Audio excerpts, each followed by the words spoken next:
It's time. I'll be honest. I haven't hated BM Hunter. It's been it's been like a spec that I've had like a decent amount of fun figuring out, but this is definitely not one of those specs where it's like, ah, yeah, now that I finally really played it, I've suddenly realized how much I love it. Nah. I'm kind of ready to move on to the next class, and hopefully after today, I finally will. I'm very, very, very confident that today we're going to be done. There's only 6 dungeons left, so I've only timed 2 of the 10s, and we do have some of the hard ones left, which is a little bit spooky, but it is only just going to be slamming 10s today. I think I have enough score. I also have pushed my key to a 10, so unless it gets like instantly bricked, we're probably fine. I think I can just get the remaining ones done, and then on to whatever's next, which I I still am not 100% sure whether I will be doing Prot Warrior stuff, but I feel like there is a reasonable chance. But what I'm gonna say most likely is the next two characters will be Vengeance Demon Hunter and Prot Warrior in one order or another. Either Prot Warrior first, Vengeance second, etc. I mentioned this on yesterday's stream, breaking the order a little bit just to push Prot Warrior up because I kind of want to play that. And then we'll just go back to what we've been doing. And I should also note that because of the change to moving Prot Warrior up, I have decided that for future pulls after the Fire Mage one, I'm not going to do the alternating thing of like, a tank, then a DPS, etc. I'm just going to throw them all onto the pull, and whatever you guys pick, that's what we go for. I figure at this point, might as well, especially if I'm doing 2 tanks back to back. So, I mean, if I put up that poll and Guardian Druid wins, then we do 3 tanks back to back, I guess. But at least then there will be some level of choice, and we'll just start mixing it in until all the classes are finished. I think that is how I plan to approach it. But I don't have much else to yap about at the start of the stream. I kind of talked about a lot of the housekeeping important stuff yesterday. So, if you just want to listen to me ramble about random shit, as usual, watch that. I think I'm kind of just going to jump right into it, especially considering I expect this to take some time to find people for, as it usually does. Is that ring? That's like a lot of haste. I forgot I had this. I don't really think I care that much, though. It's tough to say. On one hand, it definitely would be nice to get a little bit more haste, but also versatility is, like, super yucky, so... I think I know that this is, like, more than fine for finishing the challenge, so I'm probably just gonna stick with this, so I don't need to spend any extra gold. And who knows, maybe if haste verse is, like, ideal for survival, then at least I have this ring for the future, but I think I know my gear is good enough, so I'm pretty sure we're just gonna ride it out with this. The only exception would be if I somehow manage to get a really good hero track weapon, I would upgrade it, because that is just like my weakest spot at the moment in terms of stats. It's good item level, so I'm not gonna take like a champion track one. What drops it anyway? Rookery, which I've already done. I guess it would mainly be Floodgate. It's actually, I think it is... This one would be probably slightly better, just because it would be haste. So maybe I get a gun off this Motherload. Let me make sure I'm loot spec'd to BM. That or Floodgate I'd be fine with. Let me do some snooping. Not opposed to a Holy Paladin. I haven't run with many Holy Paladins just because Holy Paladin and Prot Pally are really bad together. And a lot of my keys obviously have been Holy Paladin, or Prot Pally. So I just haven't bothered. um...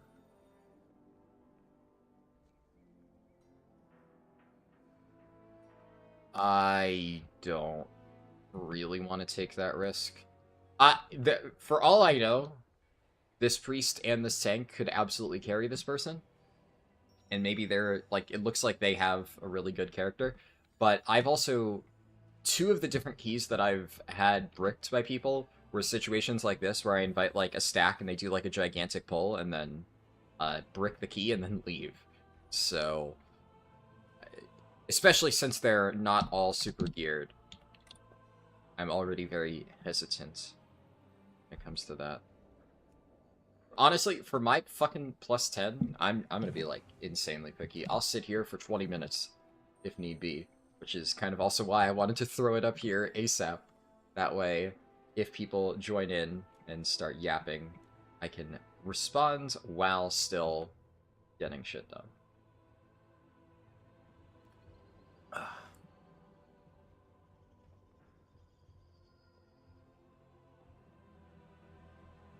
Also, for Motherload, I think Motherload I said...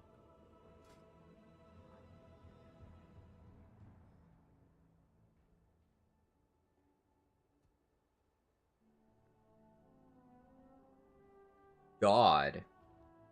What the heck?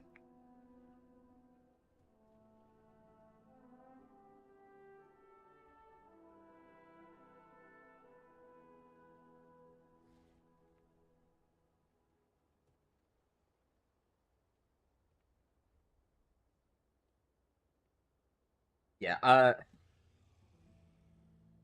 I will give just a fair general statement. I think this is it. Nobody would really disagree with this. So I don't really know. It's so hard to evaluate people right now.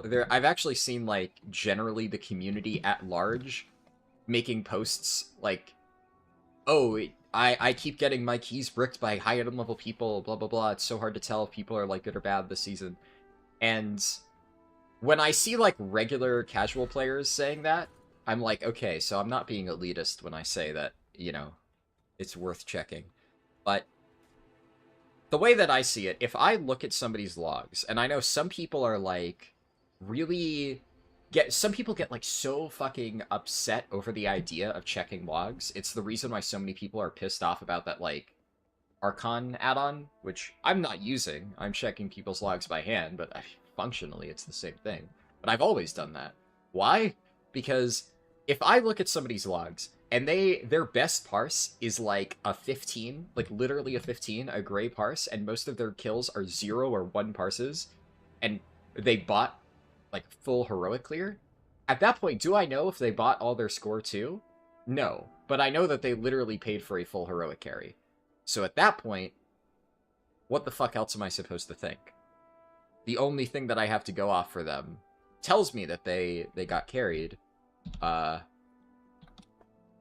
I'm just not taking that risk. Okay, this is interesting. I'll check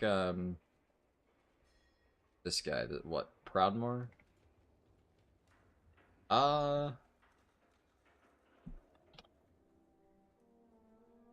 It could get snatched up. Okay, yeah, actually this stack seems pretty good. At a glance. I haven't looked at the Demon Hunter yet. Demon Hunter's kind of eh.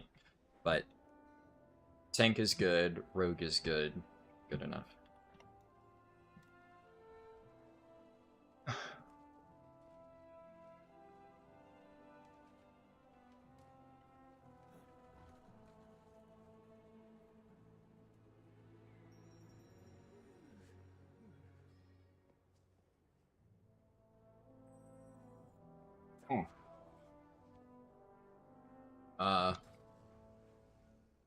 Well, their Demon Hunter left.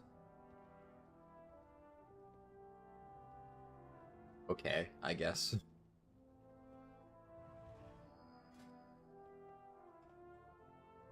Sure.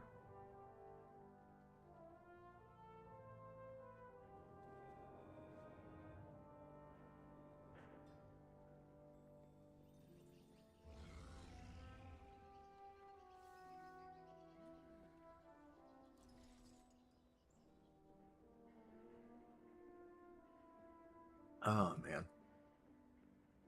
I can't wait until I can finally do tanks. It's just gonna make life so much easier.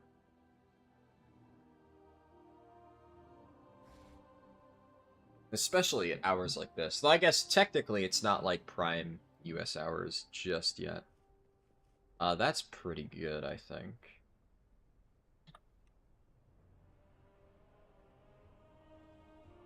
Or at least do a cursory check. Yeah. They found a new group anyway, but...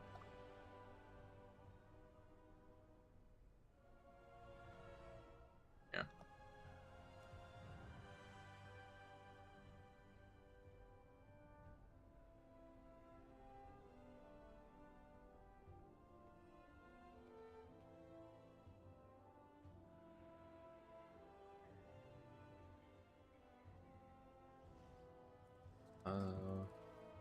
Okay, so I think I said... Workshop, Rookery, Theater, I use my Dire Beast builds, and then I think I decided I was running Call of the Wilds for most of the other ones, and then Motherlode was an... I believe Motherlode was It Depends, is what I settled on.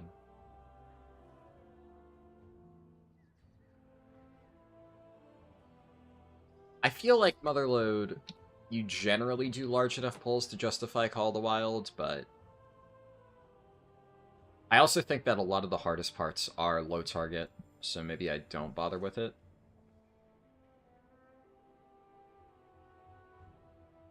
This guy's Guardian Druid?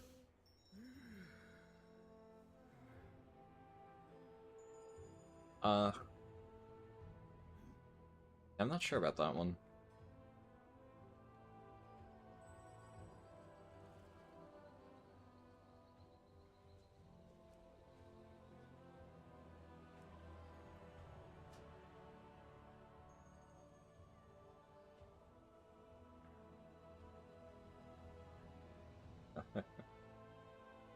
Yeah.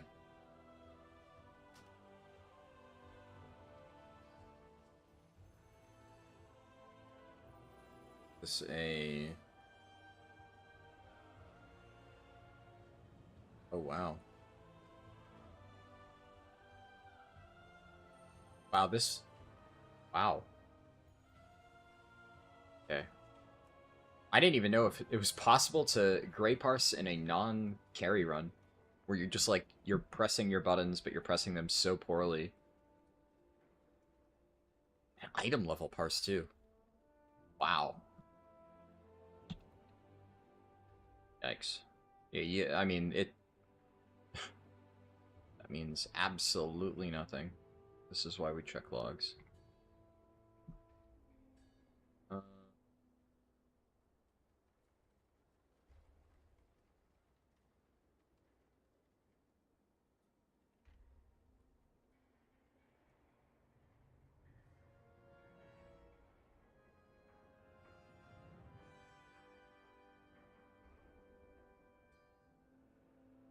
I feel like there's a reasonable chance I just end up sitting here for 30 minutes.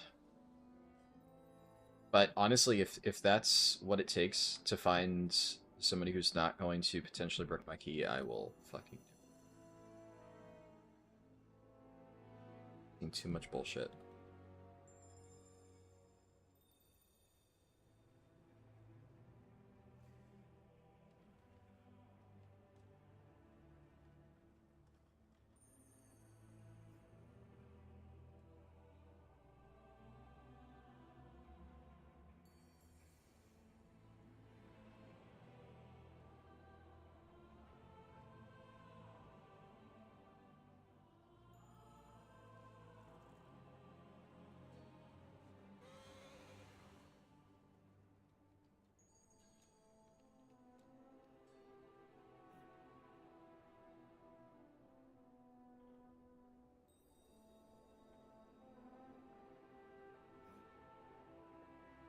Survival Hunter? Okay.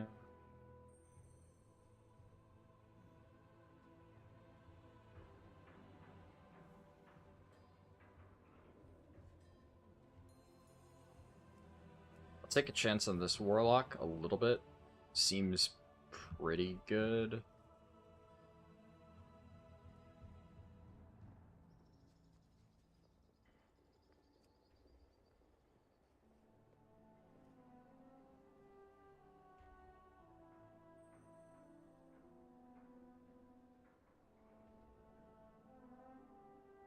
And expect a random DPS to just not accept that one you think they're going to take instantly.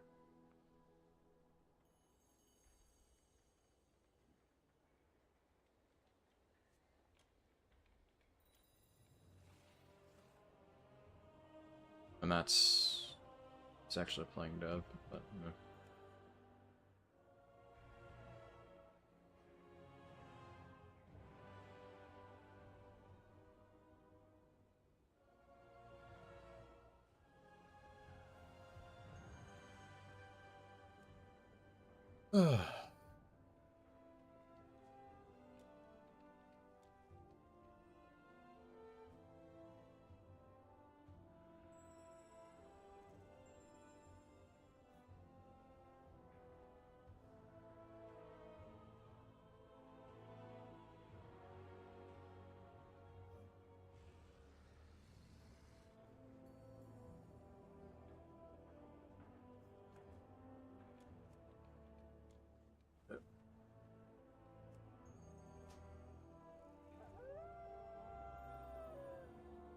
Special characters.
Oh, wait.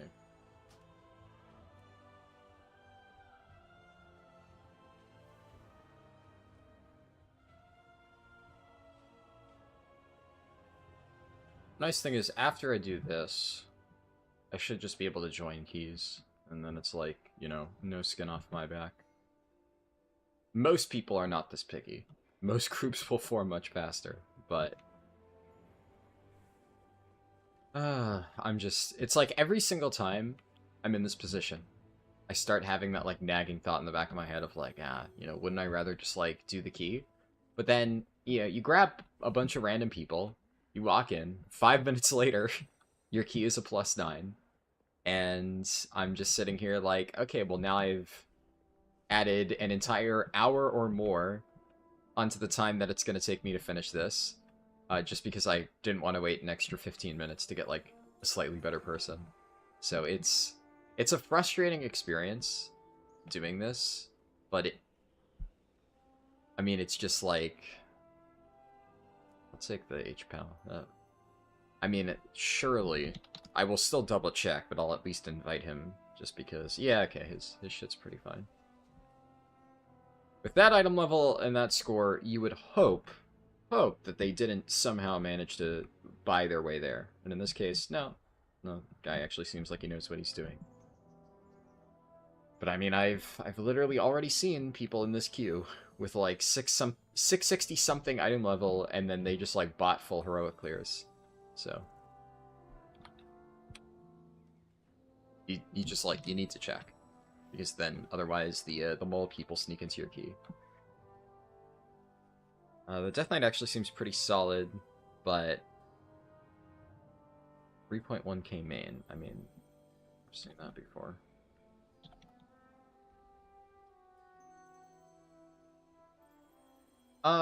Ooh, this is an interesting one.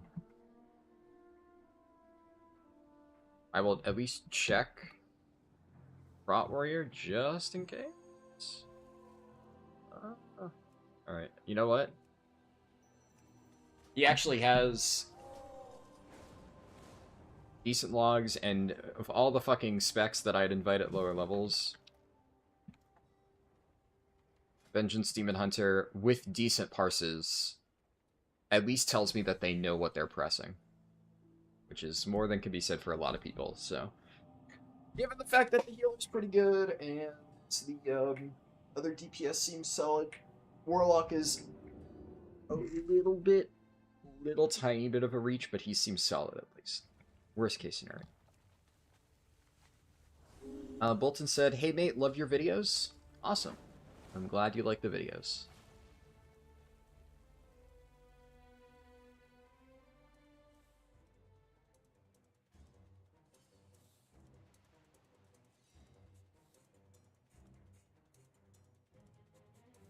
I'm kind of in... Reminds me. I'm in this, like, funny position now where the last time that I actually was looking for a guild, my channel was, like, pretty small. Like, I only had, like, I think I was still at, like, 15-ish thousand subscribers. It was basically half the size that it is now. Now, my channel's not large by any stretch of the imagination at this point, but I would, you know, it's been years I've been consistently making stuff, like... I've been consistently making videos for at least a little while now. So this time around, when I've been looking for guilds, there's actually multiple times where I go into an interview and the person, or at least one of the people, like one of the officers, knows who I am. And I don't know, it feels so weird because on one hand, it's like, it's kind of cool. It's like flattering a little bit when they're like, "Oh, I've watched your videos before." But it makes me so nervous. It, like, throws me off my game almost. Just, like, in interviews, I'm always, like, you know, super calm, chill, and talking about, you know, my tanking shit, right? Because that's what I'm there for. I'm there to talk about my tanking, not my fucking YouTube videos. I don't know. And also, there's just...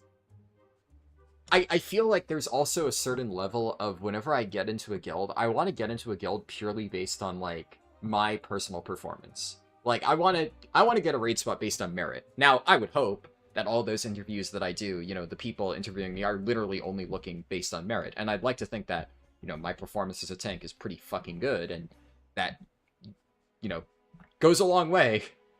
This guy's in Hollow Fall. I mean... I think he joined the wrong dungeon. Because, yeah, he's flying a Priory.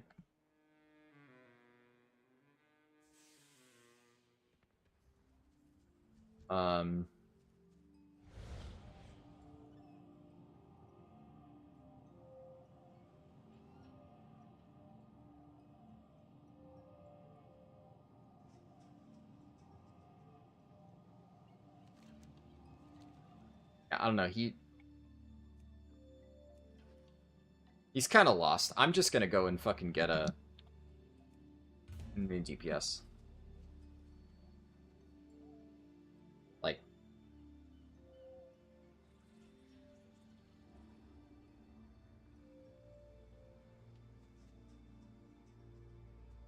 yeah, I get worried when shit like that happens. Just like, oh no, are they gonna, like, give me preferential treatment or treat me differently in this interview because, like, they watch my videos? I hate that. And it just... Even if that's not the case, it makes me feel uncomfortable. I always worry. But I think it's fine, usually. You feel like raiders don't take M+ experience into consideration at all for keys, but raiders check raid logs for their keys? Well, yes and no, right?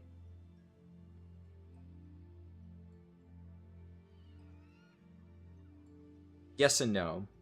So, one thing is, it very much depends for raiding if you're talking about pug raiding, or, honestly, this... Even if we have DH buff, that Demon Hunter is pretty geared. Better person signed up, but whatever. For heroic raids, I mean, like, because we're really just talking about heroic pug raids. If somebody, like, hasn't really done the raid but has, like, really high score, I'll probably invite them, maybe. But obviously, it doesn't really mean that much for, like, a raid spot if you're recruiting. Very little. And I would say the bigger issue there is there's no realistic way to log keys. Technically, some people do, but I don't log my keys. Most people don't log their keys. Even if you did log your key, I mean, it's akin to logging, like, raid trash, right?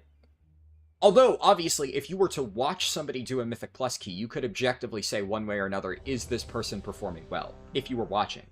But without literally looking at, like, all of the numbers and exactly what they did, if they did, like, gigantic pulls, if the other DPS were dog shit and they were hard-carrying DPS, it's very dependent on, like, a lot of different stuff. I don't know why this guy's doing this. We're obviously doing a timer. 5, 4, 3. Like, he pre-meted, but 1. Like, I did a ready check, not a countdown.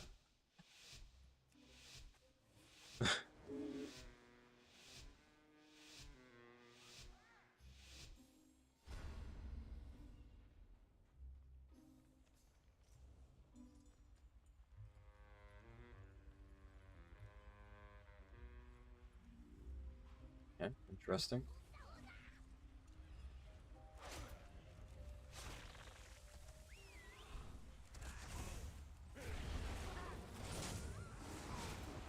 You don't get barb shot stacks if you don't have the thing. Didn't know.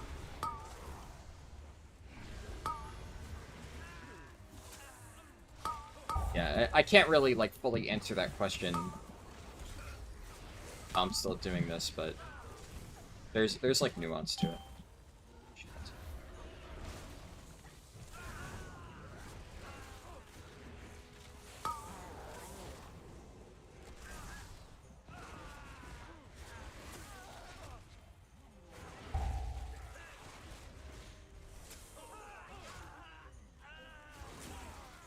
I mean, it's I'm skimming chat, J-Roy. I will just say, obviously, saying that you can do 1 to 70 in 45 minutes is just not true. Some people with perfect earthen routing have done really fast runs, yes. But that's also not even like a first try thing. It's like any speedrun. Okay, I've literally never done this route before. This is fucking wild. What the fuck is this? You gotta dismiss your guys, dude.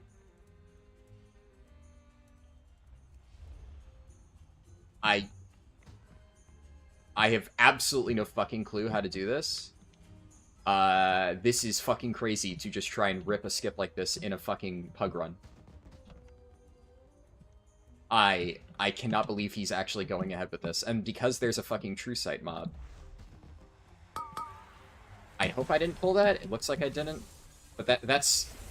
What a fuck... This is the absolutely dumbest fucking motherload route I've ever seen. I mean, this might be something that you do in coordinated groups. I could totally believe it.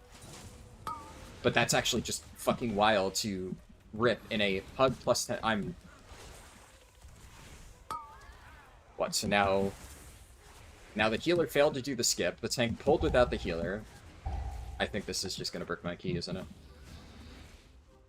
I simply wish you had lasted a little longer.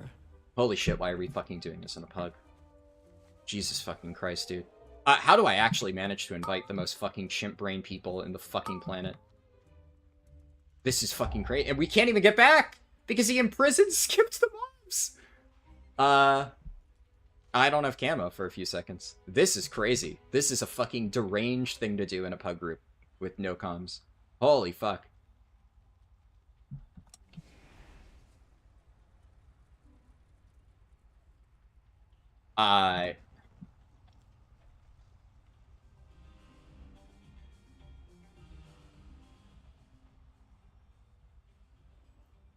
Like, this is a fucking crazy thing to do. Just do the fucking mob. Just do the fucking mob. Just do the fucking mob, dude. Holy shit. Why are we wasting so much time on trying to do random fucking nonsense skips like this? This is so fucked. I'm pulling it. I'm pulling it. I'm pulling it. I don't care. I'm pulling it. I'm fucking pulling them off. I'm fucking pulling the Peacekeeper. Okay. Only the strongest. This is so fucked, dude. This is so fucking stupid. Yeah, this is officially the dumbest skip I've ever seen any person attempt this season so far. I'm gonna try to skip those if I can walk past it, sure. Yeah. I mean, I don't know how, after people die, after you fail it, you're still sitting there waiting for people to slowly hop over the fence. Just fucking pull them off. Jesus fucking Christ. I mean, actually, just fucking retardation shit.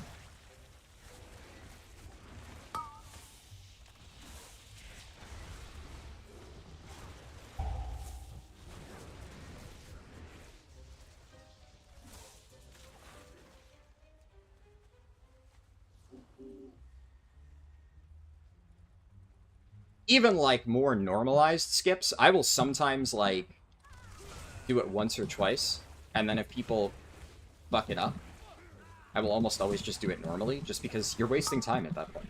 Sitting there waiting for people to do it.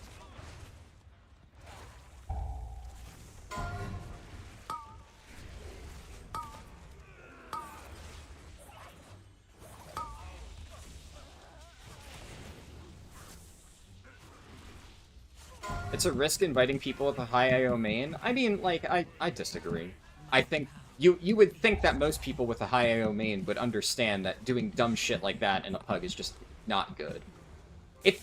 This is the problem, right? Like, every single time something like this happens in any group, my group, or, like, you know, in somebody's own group, everybody will go through, like, all of these, like, little things about, you gotta make sure you don't do XYZ thing, and I've definitely had my share of, like, I don't invite, like, you know, certain specs on a Wednesday because, like, bad karma or whatever. But the reality is you're gonna fucking find complete brain dead people in your keys sometimes, and there's just nothing you can do about it.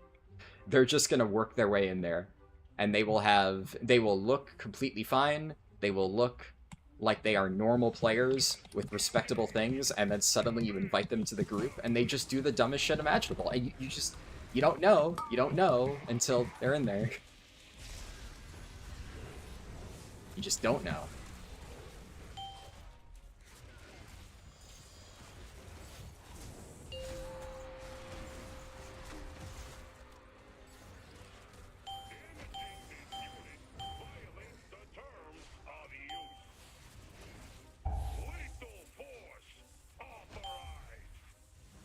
Shit, I can't believe I almost fucked that up, dude. I need to bind the interact key. I'm like literally, I'm clicking it and it's not going. And something on my fucking screen was blocking the key press. Yeah, I need to figure out the fucking interact key, like people keep saying. I hate that they keep adding shit that requires that. And especially playing BM Hunter, I'm just like panicking. Because I'm not used to it. Nice level. Oh no, it's fine, like... I mean, Motherlode, honestly, is not the hardest dungeon ever. It's very much one of those dungeons where... as long as we just don't do stupid stuff from here, you can very much still time it. And I'm not trying to, like, two-chest this or anything fancy. The last boss, obviously, is a bit of a gamble, because a lot of people fuck up the last boss, but... like, I at least know how to watch, so I'm gonna be pinging the safe spot. But they're probably also gonna do that thing that, like, every single pug group does, where there's, like, this little tiny safe spot that people stand in, and nobody knows how to do it correctly, so every time people do it in pugs, everybody just dies. And it's just worse than doing the key normally. Boss is at 4%, we should just be attacking him.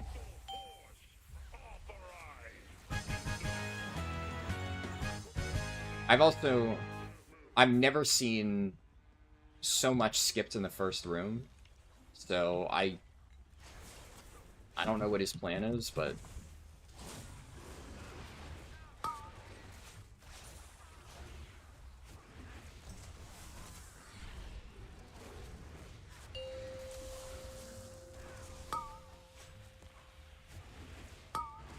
None of them are gonna target me.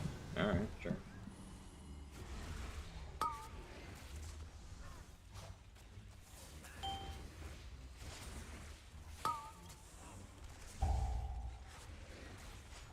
I don't know, man. I just really hope this goes well, because this is already looking fucking sketch as hell. And I don't know how this keeps happening when I run my own keys. Like, I check and I check and I check, and then I still manage to just find the most deranged people ever. It's uncanny. It really is. It's just fucking uncanny.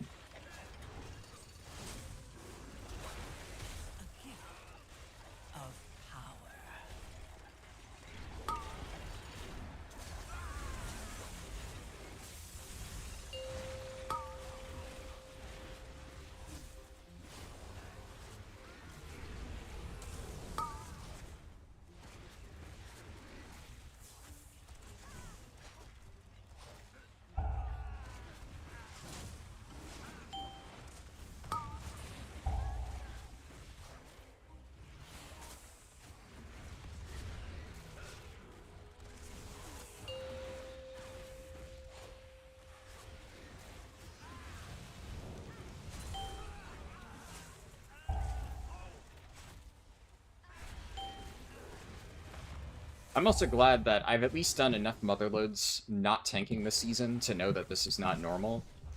Because every now and then when I'm, like, mostly tanking during a season, I'll, like, join a key and some tank will do, like, the craziest shit I've ever seen. And I'm like, surely this isn't just, like, what every other tank does outside my runs.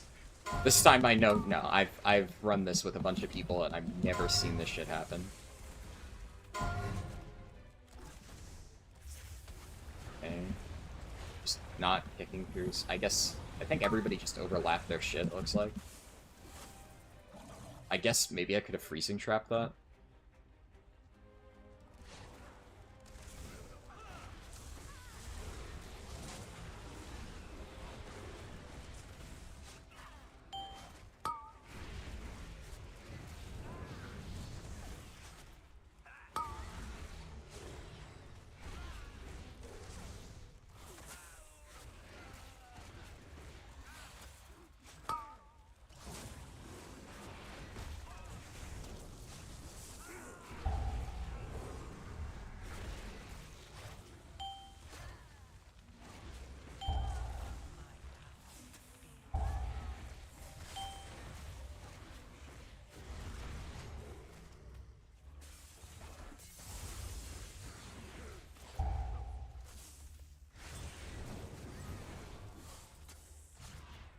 So I guess technically I'm not the only range. There are potentially other people to help with, hiding this shit.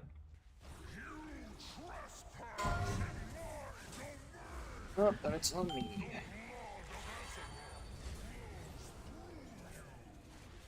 Oh. Well, I'm gonna try to freezing trap it, but yeah, it's gonna get immediately broken.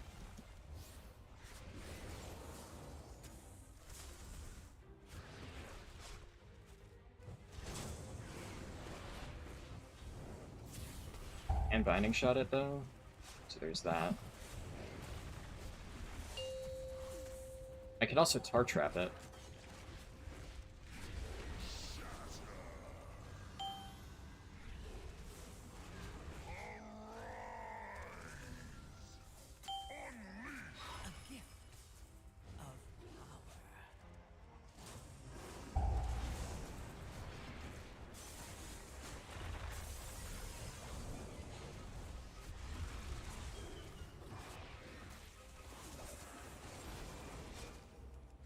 Keep that frozen for a little bit, I think.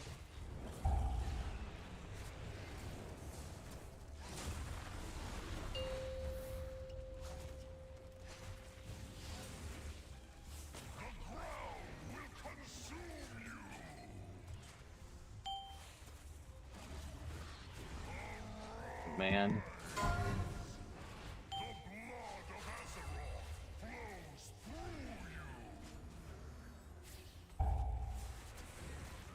I think we kill. Take the risk. Never mind. Yeah, they're really burning him? Okay, we definitely have to kill him then. It'll be fine.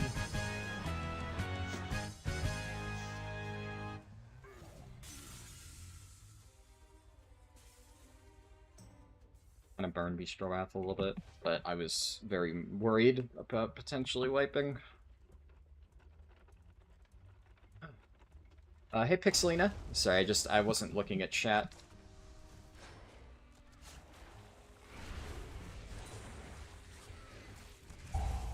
Yeah, my schedule, or sleeping schedule, has changed recently, so it's technically early, I guess, but really I kind of just stream whenever I'm able.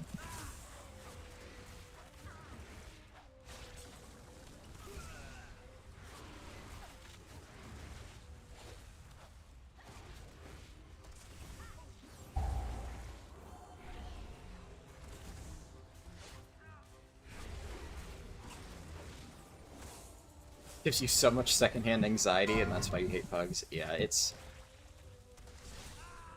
I mean, we'll see. Like I said, I might do, like, later parts of the challenge with people if I find, like, they'll actually want to run with, but... I figure it's good to at least expose myself to some pugs, just because, you know... Builds character, right? Although I am very much annoyed at this guy doing this. What I can say is... He hasn't bricked my key yet, right? Although I am very much not happy with what he did.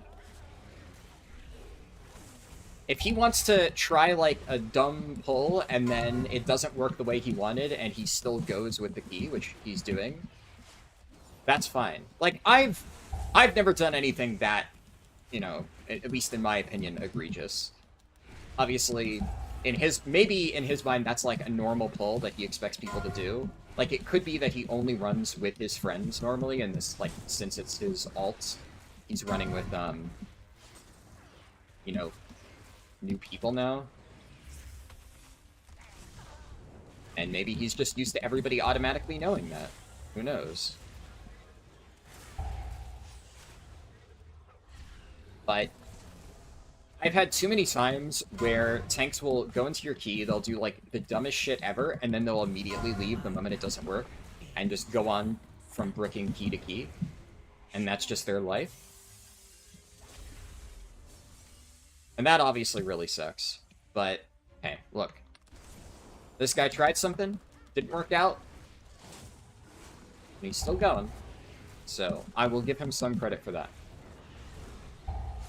I was mostly really worried because, obviously, I have been in positions where people do that. They do a pull like that, it fucks up, and then the moment that they're like, this isn't going to be, like, a perfect +2 for score or whatever, and they just leave because, like, their crazy MDI pull that they tried to pull, or that they tried to replicate, like a no-comms pug, didn't go exactly according to plan, and then even though it's still perfectly timeable, they just leave and brick the key. And previously, I was worried that was what I was dealing with, but, you know, he's still here, so clearly he's willing to tough down. So I'm a little bit less worried now. Motherload's very timeable. My power is transcendent. Share in it.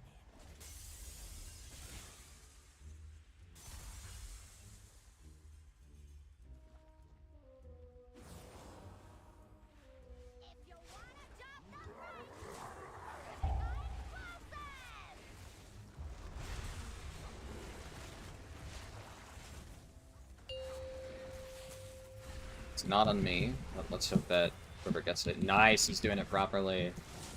Rare to see somebody actually do that mechanic correctly. Motherload is a pretty generous timer, exactly.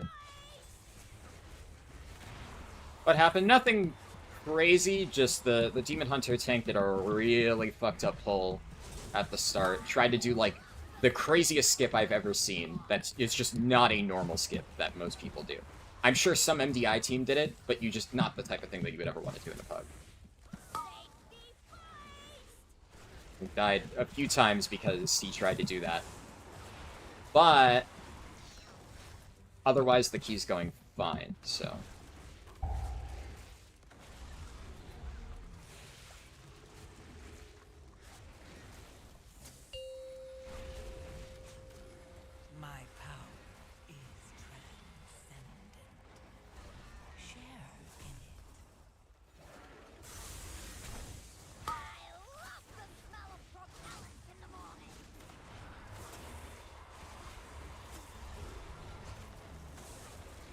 Feels so weird, Beast Wrath basically having close to 100% uptime.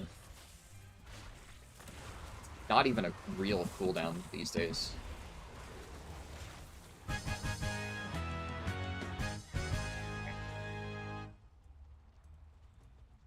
Okay, we're willingly doing a double War Machine pull. This is like crazy shit.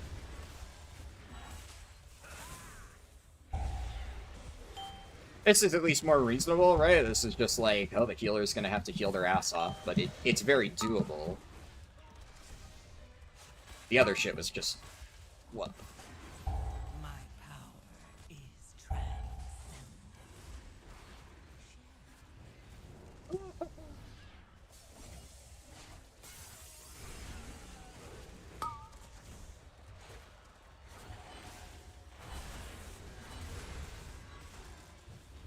You know, too much Mythic, is this plus 10? Yes, this is a plus 10.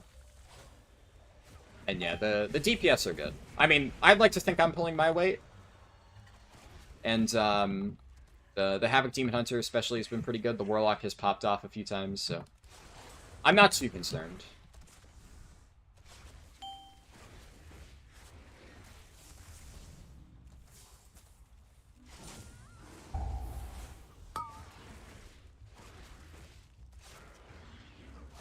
I think the Warlock got bonked.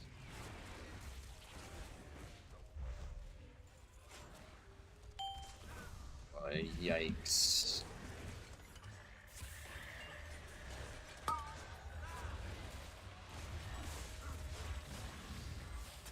Yeah, I thought he was going to do a double War Machine, which would have been really sketchy, but we should be fine. My power is transcendent. Share. I've never seen somebody pull this much in the end. Like, I think he's just because he skipped the guys that do charge shield, which, like, I get it, they do a lot of damage, and I'd imagine if he's maybe used to doing really high keys, there's probably a point where that becomes unhealable, but... oh, shit. The damage is, like, it's very manageable, on this level, so... skipping that, but then pulling mines, which, like, conversely, although mines are, on paper, easy to deal with, you know, in plus 10s, you're gonna have a lot of people who just eat their mines and die. It's like one of those things where the tank is not a bad player. I do very much think that he's probably doing some route that he does in, like, 14s or 15s. But it's just like, you use different routes, right? You know, when I'm pushing keys, I use basically completely different pulls, in most cases, than if I'm doing a plus 10. I play very, very, very conservatively in 10s. Unless I'm, like, running it with friends and I know that we're gonna just, like, plus 2 it or whatever. But if I'm pugging a plus 10 from, like, my weekly, I do very small pulls. I'm always very careful of patrols. I'm very mindful of, you know, mechanics like crawler mines, right? The way that I do crawler mines in plus 10... well, plus... can't talk. In pugs as a tank on a plus 10... is I just, I pull, like, a bunch of them, and then I drag them back, and then heavily CC them.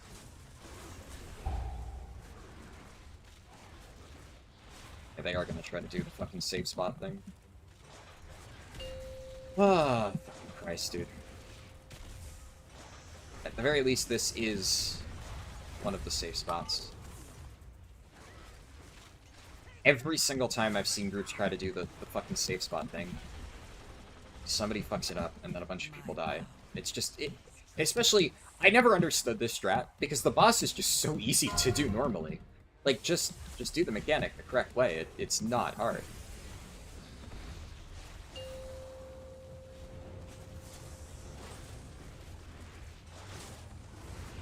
Like, here, we're safe anyway. And then, oh no, we might need to move one square.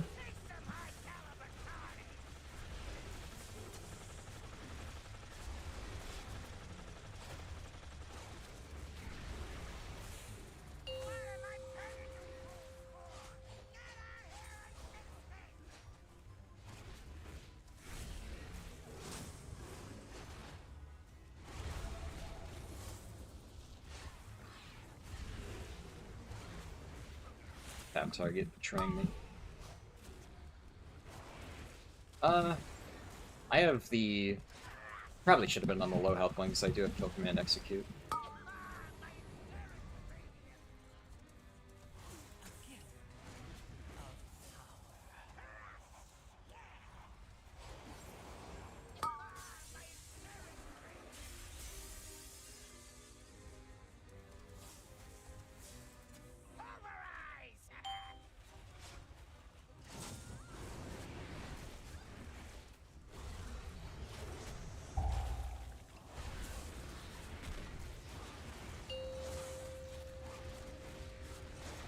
I don't know, man. I don't trust it.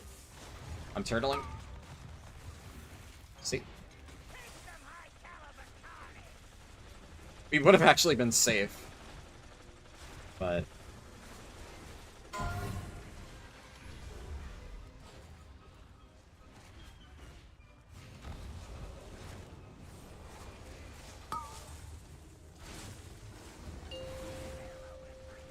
I'm just gonna go to where I absolutely know for a fact it's safe. And I'm gonna, yeah, get cut off by Gatling. That was just really unlucky.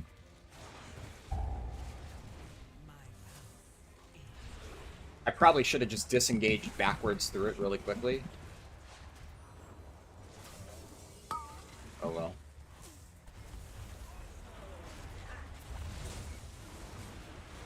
Hey, timed key is a timed key. That was a very silly route, but... I got a Dark Flame too! Holy. Alright. Getting any loot, though. You think Motherload also contributes to the anxiety since you farmed it for 4 days straight to get the Druid Speed Chest? What's the Druid Speed Chest?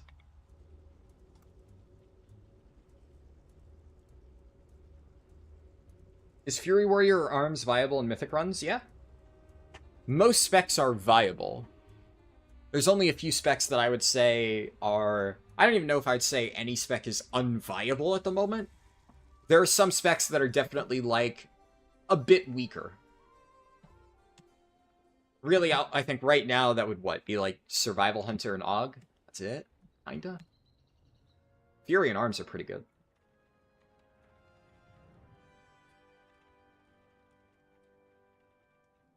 Thanks, Karu and Pixelina. You'll be over percent. Well, the reason we're over percent is because I pulled an extra mech guy early that the Demon Hunter was trying to skip, because he was sitting there waiting for people to try and fail to do this, like, weird box jump strat over the wall. Which, the other problem is he also... It would have been fine. He got onto his 2-stair mount, and he was sitting there, but he forgot to dismiss the NPCs. Which, like... I could probably have said, hey, you need to dismiss your NPCs, but then before I had a chance to type that, he jumped off the wall, and they just kept pulling, and it's like, what? The healer's not there, bro. Like, I don't know, it was weird. That was fucking weird. That's why we were over percent. His route, I think, would have been fine, but it, again, it was like a very, very, very coordinated route with skips that most people don't do. Or, a generic pug, plus 10. But hey, we timed it. You know, time key is time key. That's all that matters in the end.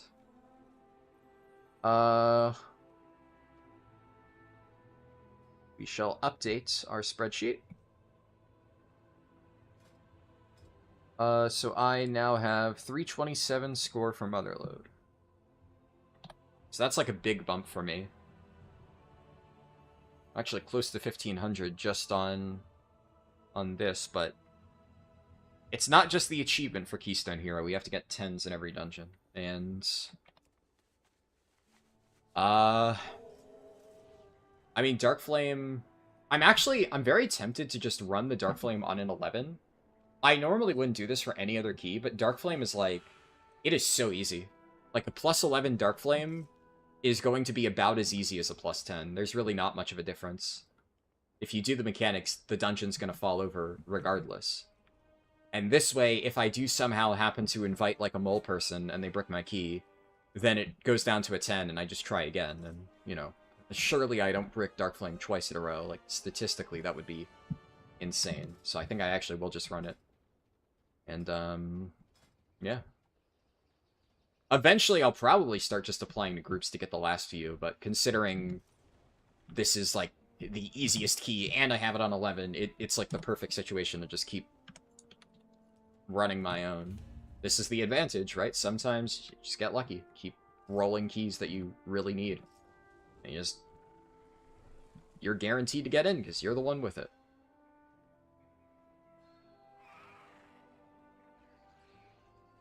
Huh. You checked out some of my guides. You like it a lot. It helped to understand some mechanics and strategies to level. Yeah, I'd like to think that I've covered all the super important stuff. Glad you enjoyed it. Yeah, see, that's the thing. I don't hate skips. The problem with doing skips, especially in pugs, is if a skip is, like, very, very easy to execute. Like, a good example is the literal first pull of Theater of Pain. Very common practice, you skip that pull and then do it during Mordretha RP. But the thing about that skip is, if somebody fucks it up, I know immediately, and then I just do the trash pull normally. And if somebody fucks up that skip, you lose, like, 5 seconds, if that. It's usually nothing at all. That said, you know, the worst situation is when somebody accidentally pulls it, and then people don't realize until after you pull the boss, and then you end up having the guys come in midway, and then it causes a wipe. But realistically speaking, if you're being careful, what you should be doing, yeah, sure. What you should be doing in those situations, as a tank at the very least, is you can see if somebody pulled it because the mob will be stuck in combat, even through, like, a paralysis or whatever. So if you're not in combat, you're good to go. And then whenever I'm tanking that, I always double check. And if nobody's in combat, we pull. If somebody is in combat, I just do the pull normally, and you don't lose any time. I'm trying to think of other skips. Oh. Unfortunately, I happen to know, as a prop pally main, that, man, it sucks, because this Holy Paladin's actually pretty good, but I hate having a Holy Paladin healer as a prop pally, so honestly, tanks are harder to find. This guy seems pretty good. I'm just gonna go with a different healer. I feel bad for that Holy Paladin, but that's just how the fucking spec's designed. But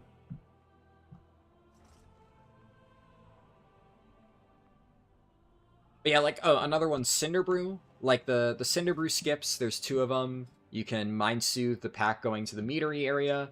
That one, obviously, if somebody fucks it up, you just do the pull normally.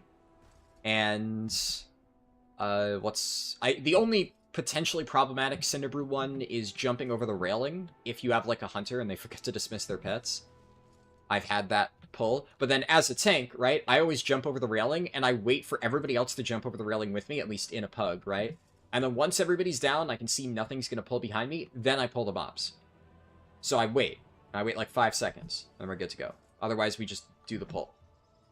But something like that, a skip like that, I mean, if people are sitting there taking over a minute to jump through, now your skip, air quotes, skip, has wasted a full minute of time. And none of the other popular skips do that. They're also not theoretically hard to pull off. You see somebody doing it, you jump down, you do it. There's nothing really to it. So, skips like that are unintuitive and have the potential to waste a lot of time if they're fucked up, it's just like, why? Why would you do that on the pug, right? Totally fine to do that in a coordinated group if, like, your goal is like, hey, we're doing this route, we're going to try and time this key, sure. But if you're just doing, like, a weekly +10, I mean, you can literally hold W through a +10 and time the key. Like, you don't need to do fancy shit. So why would you, especially do something like that? My 2 cents. Yeah, like, Resto Druid's not bad, but not, like, super impressive either. If it was a +10, I might take him, but I'm going to be a little bit pickier for an 11.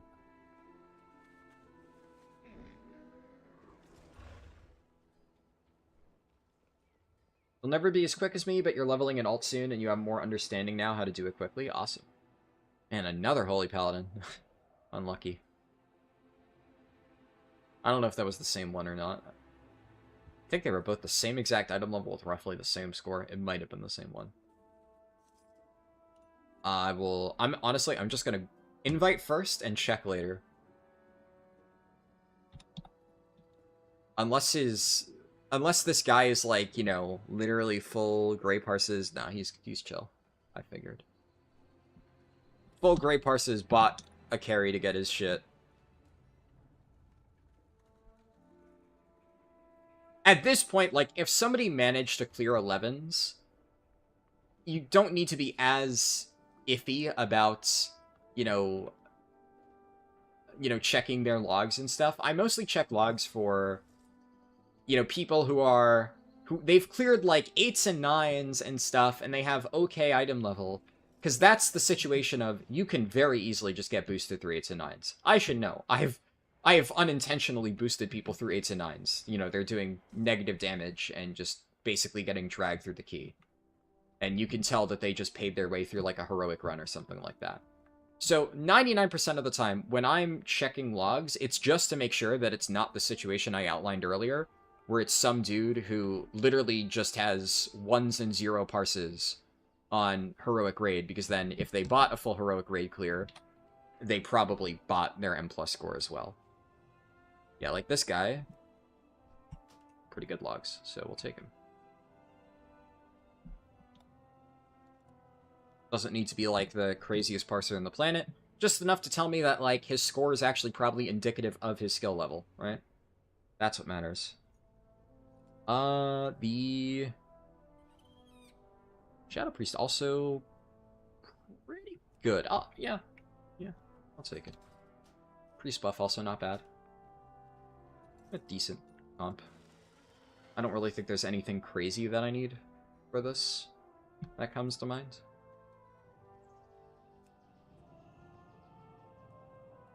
Same here, since the Divine Shield can be used on top of the debuff, it's better, but HPAL are not the friends of the prop pally for sure. Yeah. I mean, generally speaking, you don't really want to class stack in M+, just because, like, class buffs are gonna have more value, right? It's like the M+ problem.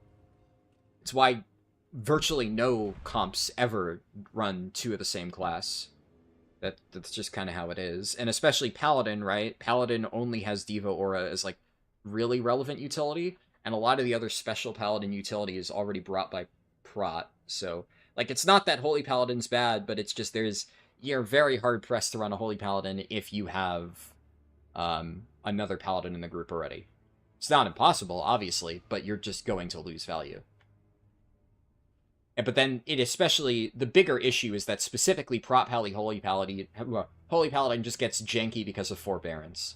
It's not unplayable. Like, as my Prop Pally, I have run keys with my Holy Paladin friend, and we're fine, right? But also, like, you know, he's good, and we can communicate.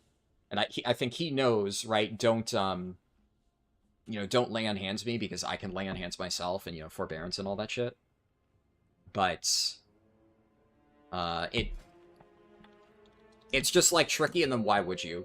You know, the other thing, elephant in the room, right? Holy Paladin's also not amazing this season. They're not bad, they're not bad. I know people are, like, super doomer on Holy Paladin. I'm not saying that they're unplayable, blah, blah, blah, blah, blah. But they are definitely not as good as some other options. And then again, it's like, why would I invite it then? No shade to Holy Paladins, just in this particular situation. That guy seemed like he was a really good healer. It just didn't make sense to do it, given the circumstances. Oh, we're doing this. Okay. Okay. This is not how I do this pull.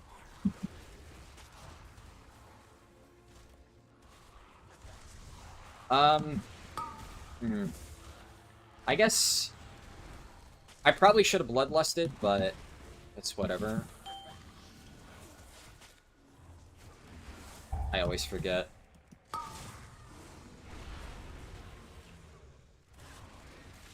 I was not prepared for him to kite it here. And I don't know if I'm LOS. Yeah, I think I'm Only LOS the from the healer. Fuck. strongest survive. Yeah, that's not a great way to LOS pull that. It's whatever. Fine. A gift of power. This dungeon is so fucking trivially easy.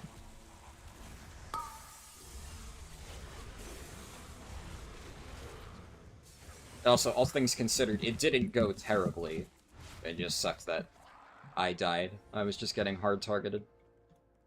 I used all my defensives.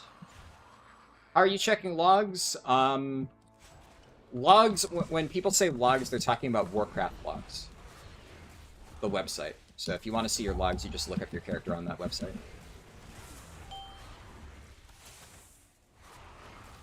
Oh shit, I meant to go Call of the Wild for this build.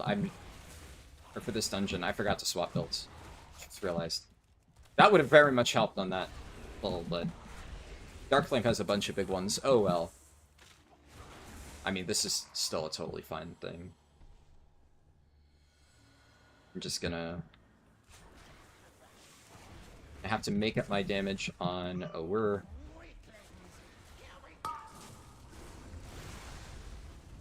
Yeah.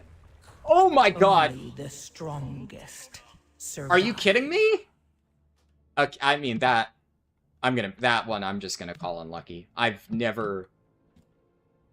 I rounded the corner and actually got fucking Venn diagrammed? Literally, the moment my camera popped out, I saw that my character was Venn diagrammed by that. Yeah, I mean, I kind of feel like an idiot, but also, like, how the fuck am I supposed to anticipate that? That one's just... That one's kind of fucking crazy. And now I'm also stuck behind a fucking Overseer? Okay. Jesus Christ. I'm kind of getting boosted right now, but also, like, this is just really fucking unlucky. I've never gotten this fucking unlucky in a KB part of my life. This is just really, really, really fucking cringe shit happening to me right now. I got through the fucking Overseer, though, with Feign Death, so, you know, Hunter Tech, yay. I'm not used to... I don't really... That's not the route I normally do, though. He's skipping a lot of stuff here, so he's gonna have to make up a lot of counts later on in the dungeon. I almost just got hit by that minecart, dude. Warrior also DC'd. Jesus Christ.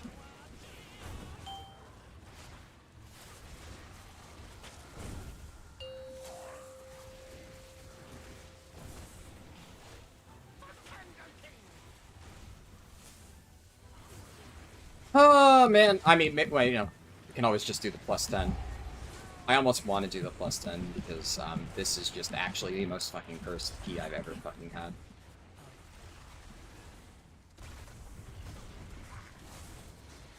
Like, I don't know, I am the first person to beat myself up for being a fucking moron, right? Like, I will absolutely sit here and just relentlessly berate myself for fucking up. I really don't think that was my fault. I think I actually just got fucking shit on by RNG. Oh, okay, yeah, this guy left. Alright. Alright. You know what? At least I called it. We run the +11 so that when eventually my key gets giga bricked, we do the +10. Is what it is. I'm gonna be honest, this Pally's route is also complete fucking trash. That is not a good LOS spot. For the way you do this, you LOS it back in the hallway. That way people don't need to chase after you.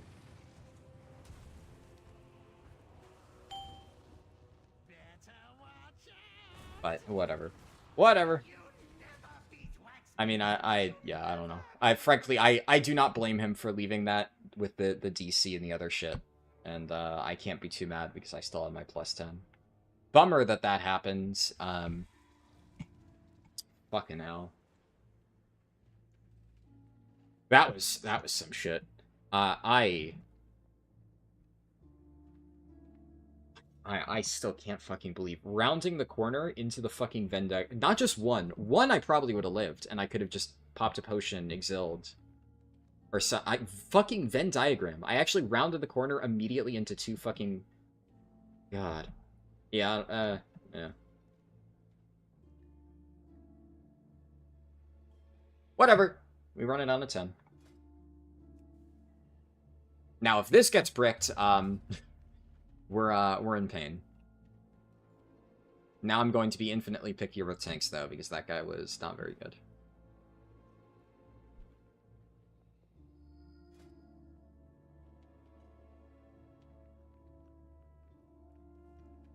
This is why I almost always only play tank. Most people have no fucking clue what they're doing.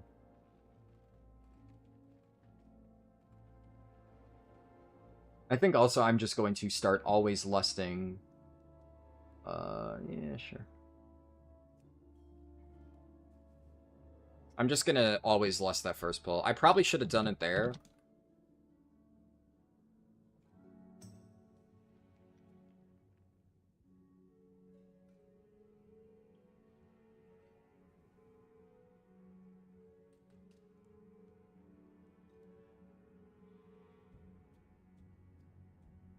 Alright. A guild group, I guess?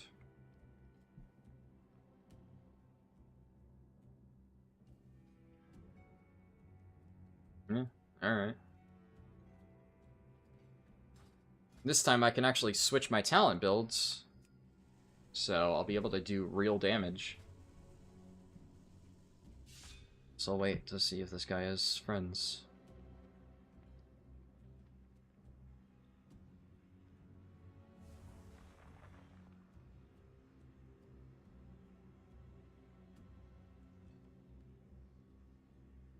It was exactly pixel perfect on both ground AoEs. Yeah, I kind of want to go back and watch the replay on that. I don't know. Like that felt a little bit fucking insane.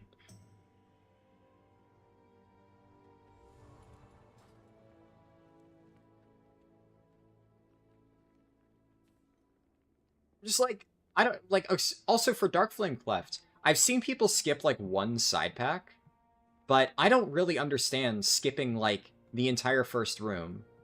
Because, you know, what's the point? You're gonna have to go back and do extra shit later on. The first room is easily the best place to get percent. I feel like that's what most people do. I don't know why people hate doing that hallway.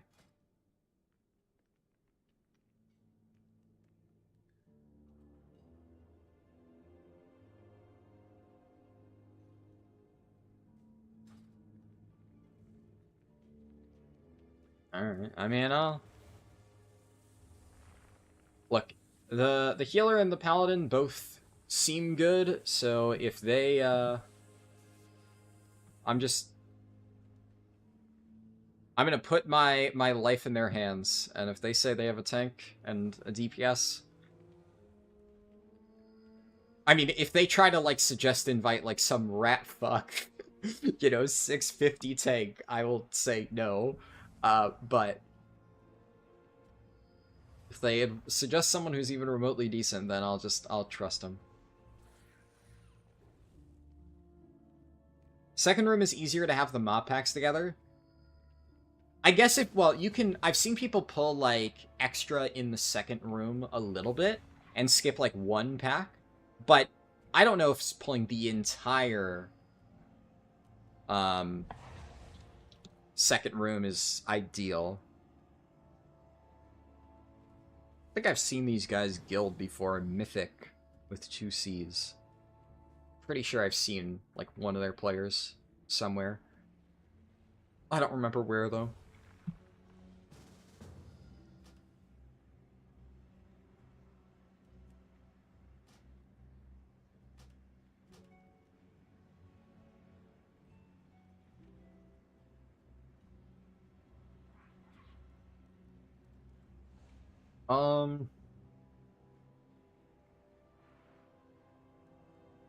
It's a little bit ratty, but if it's their guildy, I'm going to assume that it's like an alt and it's their main raid tank. So...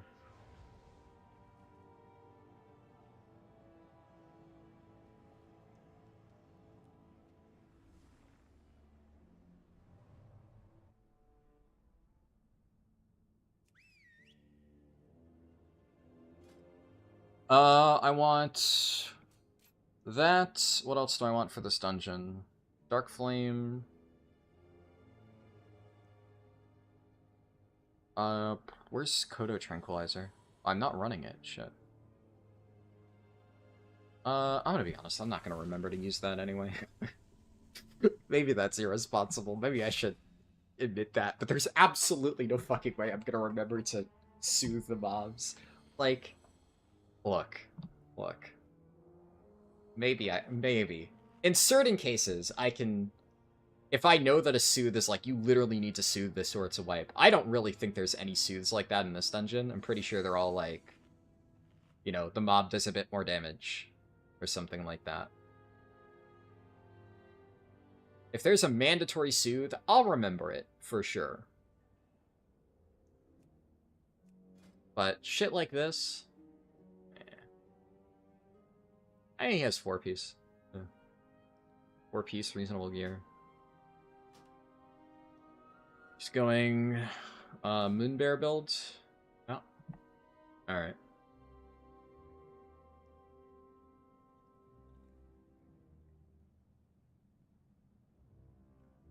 I guess he's not running Raise, so Instincts of the Claw maybe not as important.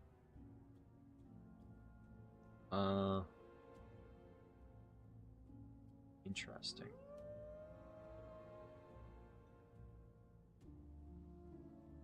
I'd probably drop Nature's Vigil for that, but I mean, honestly, it's fine. Can go either way.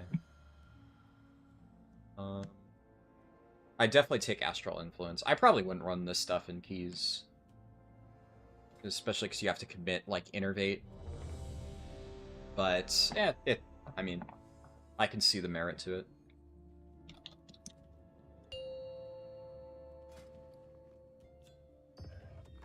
That hallway in DFC was your favorite place for farming cloth in your tailor right before the first boss? Oh, does it drop a lot of cloth? I guess I could see that. Summon pets. I have my actual build this time. Ready to go sicko mode.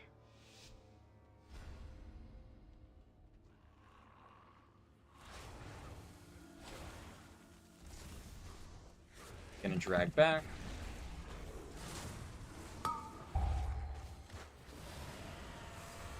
We're also doing it just out here, alright.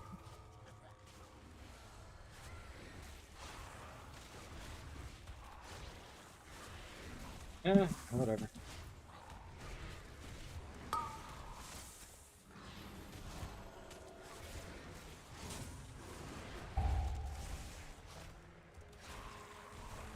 I guess I could probably Binding Shot.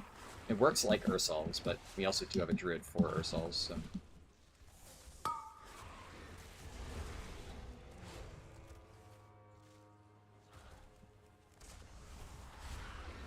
Oh boy.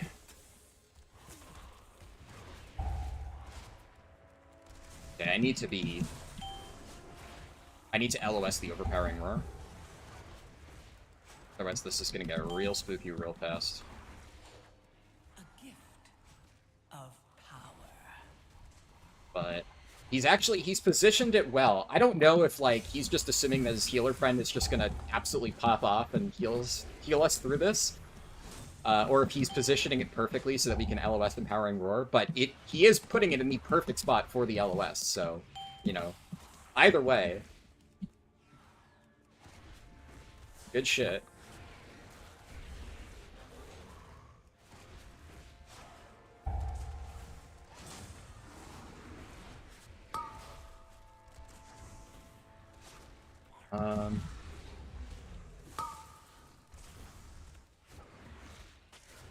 Shit.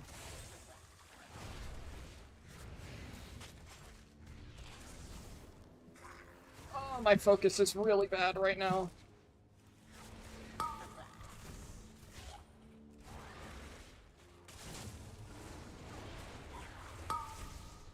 Oh my god. Oh my god! I mean, I popped Exil.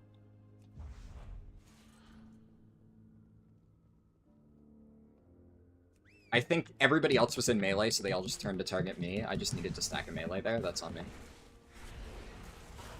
That's on me. I thought he was still running him up. I should have just hugged the wall. I should have trusted. Fuck. I'm so used to playing melee. I never have to do that. We're not playing boss with this, right? There's no way.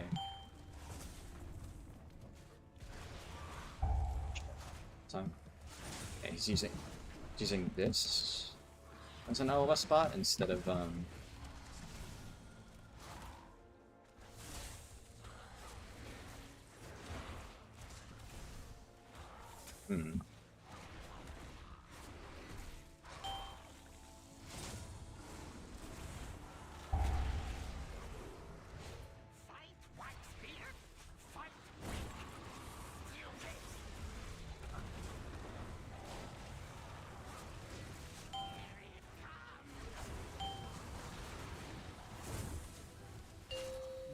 power is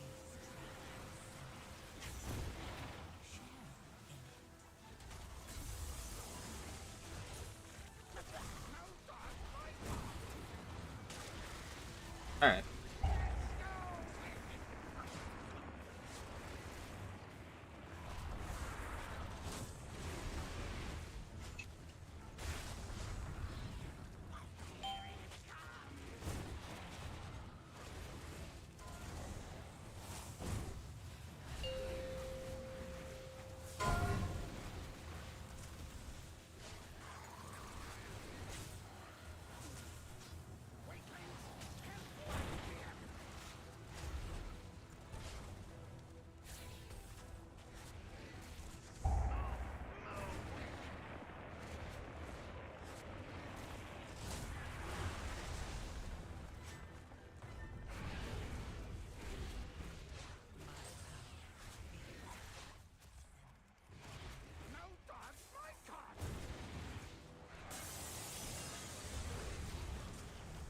They're gonna be on me. Sending Evoker. 17% we definitely kill the cart. Technically, I think we could burn it. Oh my god, yep, the cart just is dead. Never mind, doesn't even matter.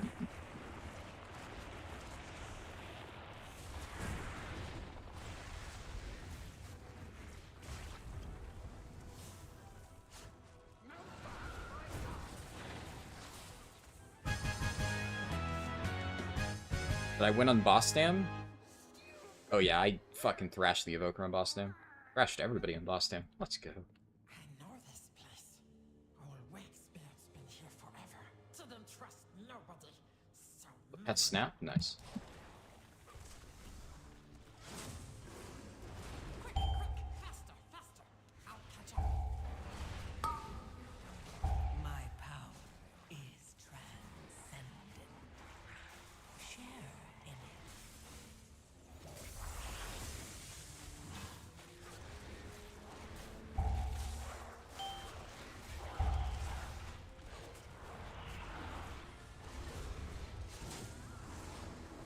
Yeah, see, like, this is a pull that I would consider to be normal.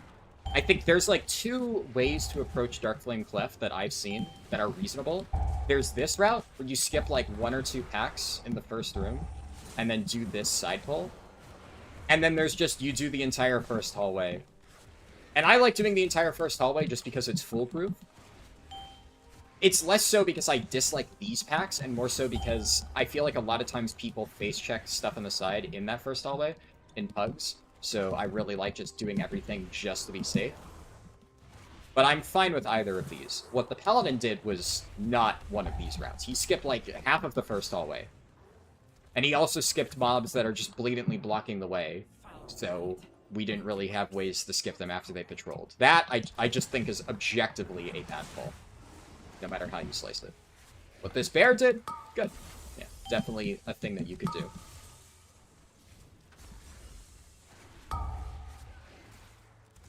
Having to do that mechanic? You're so bad at it.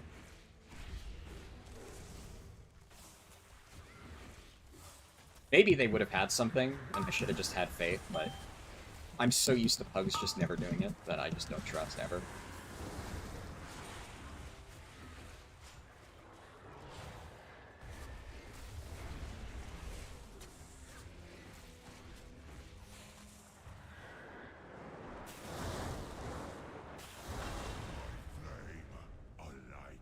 Tornado's the diamond. Alright, I like that.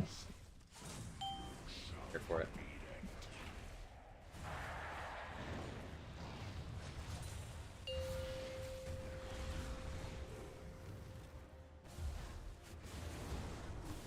I don't think I reached.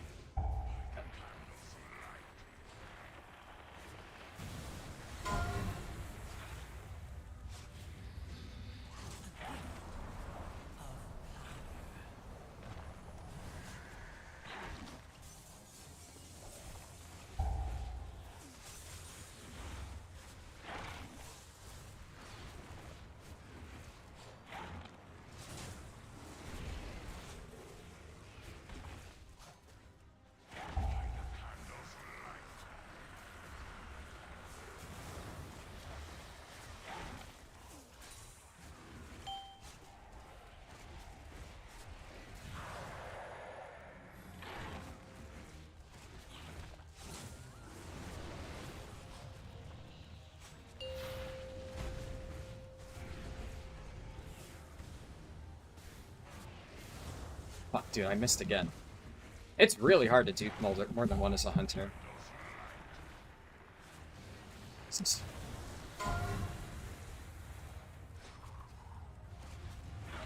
I need to get better at positioning there. I'm still just not used to disengage.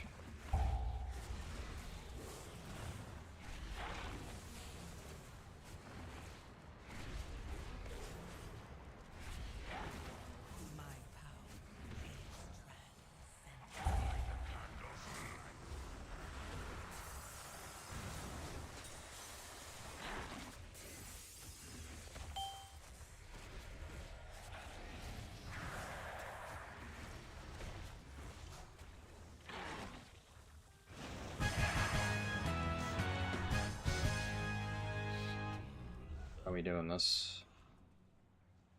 Seen a lot of different ways to handle this. My favorite is the just interrupted forehead. Yeah, like that. Just group it up and interrupt all the casts. It's that easy.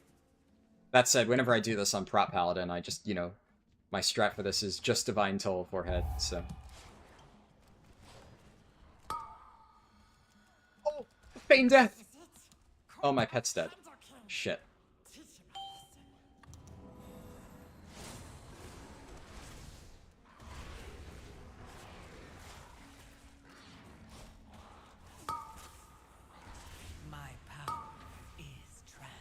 I got so excited about my feigned death that I forgot that my pets were dying.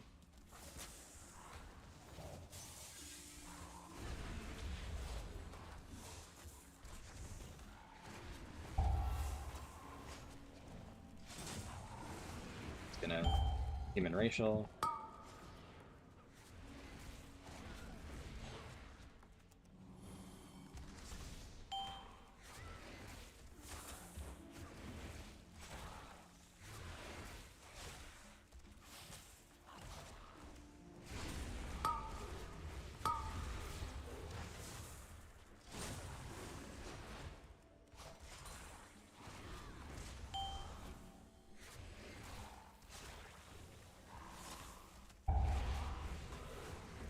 Hey, finally, it's not targeting me.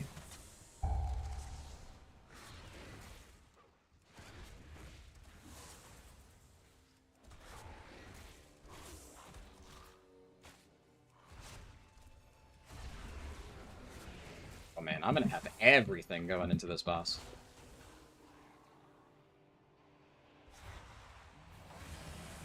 Okay. Hunter friend always be in melee. I can do that. Oh no.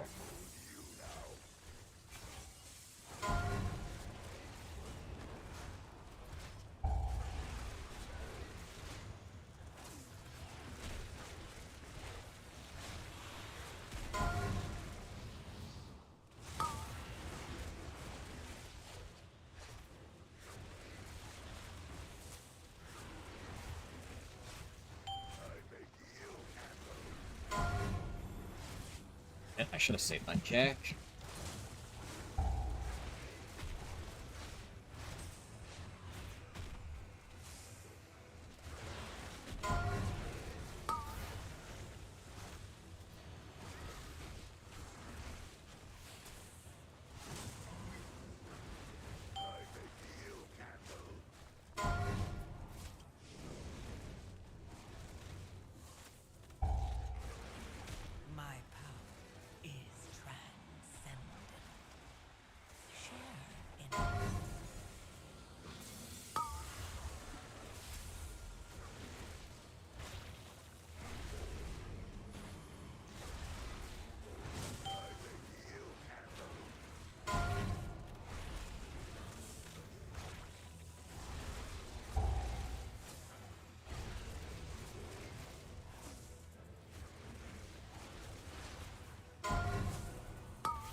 I haven't gotten a single pickaxe.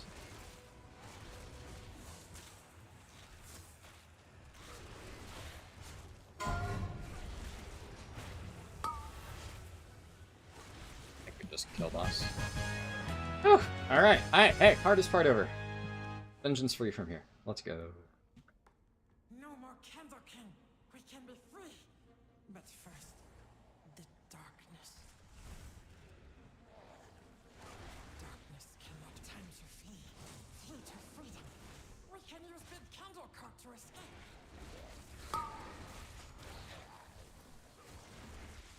I have flare here. I use it wisely. My power is transcendent. Share in it.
Look at me being ethical, using my flare to create extra space. My power is transcendent. Share in it.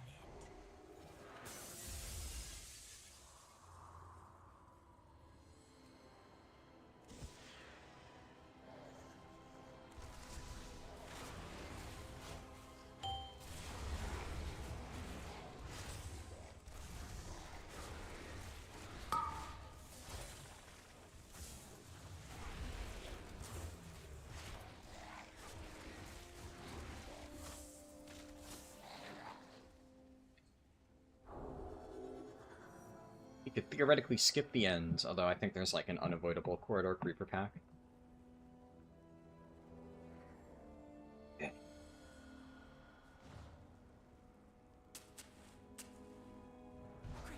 grab some dynamite and let's search for me.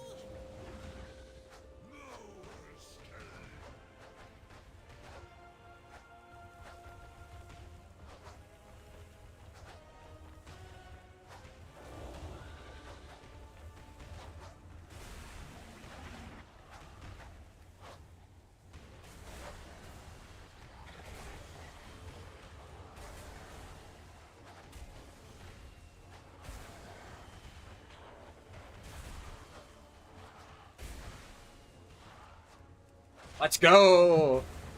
My streak continues. Oh, my head. I still haven't hit a 19. I think to get 19, you need to, like, pre-chuck a dynamite and have it land, like, perfectly as the shit spawning. That's, like, such a pain to try and do properly.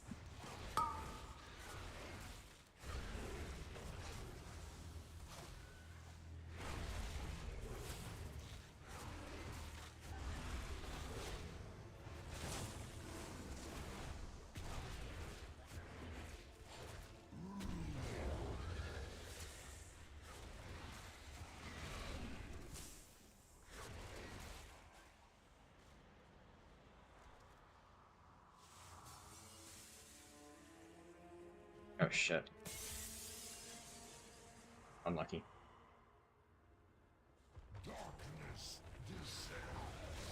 Nice, insta-moving it.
we two-chested it, just for good measure.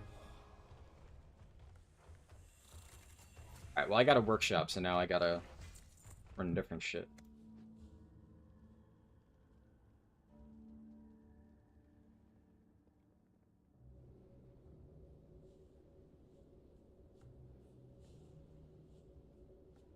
I think I did pretty good. I lost the Evoker in overall, but they were both very, very, very geared, so... Yeah, I held my own. I'm happy with that.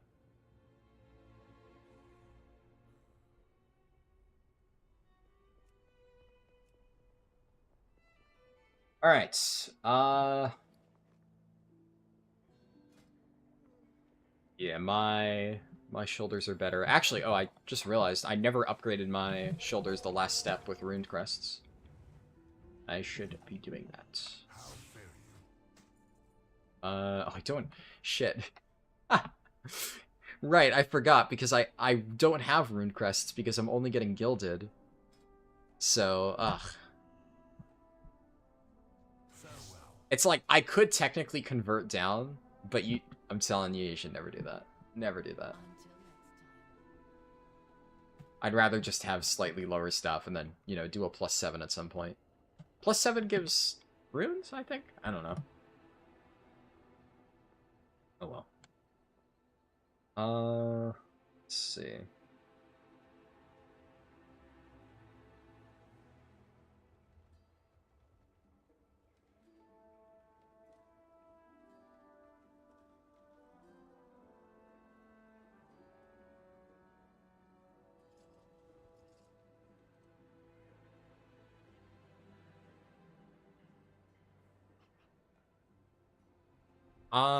Do I want to get coffee now?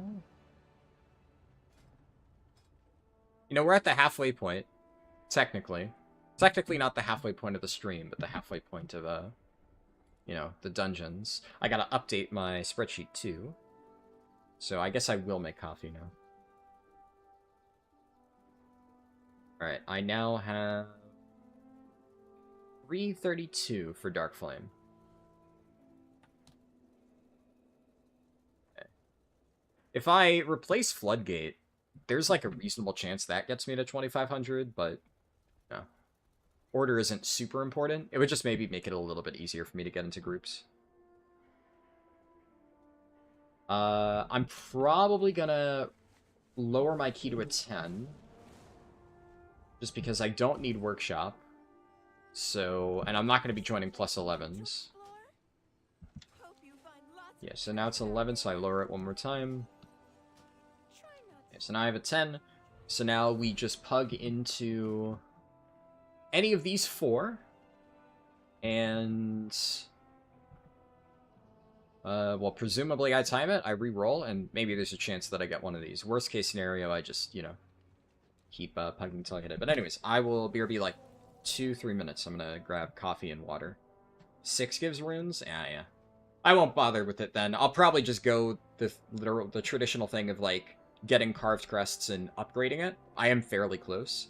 Because if I get 5 more weathered, which is, like, any world content, I convert that up into 15 carved, and then I need, like, what, 10 more carved? And then I get enough? And that's literally the last runes upgrade I need. And then I get Harbinger of the Runes, and I can, you know, I don't need to worry about it anymore. Alright, coffee real quick, and then we slam the last 4 keys.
I got coffee. I kind of forgot to fill my water bottle while I was up there. So, maybe I'll have to do that after another key, but... I did get water. Like, I drank a glass of water, and then as I'm walking back to my room, I'm like, oh wait, yeah. I meant to fill my water bottle so that I don't need to go an hour later. It's fine. Cross that bridge when we get to it. Alright.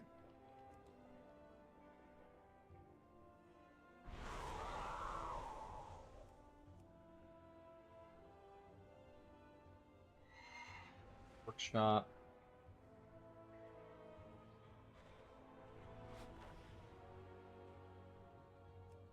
Floodgate.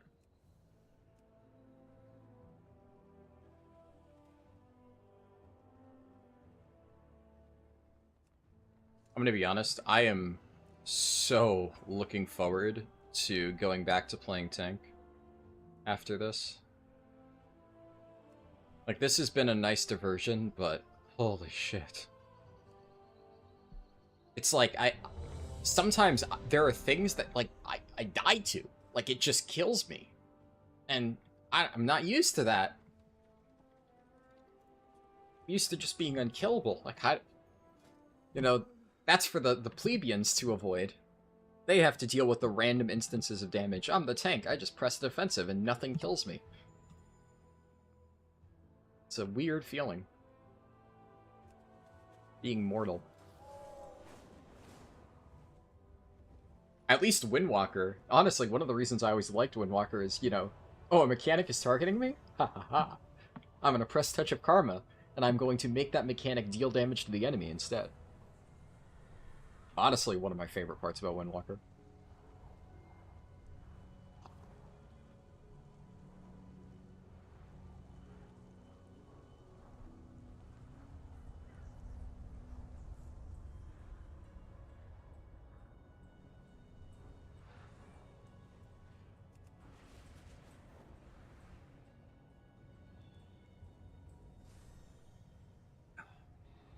Oh yeah. What the fuck is going on here?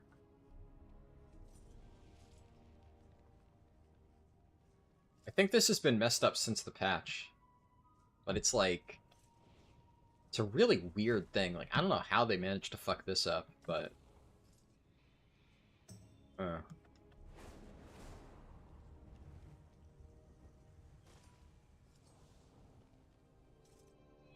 I'm still running my same builds, but for Floodgate,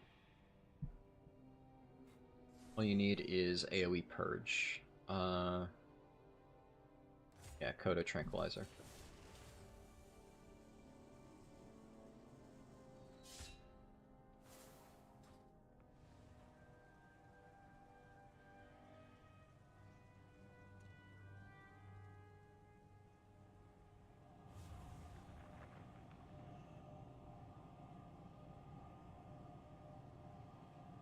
Seems like a decent group. Nice thing is, it's not my key, so I don't need to care. If they invited more people, I am not going to be the one affected.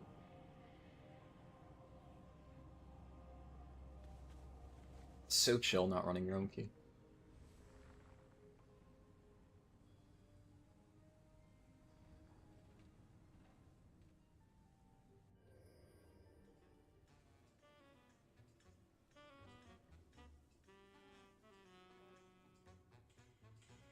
Oh yeah, while I'm at it, I'll throw this in both the Twitch and YouTube chats.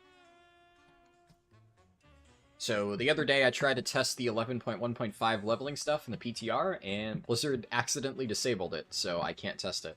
So I made a little forum post, so if you want to, like the post, bump the post so that Blizzard realizes that they fucked up, that would be nice, because if they don't fix that, then my video about the leveling event won't be up until, like, a few days after the patch goes live, instead of the day of, which is when I prefer to have that stuff ready.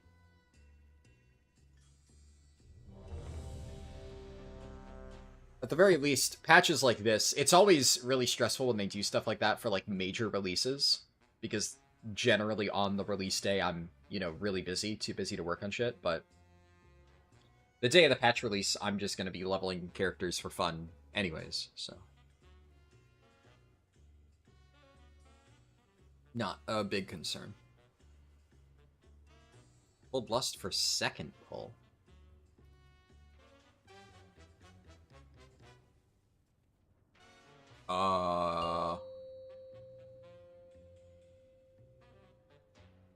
Five, four, three, two, one. Okay. I think we're just gonna play this one by ear. I'm gonna Lust when it makes logical sense to do so. If he pulls like 50 million mobs, I'm gonna press Lust. Alright, where are we going?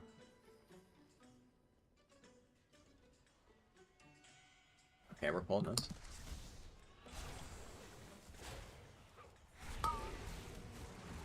Okay, this is what they meant by hold Lust for a second.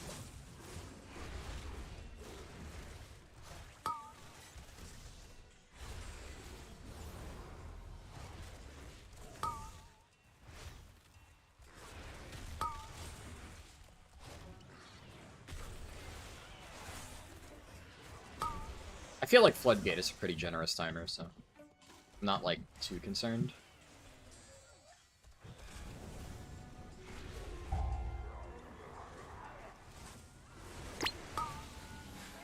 Yep.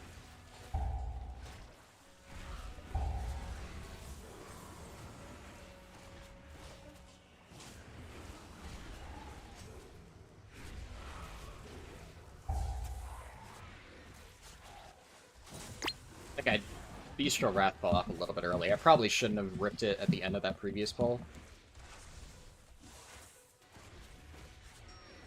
But we're kind of fine. Really don't think it made a huge deal. Of power.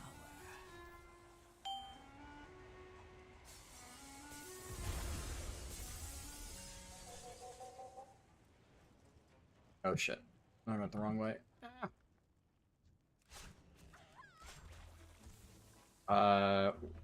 Shit.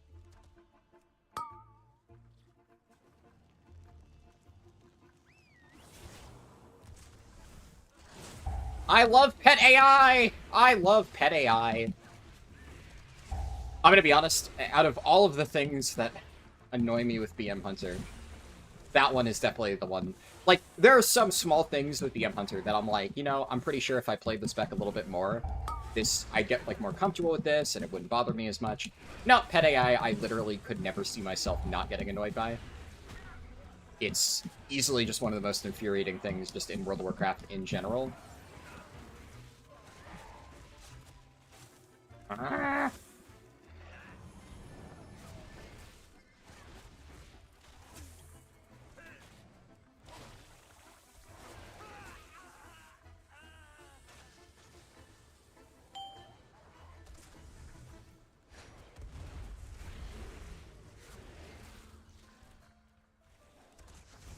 It was also the only thing I really hated about Sod Warlock when I played it. Like, Sod Warlock tank was really fun, but oh my god, dealing with the pet AI was just a fucking nightmare. And I remember so many people were really, like, excited about the potential of playing, like, Demonology tank with, meta in Sod, and then Blizzard killed it, and so many people were, like, really sad, and I'm just sitting there like, thank fucking god. I still think it was dumb that Blizzard straight up killed the build, because the reason they killed it was silly. But having a tanking build built around your pets was really not a fun time.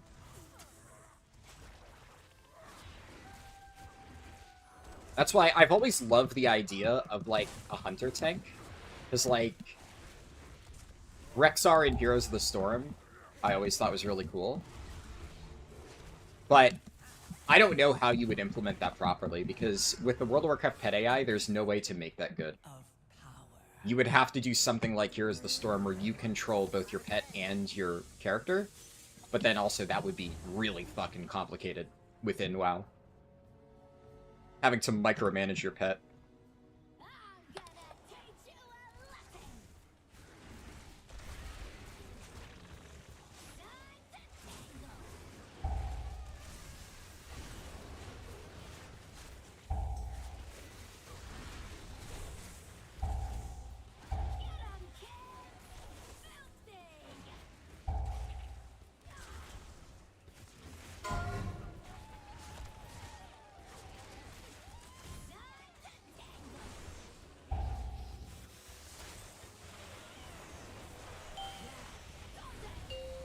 Almost meta.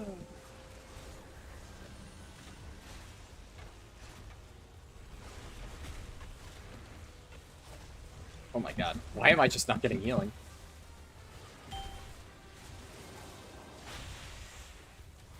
Hey. Gonna call the wild here.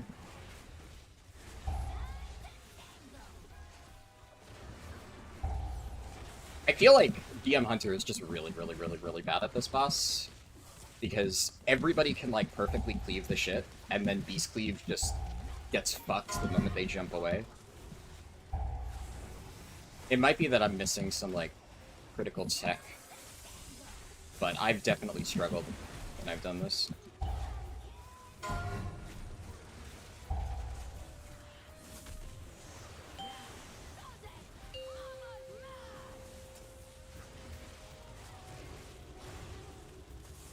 Also does kind of feel like I'm maybe getting a little bit unlucky with resets. Like, I just kind of have no resources here. And Jesus Christ, can I get one heal? Oh my goodness. But it's hurdled if I know that he had nothing for me. Maybe the trick is I single target the boss. Like, maybe that's just what I do. And just cleave... Allow my pets to cleave passively, but I don't know, that feels so bad. I don't know. I don't know. I actually genuinely don't know how you play this boss or something. All I know is I'm getting thrashed. It's possible that I'm just playing correctly and that they are... It is like I said, the end is just really bad here. But man, this feels bad.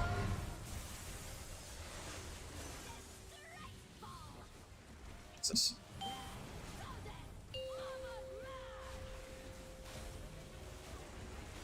I'm in a turtle. Ah, yeah. Yeah, I don't know. I don't think I played that super well, but I'm also... I hate that boss. It's so fucking weird.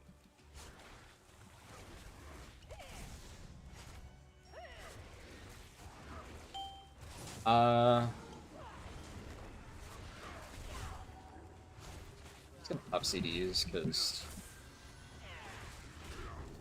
It's not a big pull, but I think I'll still get maximum Call of the Wild value here.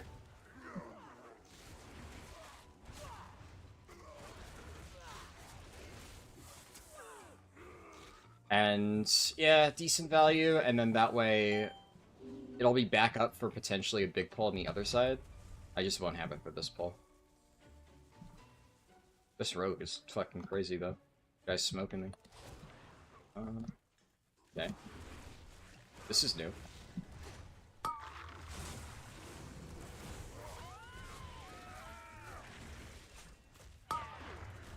A gift of power.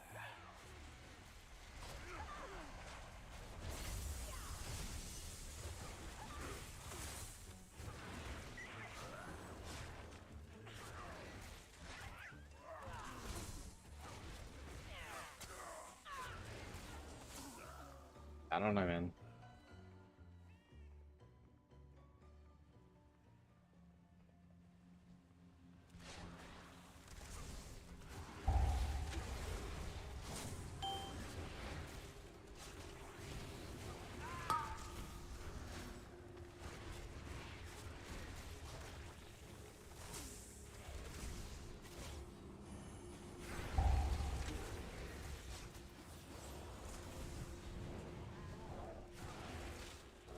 We're not pulling the contractors? Okay. I guess.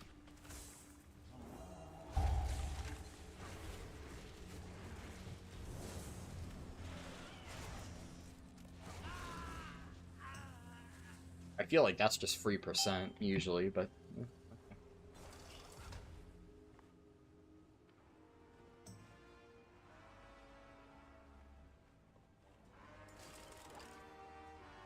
Yeah, like, if he pulls big here, which I normally pull big here, and I'm tanking.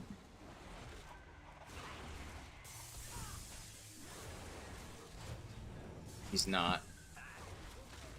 Not even gonna double? Doing 3 mobs? Dude. My Call of the Wild is so sad.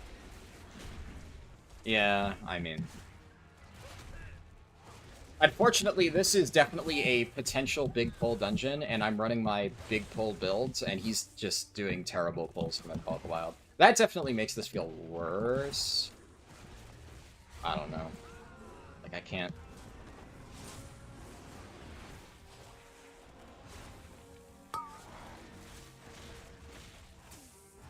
Yeah, he's pulling, like, super safe. These are, like, baby pulls.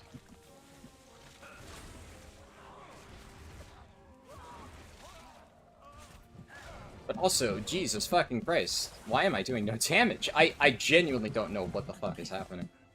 Why I'm just doing no damage here. Okay. Ah! I don't know. This just feels weird.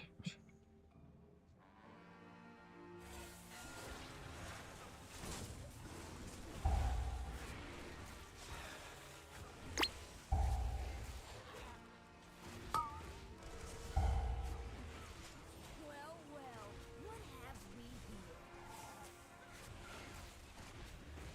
Use guys stay right where you are.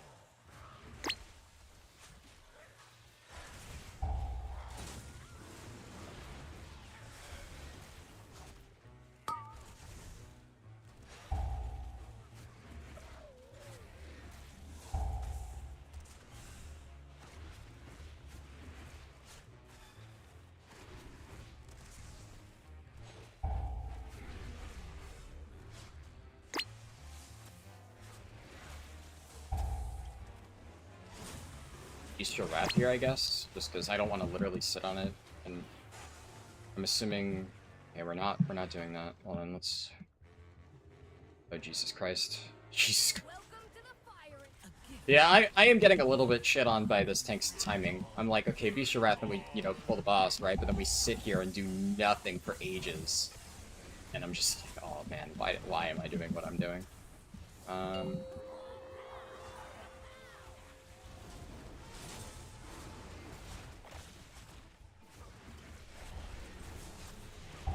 get him, boy.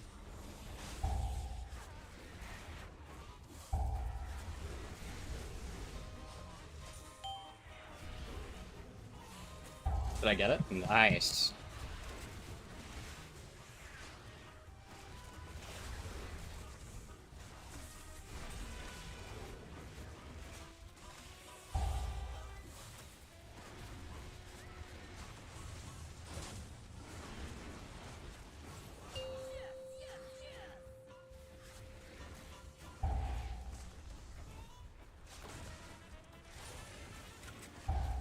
Stand still.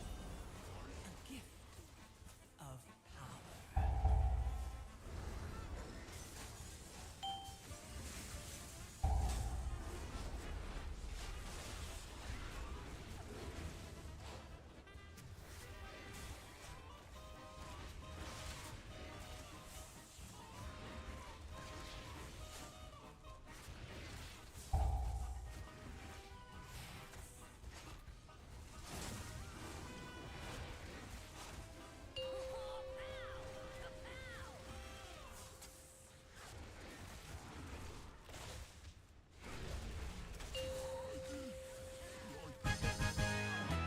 I mean, that was fine, I guess. Their damage is definitely very good. Like, no question. I'm just, yeah, that's the thing. I'm not sure whether these guys are just actually fucking crazy. They're not, like, super high scores, so I didn't think they'd be fucking animals. Or if I'm making some sort of mistake, but... Like, I don't think I'm doing anything wrong.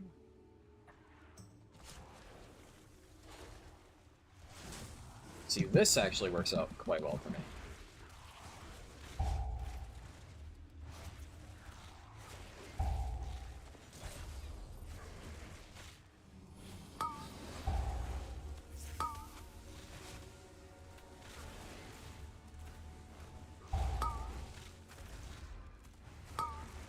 My power is transcendent.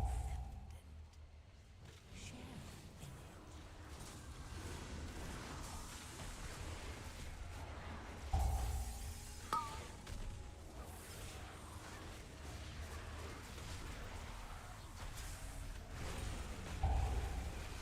Okay, I know for a fact I kind of shredded that pull.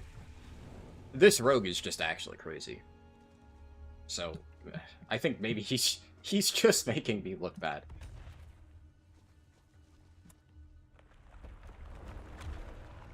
Can't really complain, though. I mean, look. Works well for the key. I'm just like... It feels so weird when I'm used to actually doing really, really high damage, relatively speaking. And I don't know enough about, like, what exact numbers are good for BM Hunter. Like, I'm not experienced enough with the spec to be like, okay, yeah, I may be losing, but I'm still doing respectable BM Hunter damage. I usually just am like, okay, am I gapping literally every single person in the key by a mile? Yes, I'm probably doing okay. But that is definitely not the case here.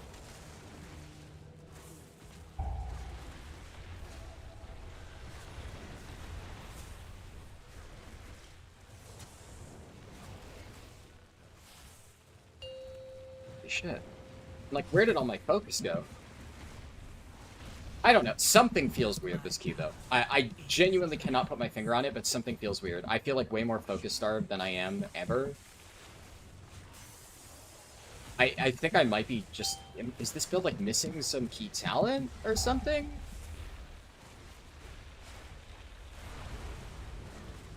What's going on? So just... I might just need to turtle here.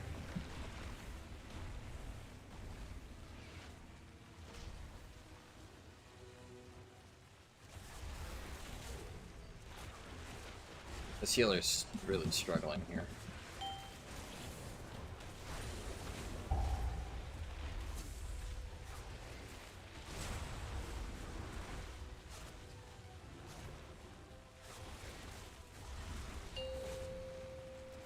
Definitely losing to a Windwalker in single target makes sense. Windwalker's like fucking crazy, but also I usually don't lose by this much.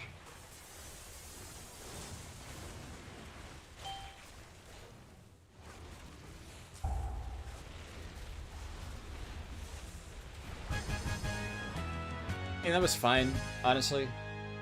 That was fine. This isn't my single target builds, so I'm okay with that. Maybe Floodgate just isn't a Call of the Wild dungeon. I feel like with the right pulls it can be, but I just kind of assumed that everybody pulled big in Floodgate, but...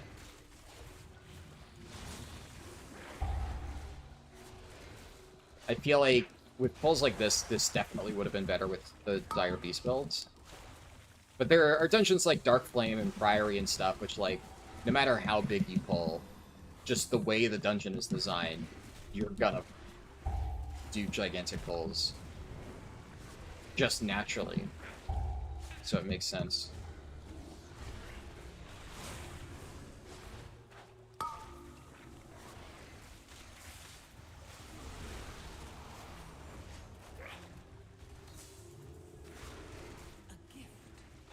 Of power. I am in pain.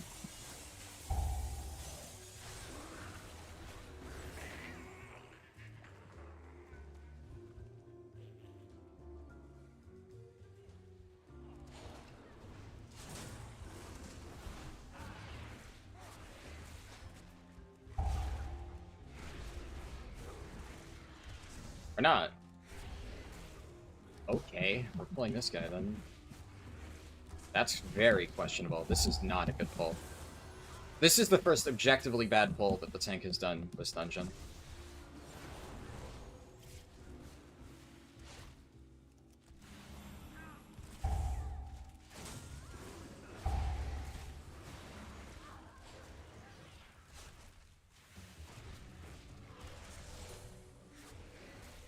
And the mobs are like all spread out, so I'm not gonna be able to beast cleave for shit. Your survival Just wasn't necessary. getting erased.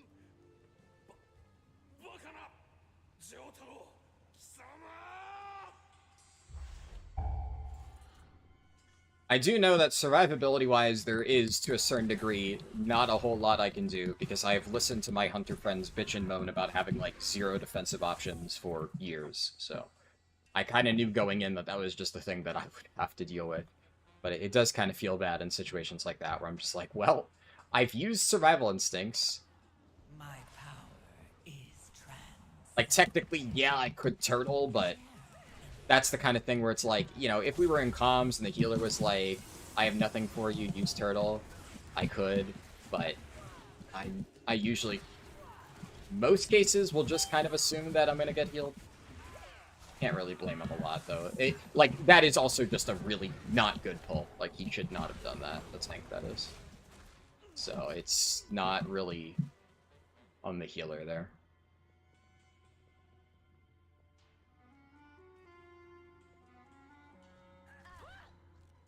Maybe they're raid players more than M+. Yeah, entirely possible, for sure. He's doing an early season route, it feels. Yeah, I could see that. Maybe he just... like... I mean, my Raider IO isn't updated. This isn't his main, though, so it's possible that, like... it's his alt, you know, it's geared, but he's just not, like, comfortable doing gigantic pulls. But it is weird, like, he's doing super safe pulls early, and then he does the Inspector pull. Which... or, not the Jump Starter. Which, I mean, you do this dungeon much at all, and you know that these guys are the fucking worst, and you skip them whenever possible. Which isn't a lot, but that one you definitely can.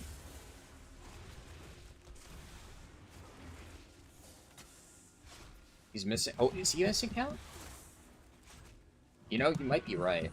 These jump starters give a lot of counts, so we might be exactly on.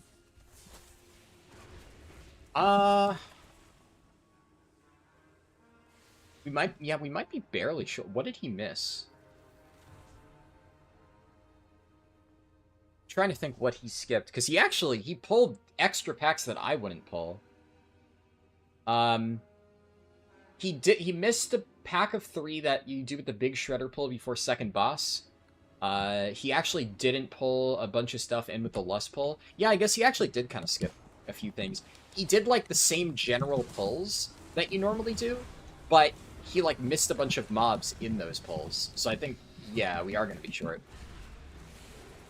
And there's no really great way to get it back. I mean, I don't really care that much, though, because, like, bare minimum...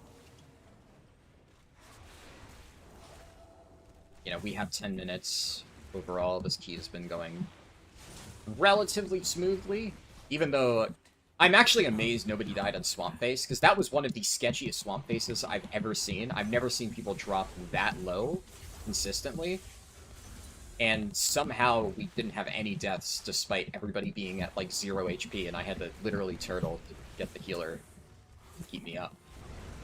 But, I mean, he technically didn't let anybody die. Yeah, actually, wait, this is a really missed... I've never seen somebody off by this much.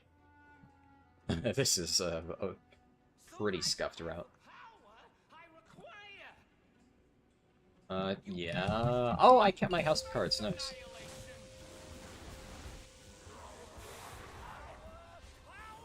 Fortunately, I used my, CDs on the previous poll, but...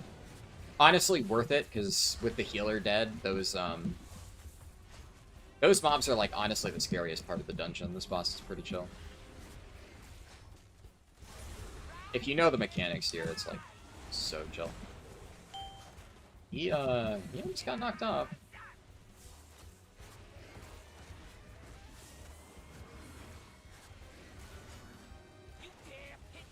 This Windwalker's taking me to fucking Gavelees, though. Oh my god.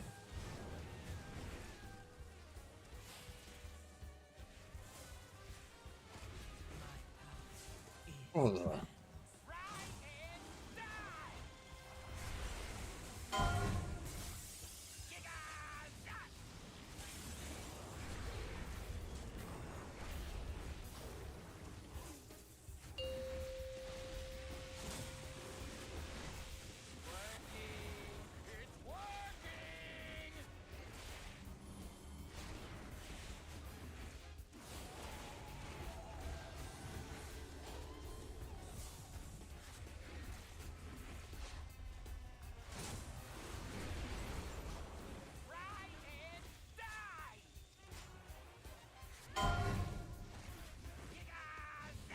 I wonder, can I... I might be able to feign death that. I didn't even think to try, but... Oh my god, please. Can I clear magic? I think I can clear magic effects with feign death. I'm not sure if that worked or if you just happen to heal me in time, but... I was very scared there.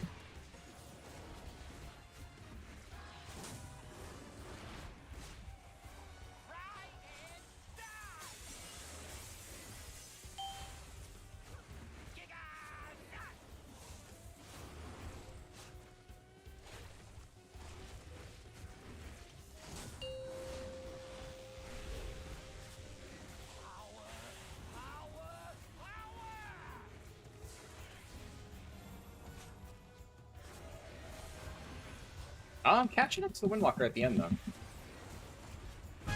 And that's not even my single target execute builds.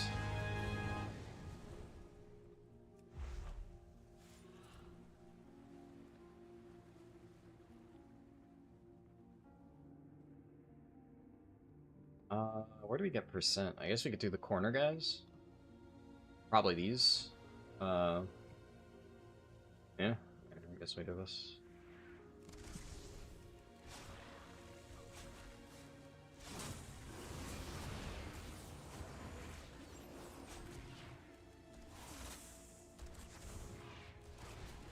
I get Call of the Wild up at the last second. Free pad. Don't mind if I do.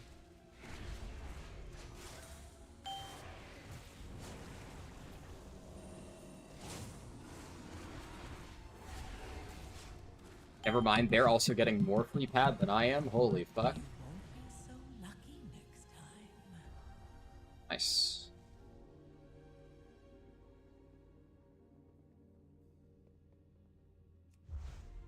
Oh. I mean, well, you know, yeah, the rogue was fucking crazy. This guy's actually fucking ridiculous.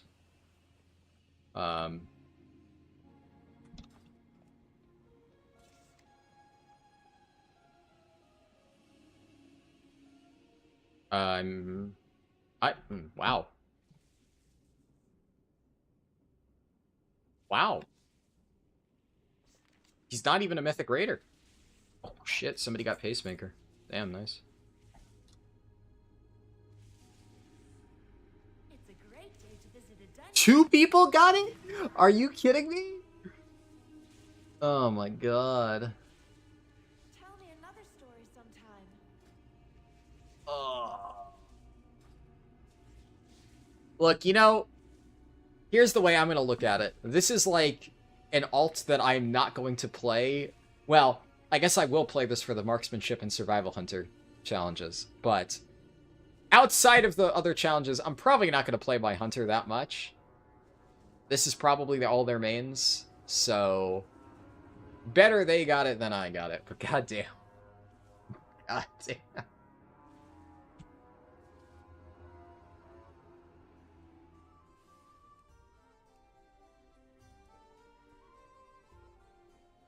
Yeah, for a non-Mythic Raider, that rogue fucking cranks. He doesn't even have, like, that much score. Guy's just kind of chilling, doing actually ridiculous damage. Rogue is very good right now in M+, for sure. But that guy's the best rogue that I've seen in M+ so far. So the fact that he's, like, not even an AOTC Raider blows my mind. Very impressive. That is the first dungeon that I've been 3rd on overall. So, I'm all things considered, I don't think I did poorly. I think in hindsight, like, that is about as much as I normally do. I think, although on some polls it did feel like I got very unlucky with, like, tier set procs and stuff, a lot of it I think had to do with just, I'm running Call of the Wild, and he wasn't doing polls that favored Call of the Wild. Which, you know, is what it is.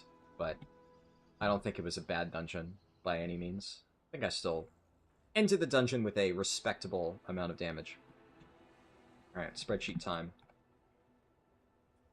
I got 327 score. 327. So that, yeah, that is actually... Does it give me the achievement? Or, Oh, it's account-wide. Okay. But, yeah. Alright, so this character is now officially 2500. So the rest of this is just a formality. We are trying to get all of the dungeons. That is the challenge.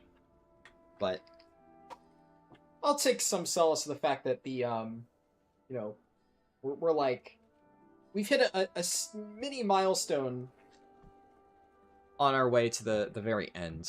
So at the very least, it should be easier to get into keys. What did I re-roll into? I re-rolled another floodgate, which, you know, if I actually wanted to get gear, floodgate would have the best gear. So if all I cared about was like farming stuff, then I would keep it. But I'm just gonna get Keystone Hero, and then once I'm done with Keystone Hero, I'll have a full +10 vault. That's actually one of the cool things about doing this challenge, because whenever I pick a character, I finish all of it within the same week. I do all 8 dungeons on +10, and then I have a full vault. And also, it'll look pretty cool, because I'll have top 8 Mythic Plus runs, and it'll be 1 for each dungeon. I think for all of my other characters, I'm probably going to only get 4 vaults, or like Prop Pally and Monk at this point. But I do kind of want to keep them, well, obviously Prop Pally I need for Raid, but my Brewmaster Monk I want to at least keep slightly maintained, mostly because we still have to do Mistweaver later on, and I want to make sure that I keep getting gear for that, and I kind of just want to play it for fun. Okay. So I gotta find dungeon. I think I'm just gonna keep looking for 10s. I don't need to specifically search yet. I do have 2 of the hardest ones left. Yeah. Cinderbrew I'm especially kind of scared of.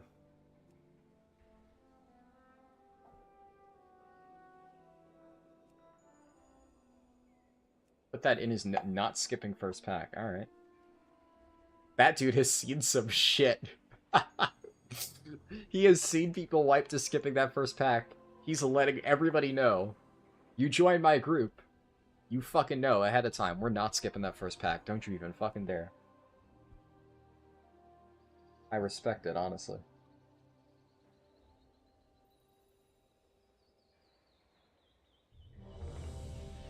Nice. Alright.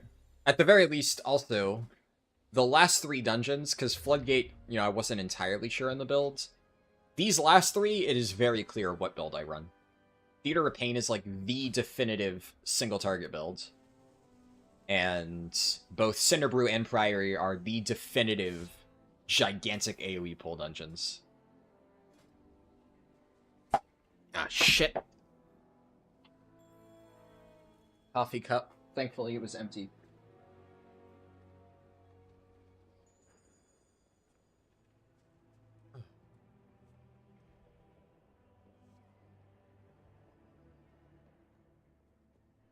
I'm not sure which build I prefer more. I think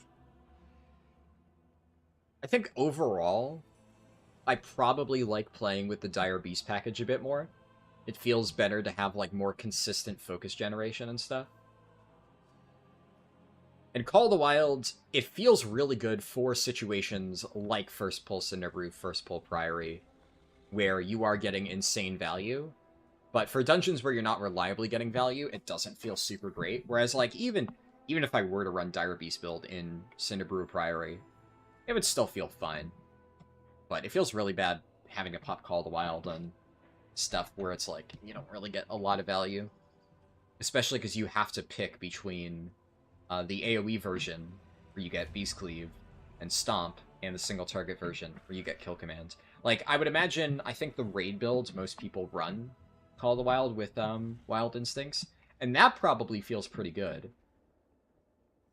But then it's kind of different. You're just getting, like, massive single target burst, and not, you know, just kind of an AoE CD on single target, just because there's nowhere else better to use it. Which is how I felt like half the previous dungeon.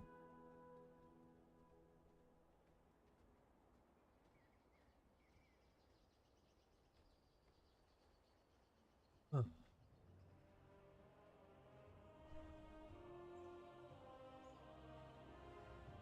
Oh, wait, did we get... Oh, we got tuning? Oh shit.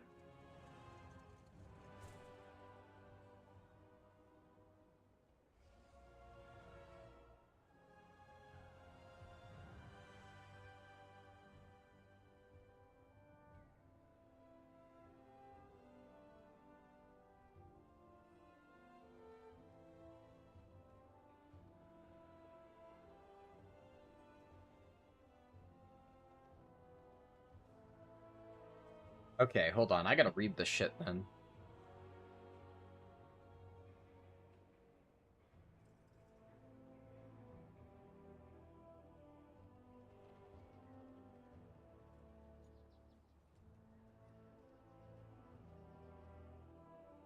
I guess Herald is back? Herald what? I have to read. Herald of the Sun? Is that Herald? I'm still opening it up. Rep Paladin Herald. Ah, I gotcha. Vengeance DH Eldrachi Reaver nerf? I'm surprised they're nerfing Eldrachi.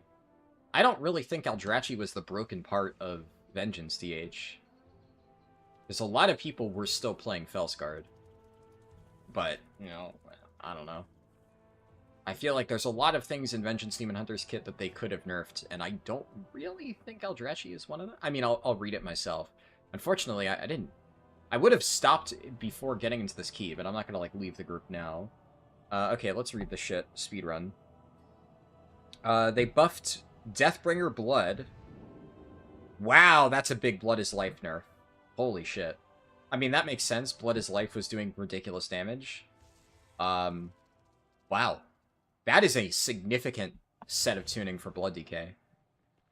I wonder if that's enough to push Deathbringer back over the top, which would kind of suck because I prefer Sand Lane. I get it. I get nerfing Blood is Life, but that feels bad. That's, like, the most fun part of Sand Lane. Damn. They also buffed Deathbringer Frost. They also nerfed Blood is Life for Unholy Sand Lane. Oh, I mean, that's a very light Eldrachi Reaver nerf. That's, like, barely anything, right? Sigil of Silence nerf. That makes sense. Base duration is halved. That's a pretty significant nerf. I think that's fair, though, given how strong Sigil of Silence is as a utility ability. Are you kidding me? They nerfed Elun's Chosen damage? Blizzard, get your shit together. What the fuck? That's crazy. That's crazy. That has to be, like, a balance nerf that hit Guardian. Elun's Chosen is, like, dog shit damage for Guardian. The only reason people run it in keys is because it's the only way to survive gigantic pulls. Druid of the Claw is terrible for keys, for survivability. Man, they have no idea how to balance Guardian. Fucking hell. That's annoying. The Augmentation Evoker changes are, like, bad? Like, really bad? That is... I don't think that does anything? Okay.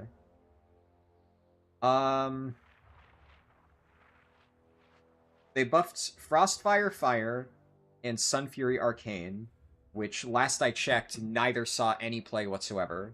So, I mean... Actually, well, they gave Arcane a flat 4% buff, so I suppose there's something. Brewmaster gets 10% armor.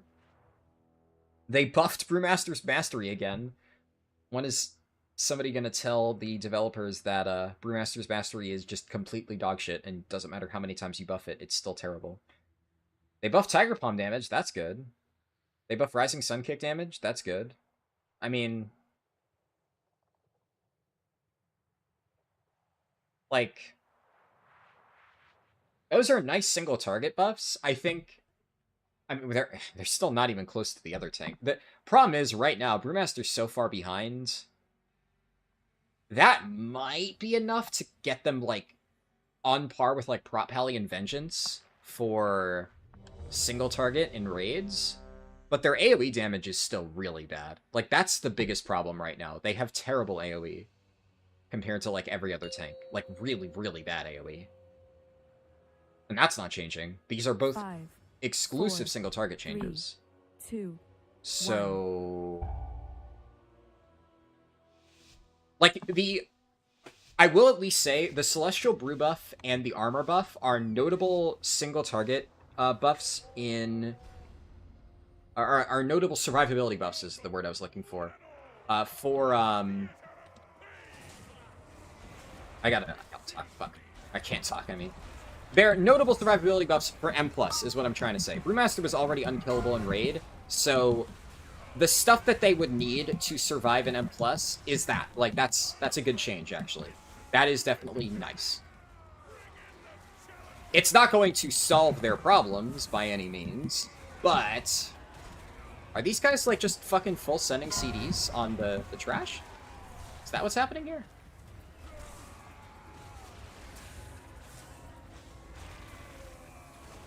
Okay. I mean, sure, I guess.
It's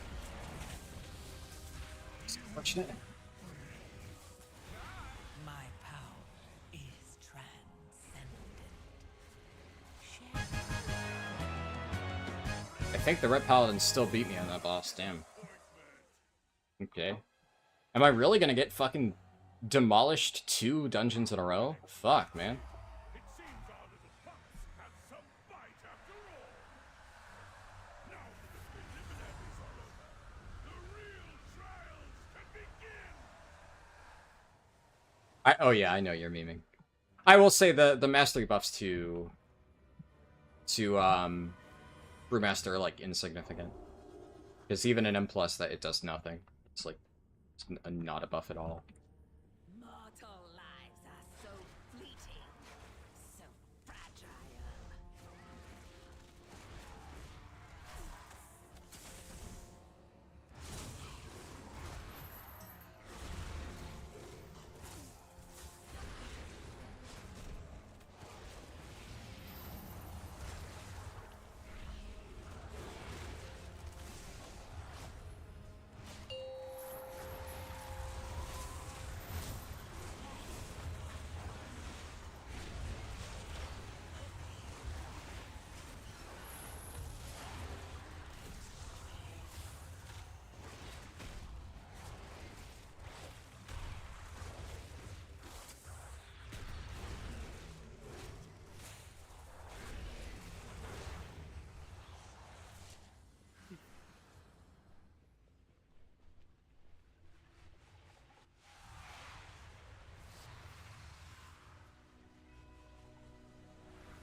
Really? The mage isn't spell stealing?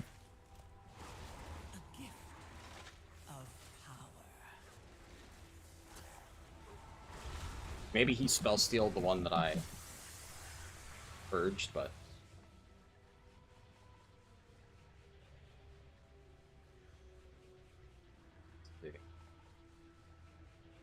It looks like they nerfed... If I'm reading this right, they nerfed Mistweaver's damage a little bit, but buffed its healing slightly to compensate. I don't know if I'm reading that correctly.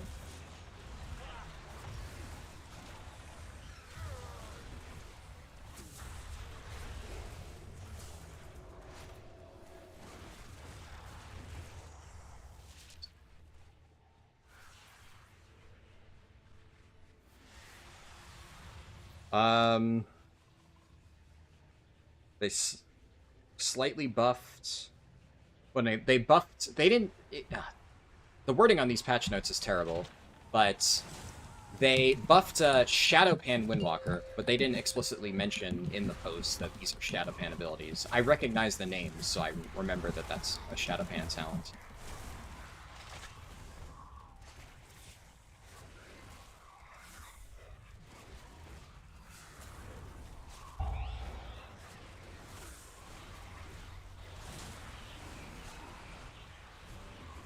Jesus Christ, dude. Why can't I do damage right now?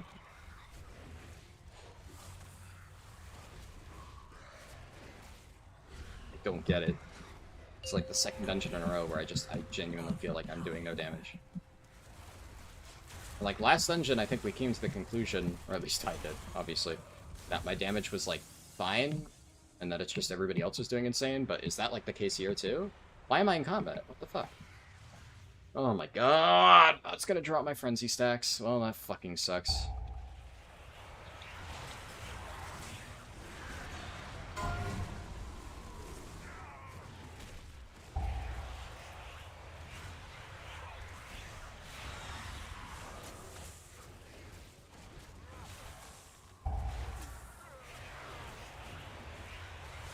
Jesus Christ. Yeah, never mind. Fucking nerf sand lane blood decay. Fuck, dude.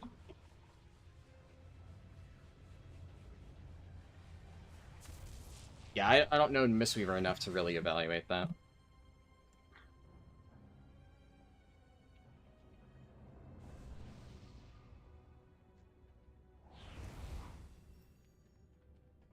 Your souls are mine to claim.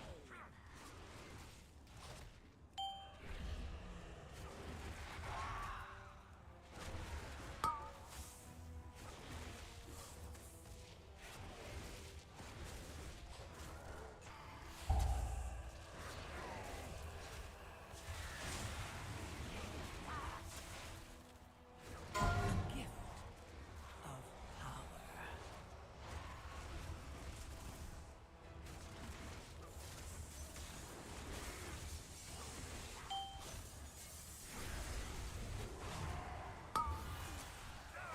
Man.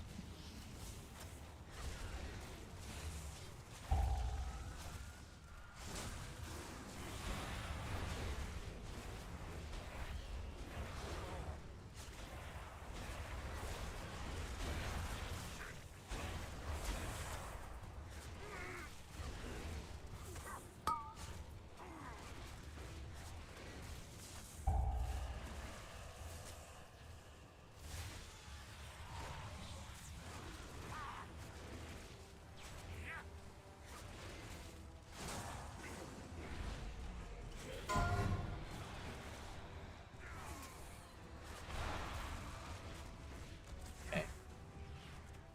Nobody even made an effort to stack up here. My power. I'm just gonna go on the boss, because otherwise my damage is just gonna suck, because everything is way too spread for Beast Cleave to hit it. And there goes any chance I have of doing respectable damage on this boss, but oh my god, why is it so low? What am I doing? What am I doing wrong? What is happening here? I don't get it. I don't get it. This just feels really bad.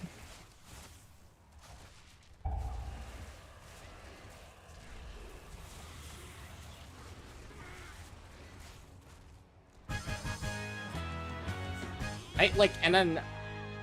That's hilarious. Our challengers have passed the first trial. Like, I didn't end that far off, but I felt like I was just so far behind the entire time. And I did about the same. This guy absolutely shredded the Lost Souls and did much less boss damage, so I don't know. I think it's fine. Just can't pat on Lost Souls because they were so spread. That seems to genuinely just be all it is.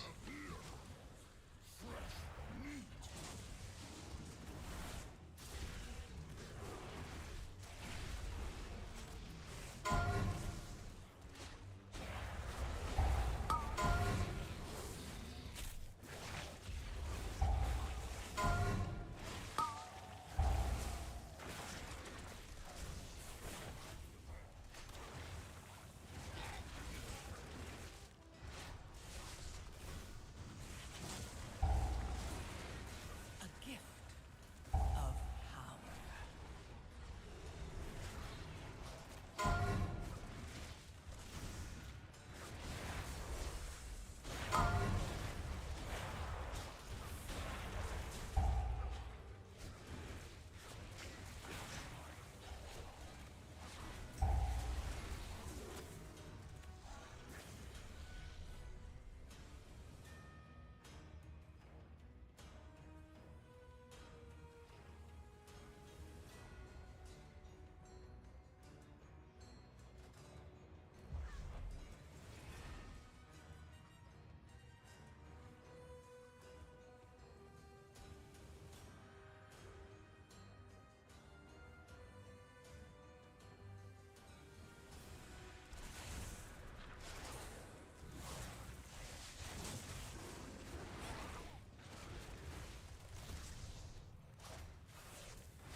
I feel like if Beast Cleave lasted like another second or two,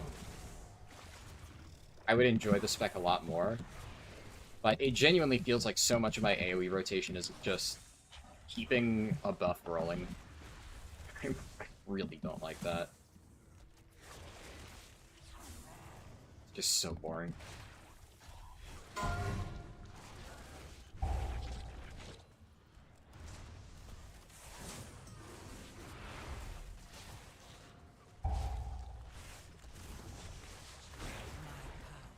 Is transcendent.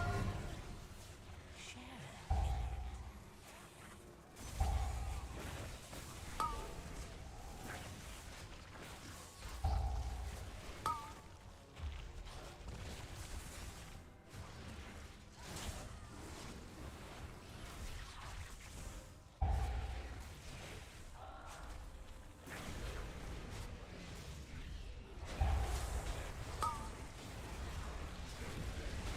Maybe these are just bad BM Hunter dungeons. I don't know.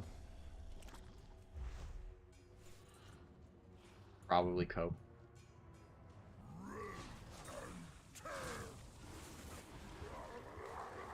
More spare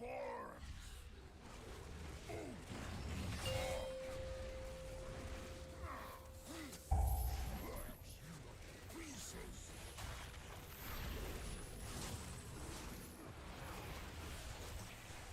Keep for that guy.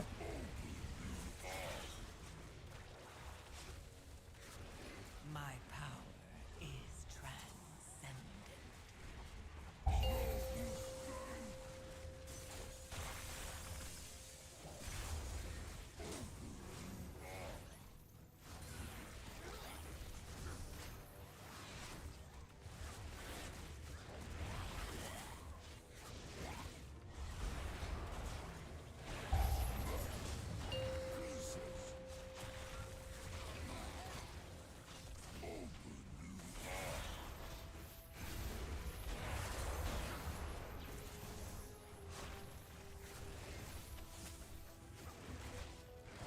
Catch something good!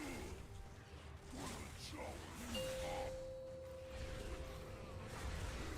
Escape!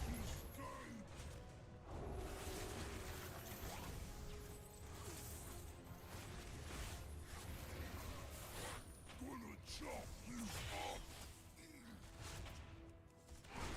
More spare parts! Pieces! Chop! My power is transcendent. Share in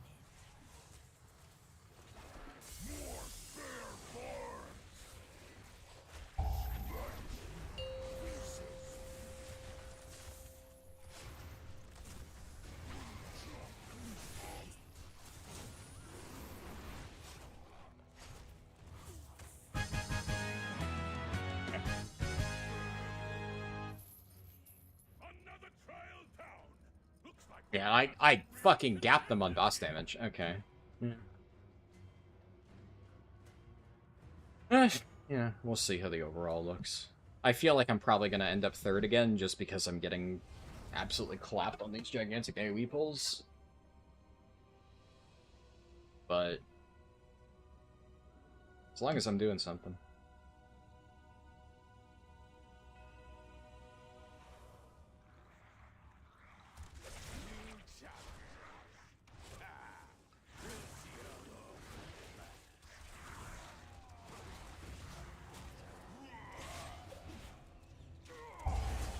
Oh, come on! How is it dead, dude?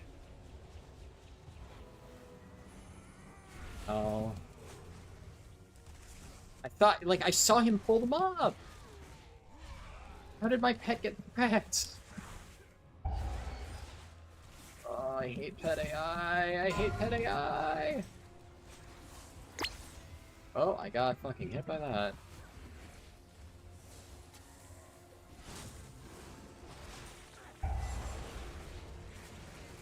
That fucking sucks. Rip my entire fucking burst window.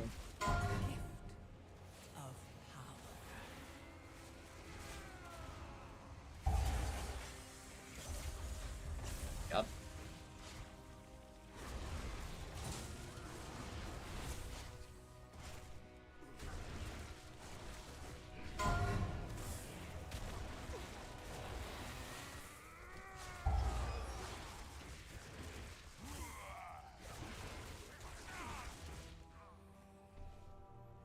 Oh, that felt fucking awful. I'm fucking suffering. I actually attack him up? I didn't make it in time.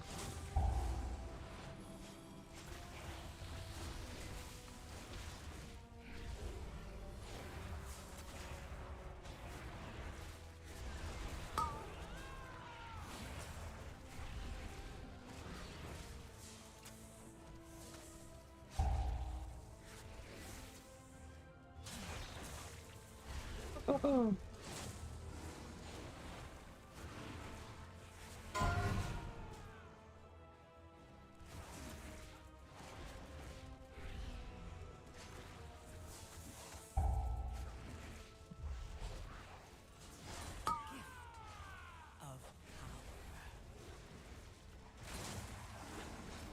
I guess I probably shouldn't bait there, huh? Yeah. 'Cause if that goes on me, then the bait spot's not gonna be safe.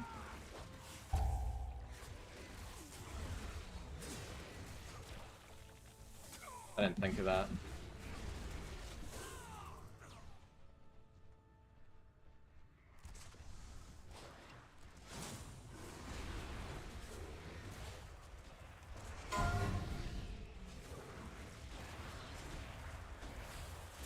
Okay, Blood DK just actually doing top damage? That's fucking crazy. The blood may in fact be life. That may be a fact. Yeah, oh, it's infliction of sorrow, whatever the fuck that is. That's not the blood is life. How is he topping damage? What the fuck? Oh my god, yeah, like that pulls like that just make me feel like fucking garbage. I don't really know what else I'm supposed to do with this build. But it feels bad. If I pot here, I should have it up for Madretha Lust. Still get decent value. My power is transcendent.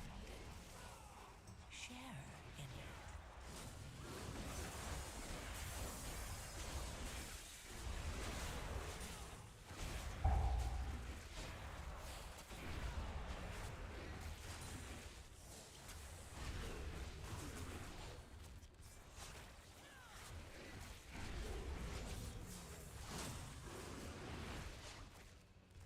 Kind of hope that I don't get picked, because if I do, I'm just going to instantly give up.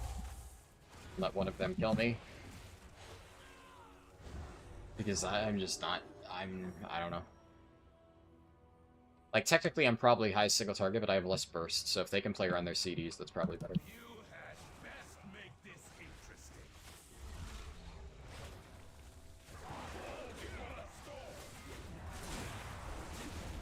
Eastern Wrath should be up by the time I need it, so...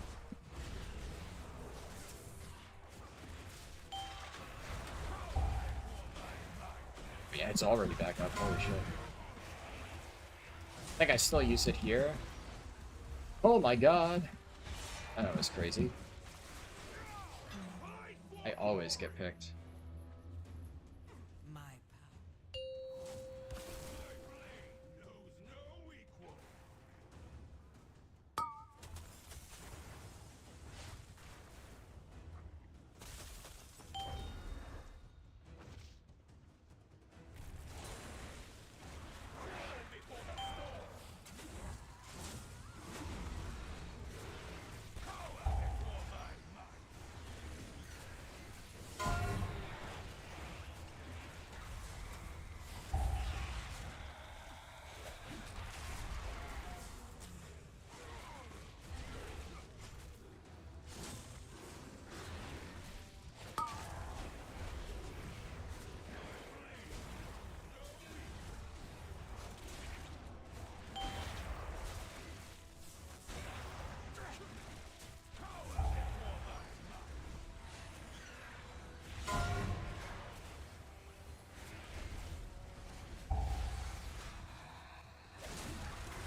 Don't pick me, don't pick me, don't pick me. Fuck!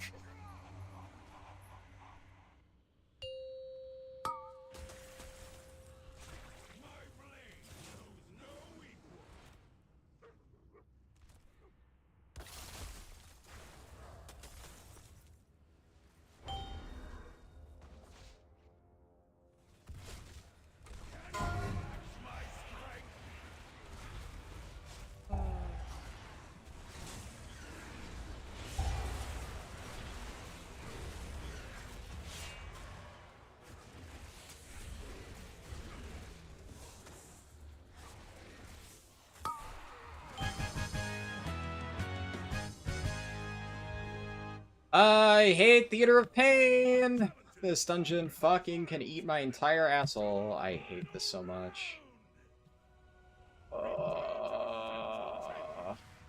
I probably should have tried to kill him too. He did fucking nothing with the 2 burst windows I gave him. Come on, man.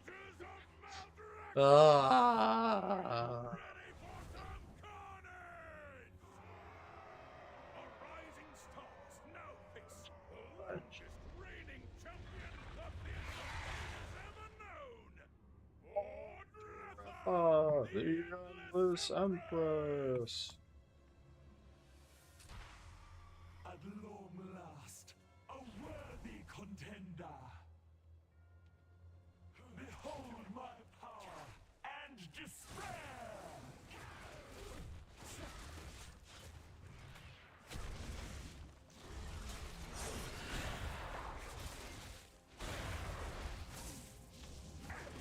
My magic reaches beyond your mortal ken. A gift of power. Reality turns its ire against you.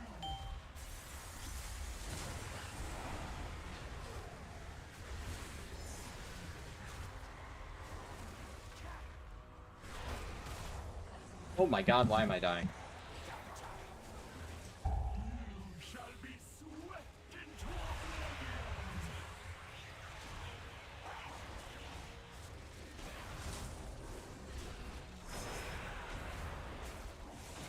Reality turns its ire against you. All whom you have slain, cry out for vengeance. What happened? Why? Where did my health go? Oh my god. That really just hit that hard on DPS? It actually just fucking chunks you? That's how that mechanic works? Oh my god.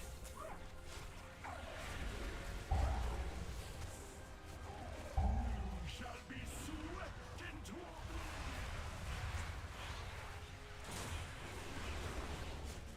My power is transcendent.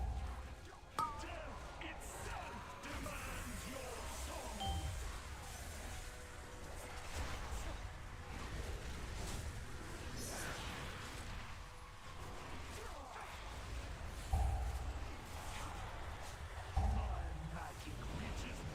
Oh my god. Wish you had lasted a little longer. I'm stupid. I can't believe I got hit by that. I can't believe I fucking didn't see it behind the boss.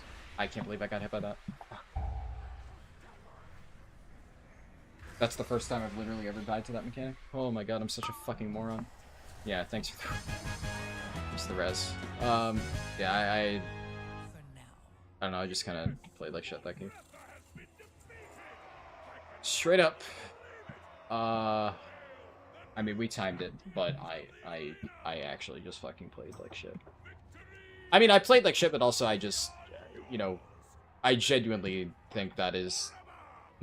We're here for quality VM Hunter gameplay? Yeah.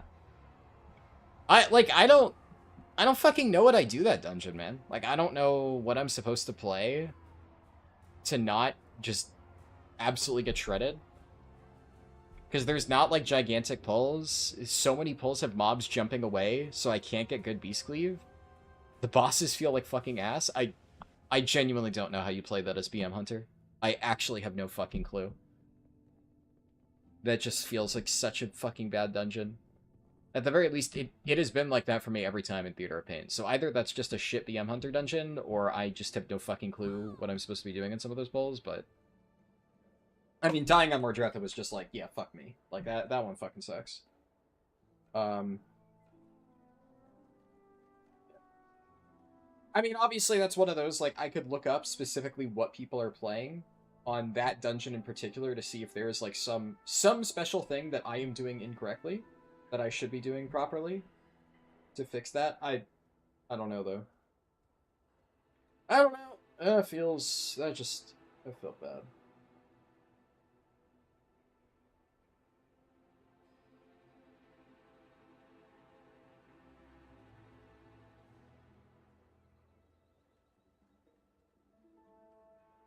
At the very least, I mean, this is my single target build, but it's like, it's not a single target build, it's like a hybrid build, but I feel like, I almost feel like the trick for theater, because, like, this is meant to be like a hybrid single target AoE build, right? But I feel like my single target was fine, but it wasn't, like, amazing. It wasn't, like, so good that it makes up for the fact that I was just getting dumpstered in AoE every single time. So maybe it's like, for Theater of Pain specifically, if I know that I'm just never going to be able to perform well on the trash because of how fucked it is, maybe I just commit full, literally, like, pure single target. I don't know. I don't know, though. I feel like there's no universe where I don't take multi-shot Beast Cleave, right? So if I'm taking, like, these three, which I kind of have to, like, what do... Maybe I drop Dire Beast and I go for, like, Wild Instincts Call of the Wild? That way I could at least use this for the big pulls, but then also have this for, like, the boss burn phases? Maybe? I don't know. I really don't know. Oh, well. I mean, we're done with Theater of Pain. Next time I have to go back there, I will be holding a spear, or I won't have to worry about fucking bullshit pet AI anyways. So, good fucking riddance, Theater of Pain. I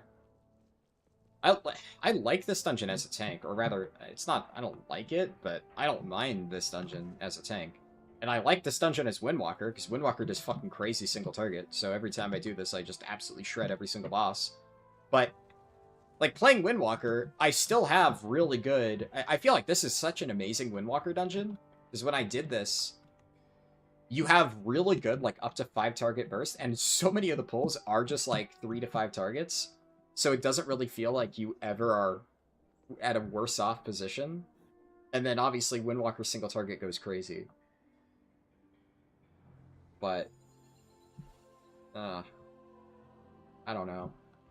I feel like BM, you have to spec so specifically, because Windwalker, it's like, oh, this is a slightly more AoE dungeon, let me change up, like, 2 talent points, and that's really all you can do in the first place.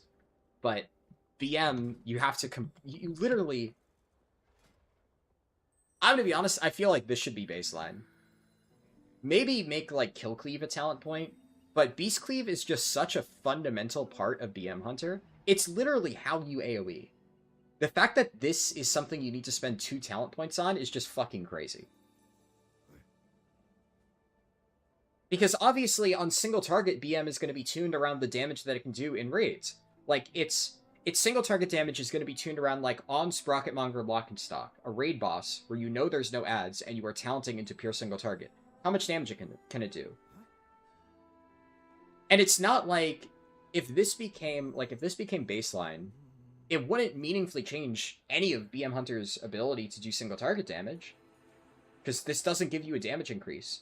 This just enables you to actually hit multiple targets. I don't know, is there another spec? A Fury Warrior, I guess. The only thing that I can think that is even remotely comparable is Fury Warrior Meat Cleaver, where, like, you need to specifically talent into something to allow yourself to do any sort of AoE whatsoever. And it does remind me a lot of Meat Cleaver, where you're just maintaining this buff to allow your shit to cleave. But at the very least, Meat Cleaver is like, you press it once every so often, and then you just hit things, and all your abilities splash. Beast Cleave is, like, janky as hell. You have to, like, it feels like you have to refresh it so often. It costs a shit ton of focus to do. It feels really bad. I've played a good amount of Fury Warrior, and keeping up Meat Cleaver doesn't feel nearly as annoying as keeping up Beast Cleave. And Meat Cleaver is, like, a single talent point in, like, a cluster, I think, like, over here, surrounded by stuff that you kind of take anyway. So it's pretty, if I remember correctly, last time I played it, it's, like, 1 talent point that's not hard to reach. But in order to take the ability to do AoE as BM, you need to take 3 fucking talent points that are on their own row. I have to hard commit to taking this shit. I have to go, well, you're going to take Animal Companion, right? But I have to take Multi-Shot, which does nothing, right? Then I have to take Beast Cleave to make Multi-Shot do anything. And then I have to take Kill Cleave, because realistically speaking, right, like, that's where a good chunk of my AoE damage comes from. This just, I don't know. This feels like really, really, really bad design to me.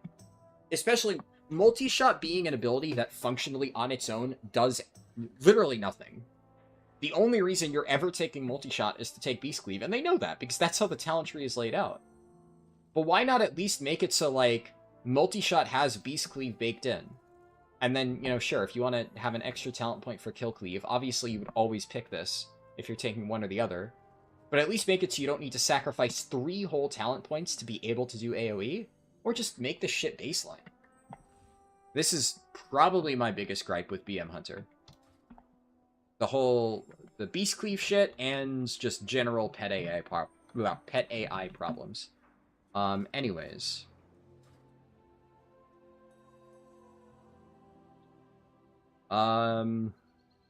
Theater of Pain, how much score did I get from that? 329. That was actually my 2nd best dungeon. Okay. Well, now we have the 2 hardest dungeons left. Alright.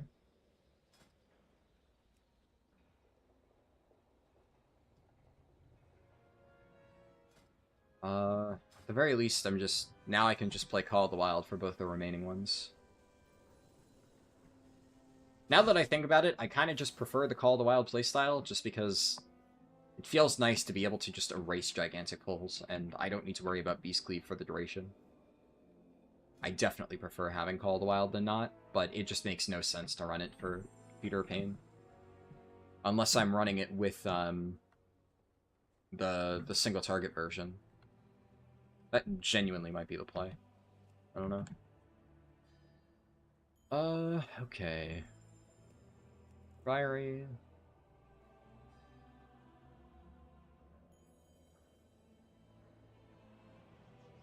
Priory.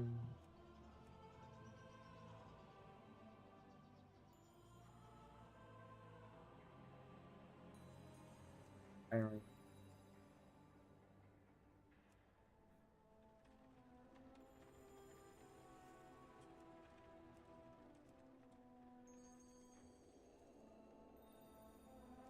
Did I re-roll my key? Oh yeah, I did re-roll, but it hit Dark Flame. Okay. Huh.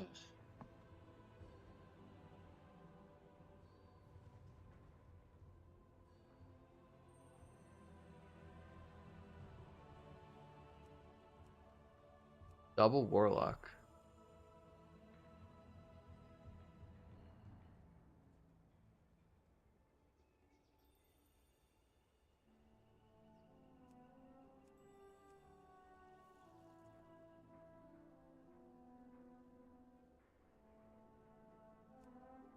I'll avoid joining an oceanic group if I can help it.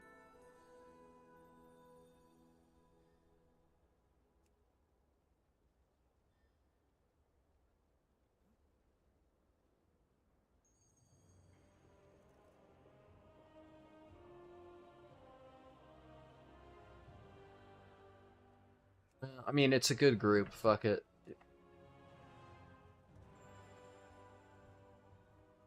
Yeah, okay, they have 2 lusts though, so fuck me, I guess.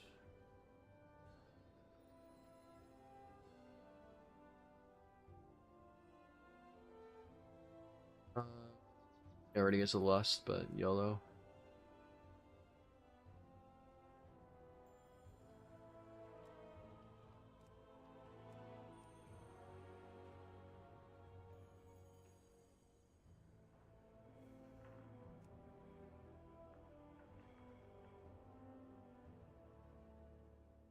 I think they mislisted that because it says Motherload, but then they listed it as meadery, so.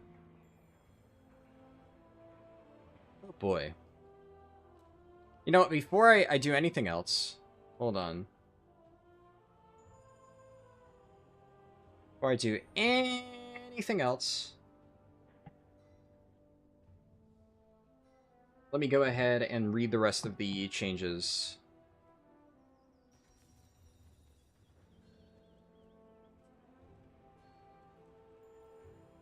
Okay, so Windwalker buffs. Yeah, they buffed Herald of the Sun red. It seems a lot of these buffs are, like, buffing the underperforming hero talents for any spec. Ooh, nerf to Disc Priest. Interesting. They buffed Holy Nova damage. We'll take that.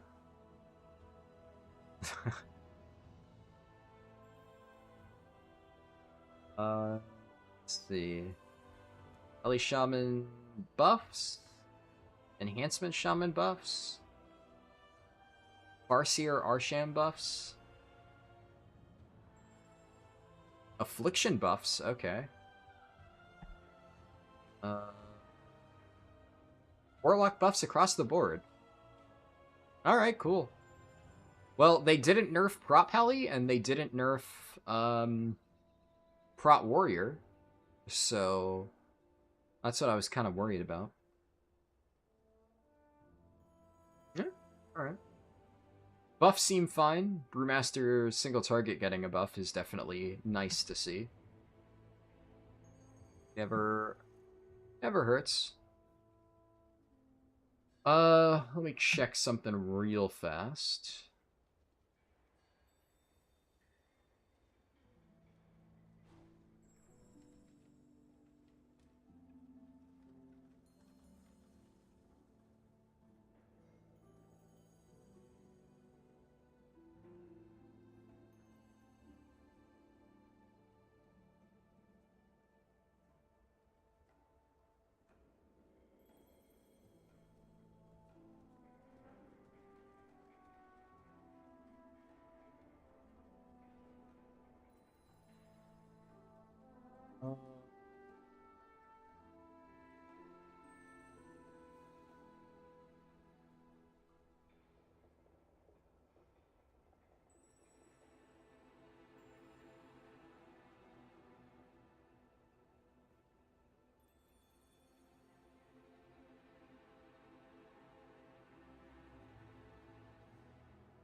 All right.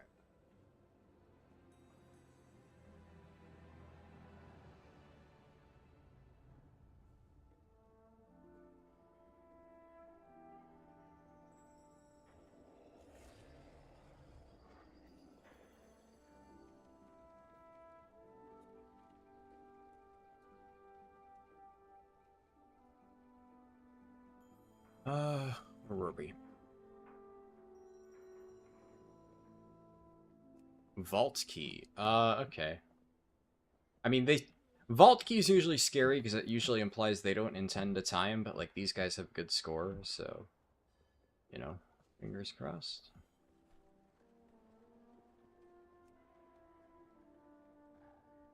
Sir.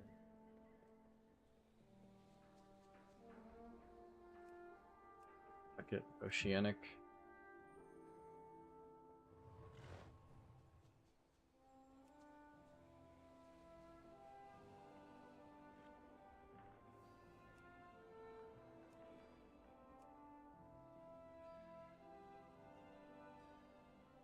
I don't know if I just got really lucky joining the last two keys where I got like an invite almost immediately. I guess now that I'm being picky because I only want 2 specific dungeons, it's probably going to be a little bit harder. And Priory especially is probably a tough key to get into, because a lot of people like Priory.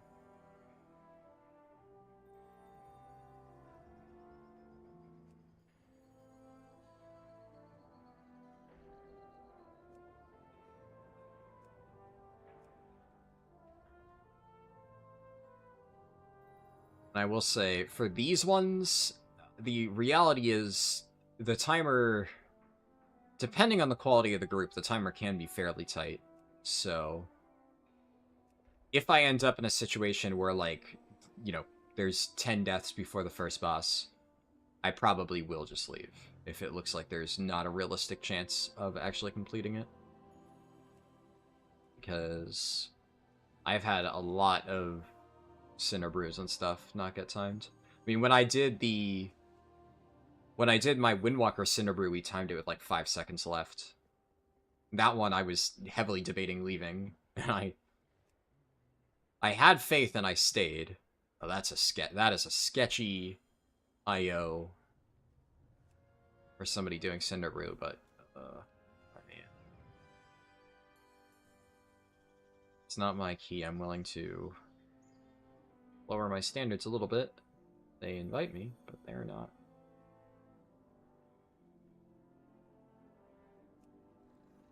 Okay. Well, these guys need a bloodlust. Which group did I just apply to? I think it bumped my cursor. Oh no, there it is. Yeah. These guys need a bloodlust. So, you know. Makes sense. We already have a hunter, but fuck it, I'll apply anyway.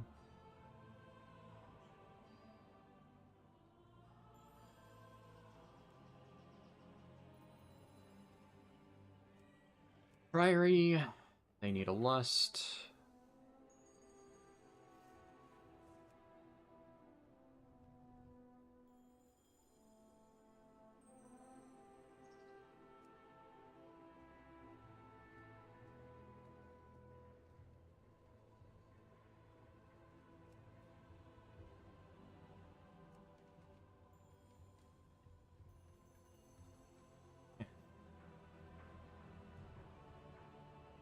Rough. It's rough out here.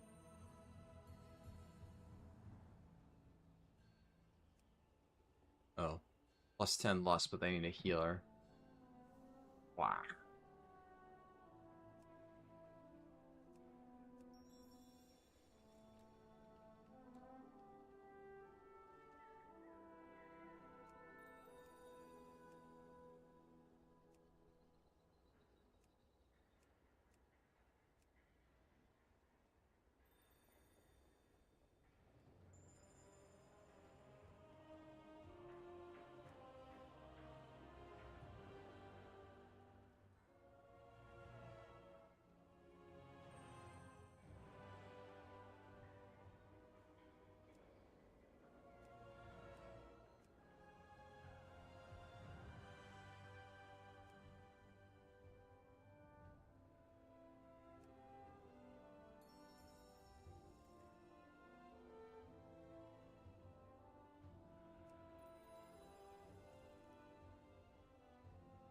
Theater.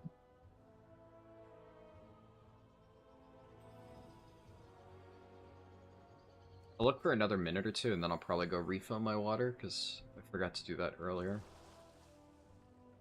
And also, I can only stare at the group finder thing for so long before wanting to blow my brains out.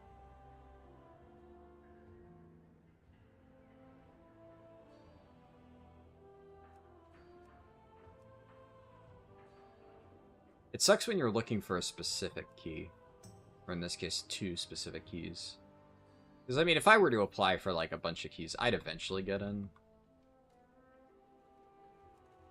But when I'm only looking for, like, 2, including Priory, which is, like, you know, in high demand...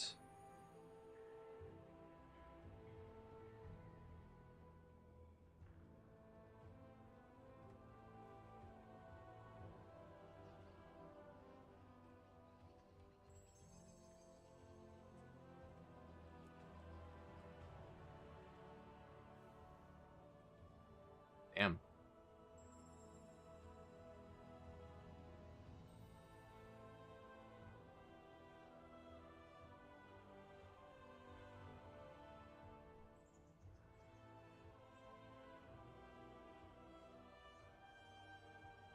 Okay.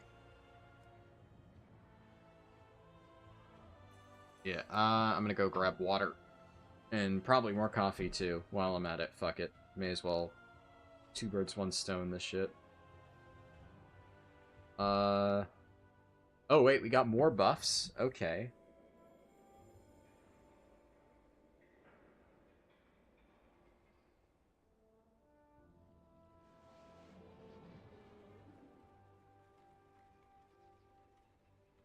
So they buffed the...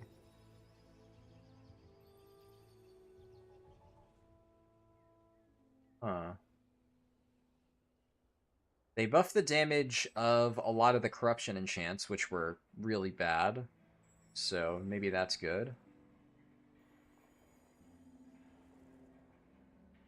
They buffed cartel reputation by 100%. I mean, I kind of feel like it's still going to be really annoying and slow, but...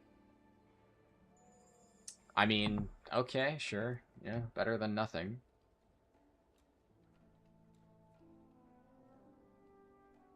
It's good that Blizzard's at least keeping that in mind.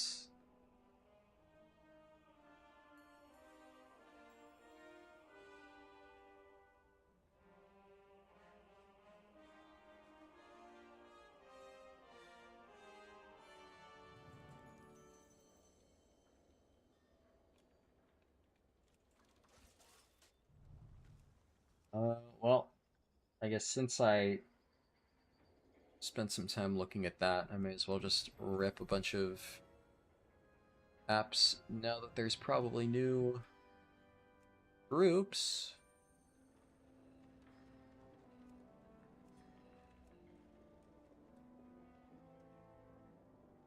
Oh.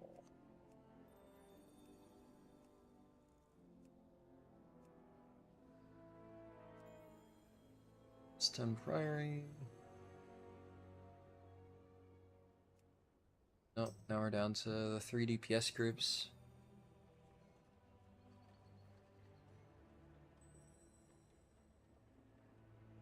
They have 2 healers, okay.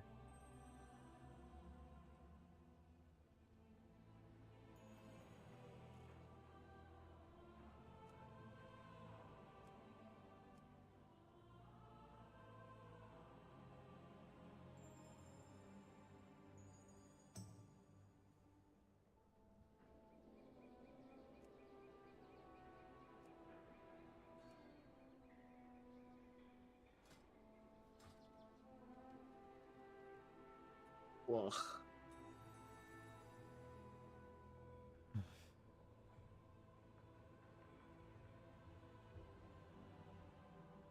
I'm slowly starting to realize I could be here for a while. I got lulled into a false sense of security with all the other groups only taking, like, 5 minutes tops to get into. And we've been sitting here for a solid 10 minutes, and this is just not happening.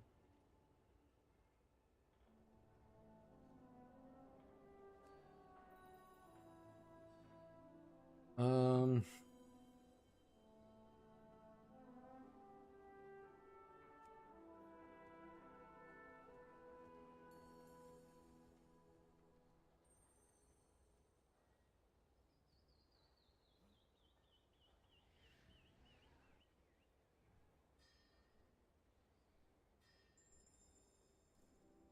Alright, yeah, I'm gonna go refill my water. Like I said I was going to. I just got distracted by them, posting the stuff. Alright. BRB.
One second, I had to carry a lot of shit down just now.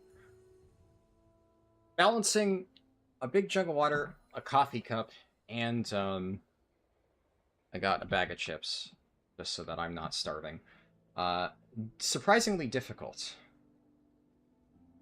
Okay.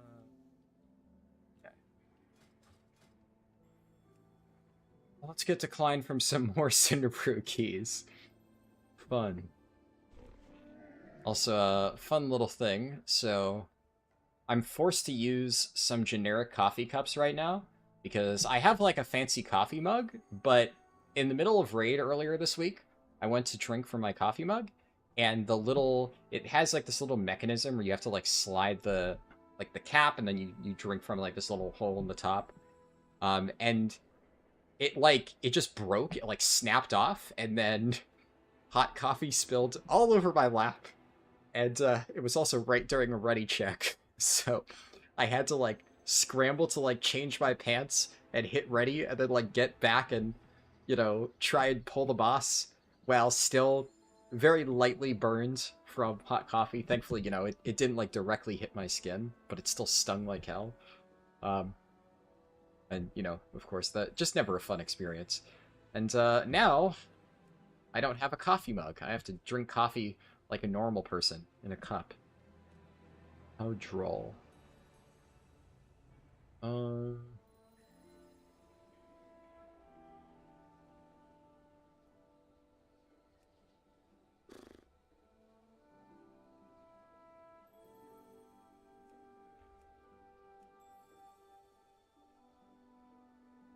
I'm gonna die of old age before getting accepted into a fucking key.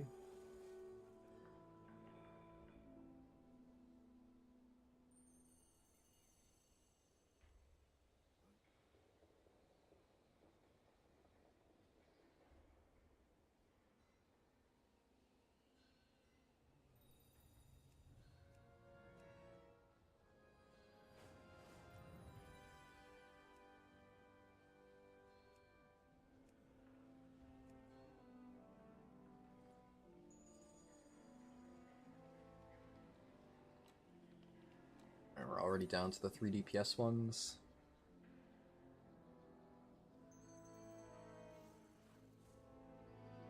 Ah.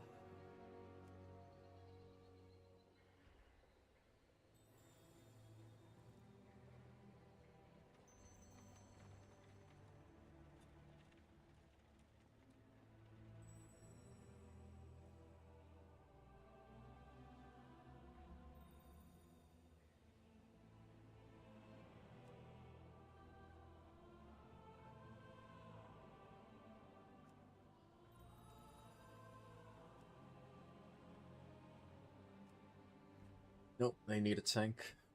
Man. Uh, I did not expect it was going to be this difficult to get through. I'm going to mute my mic real quick while I eat. And because I hate chewing into the microphone. And, I'm going to keep slamming applications,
Okay, I'm gonna be real.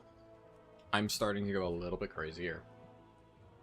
I think it has genuinely been 30 minutes, and not being able to get invited to either dungeon. Oh, okay. All you gotta do is start bitching. That's it. That's it. That's the secret. That's the secret. You just start going full fucking Doomer mode, and that's when the invite pops. That's it. That's the secret. That's the trick. Holy shit. Alright, yep.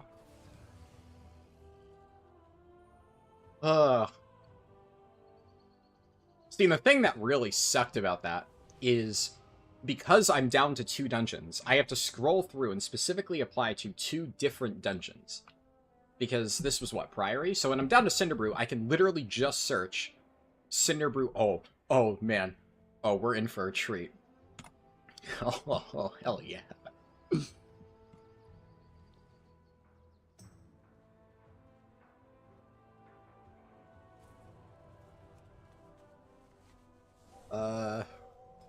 Take the,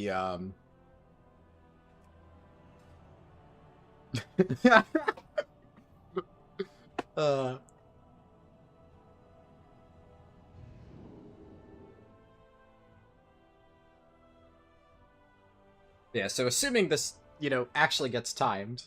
The orphans of Merodar have been asking to play with you again. Oh, I'd God. appreciate it if you visited them. Then I can just search Cinderbrew 10.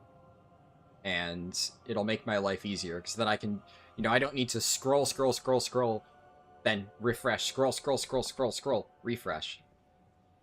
That's the part that was making me go a little bit crazy. Just a teensy tiny bit crazy.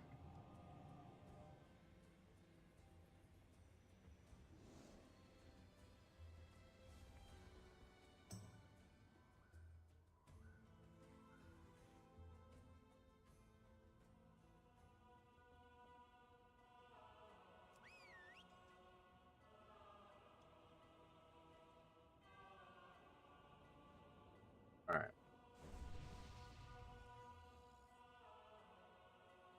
Everyone here for the trinket. I mean, technically I'm not, but, the trinket drops for me, I'm definitely gonna take it.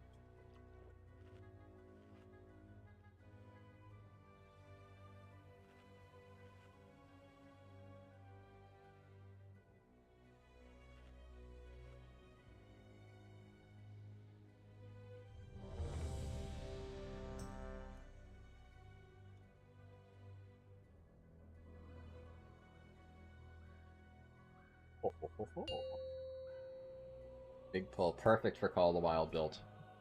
I'm so ready. 5, 4, And I'm the auto 3, PI target. 2, 1.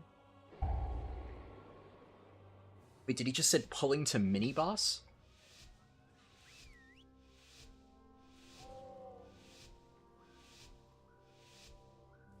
The expedition built the priory as He's a pulling place to all the way find to the mysteries of the shield slam guy? Mad respect if so. Oh, he is. Holy shit. This guy's an animal. the god sought to kill you. Captain Dale Cry is protecting something. Dude, what a crazy pull. Each of his lieutenants bolsters Okay. his tactics. Nice mage list.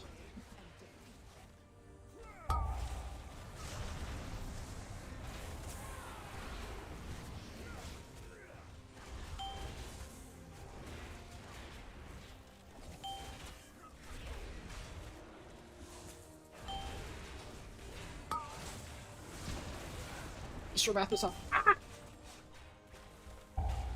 But you know what I could do? I can bursting shot them because they're in the corner, so that counts as a stun for defend.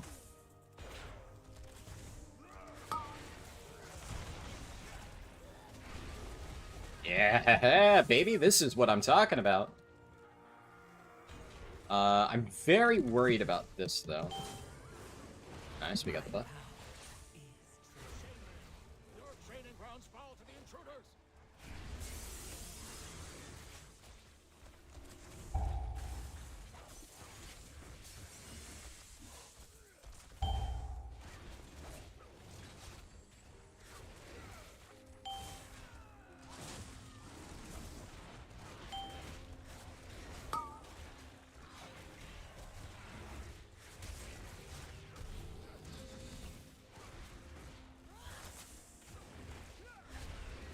I've never seen the first room done like this, but I actually kind of like it. This is one of those rare cases of, like, a pug tank doing a route that I've never seen, but it's not that bad. Kind of chill.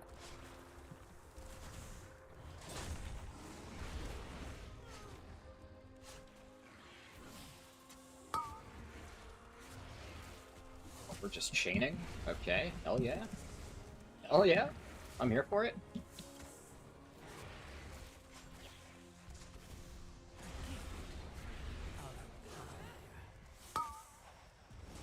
Call the wild back up.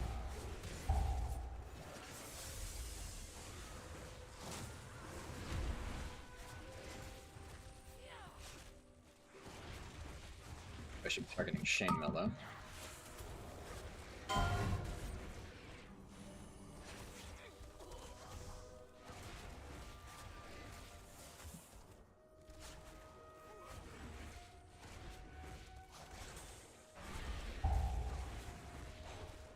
Okay, yeah, that kind of felt like a really sick first ball. I think I did pretty good, too. I definitely prefer Call of the Wild. Definitely prefer it. Nice. Okay, this is interesting.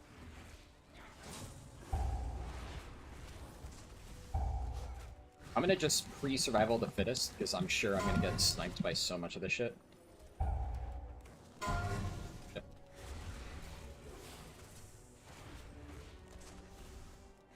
My power is transcendent.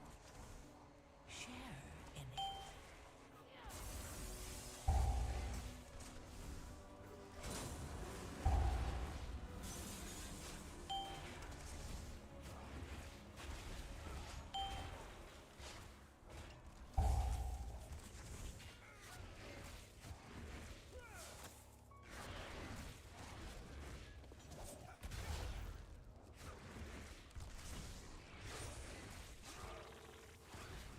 Yep, next.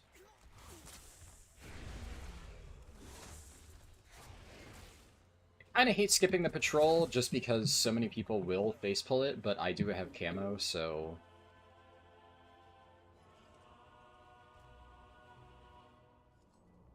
I know I'll be fine. That actually lined up really well, too.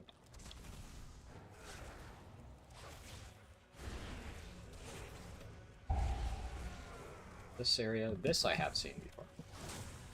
I think I call the wild here. I could save it for, presumably he's gonna do the big pull with, the next mini-boss, but... I feel like there's also a chance that he does the 5-pack. It does look like he is going to mini-boss. My power is Maybe it would have been worth saying.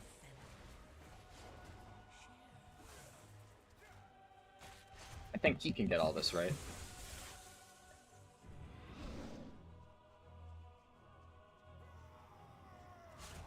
Okay.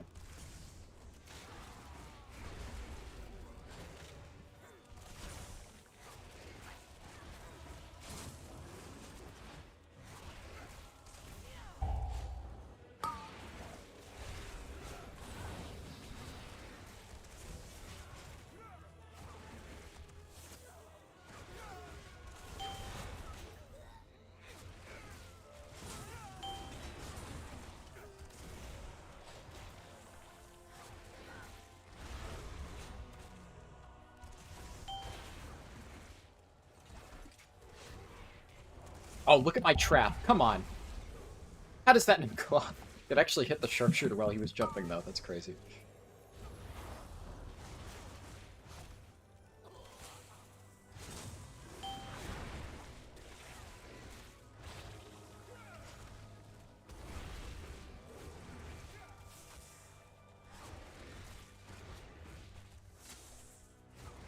I think that worked out quite well. of power. What the hell? Taylor, the intruders defile the altar of the sacred flame. Alright.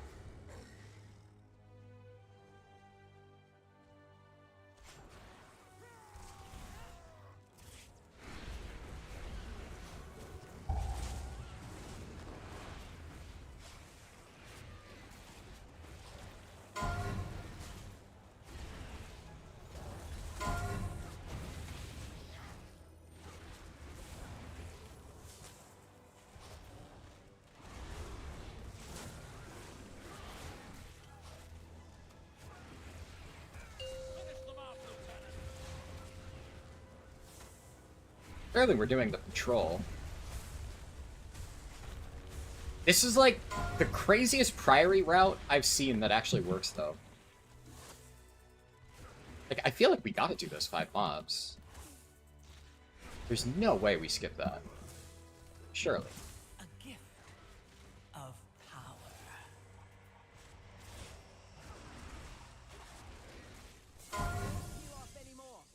Hold! I see their gambit. They seek to ambush me without my lieutenants.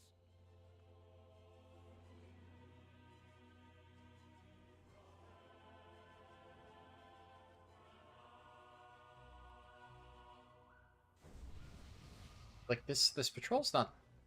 We're not... Dude, what is this? What is this route? This is some fucking crazy shit.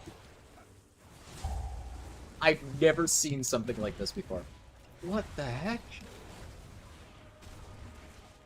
How are we gonna tank the boss? Just, okay, I mean, you can do the boss without doing these patrols, but it's just gonna make us so cramped on space.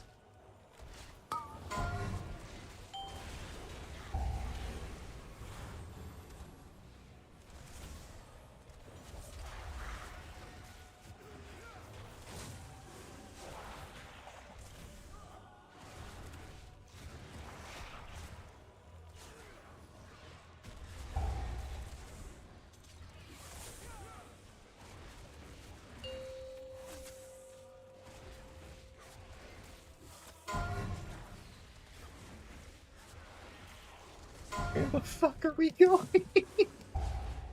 What is this route? We're going up the stairs? Okay. Of power. What the fuck is this?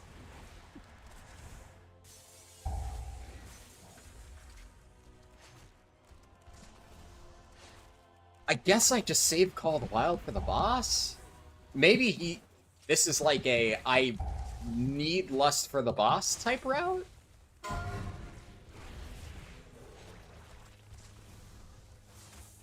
He's like doing whatever he can to make sure that we kill all the trash in the world? I mean, sure. Ours is the true path for the Okay. Alright, sure.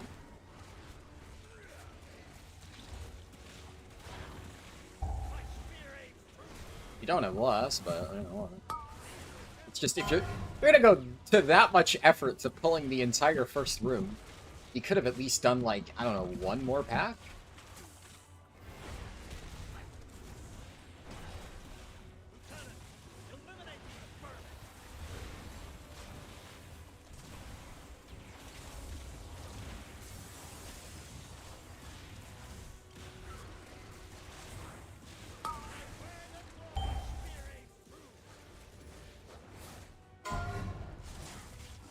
I've never taken this boss on the stairs before.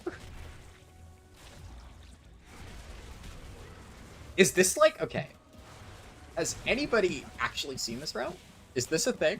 Do people do this, or is this just one of those like deranged plus 10 pug tank routes that some random fucker cooked up and we're just getting to see it for the first time? Because it kind of feels that way, but I mean, you never know.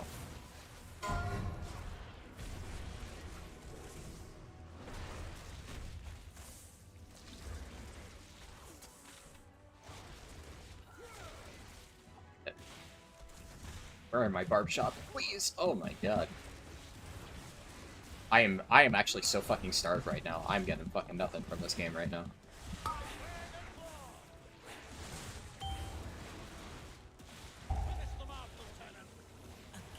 Maybe you don't bother beast cleaving this. I feel like if I got even remotely reasonable procs, beast cleave would have been worth it there, but it didn't really feel like it was because nothing was happening. I will have Call of the Wild for this presumably gigantic pull. Dalcry was an Aladdin hero. How could the Priory force him to turn against Yeah, we're doing the normal big pull, but still. Oh,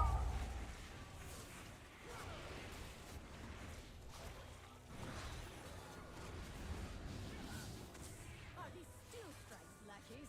God, God! And I'm still getting thrashed. Maybe target cap is just kind of fucking me.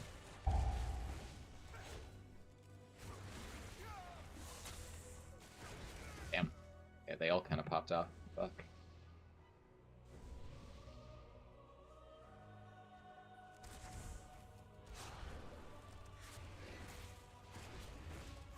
My power is transcendent. Share in it.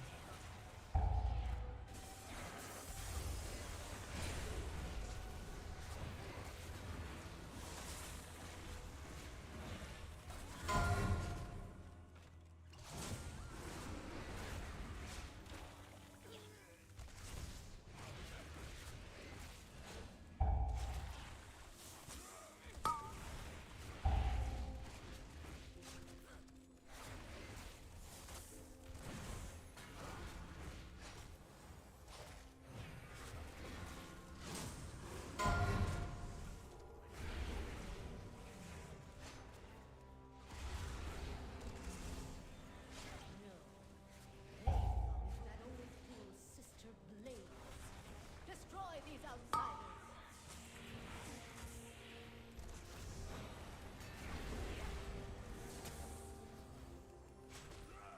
Start here. Okay, the next... Now I have Call of the Wild, actually. Right on cue. It's like you fucking knew. Tank read my mind.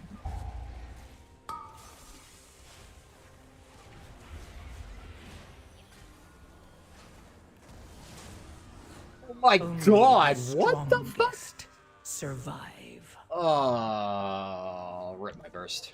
Well, that really sucks. I should have fucking survivaled there.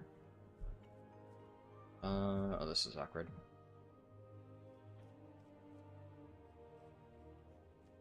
I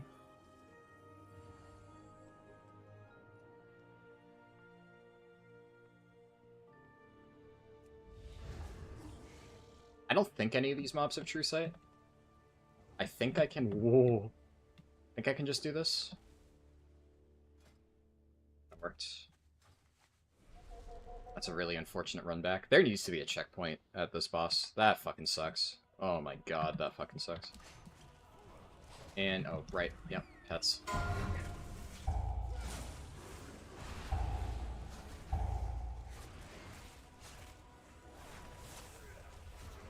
My power is transcendent. I don't, like, did I get double smited? Because that Sacred Soul did barely any damage.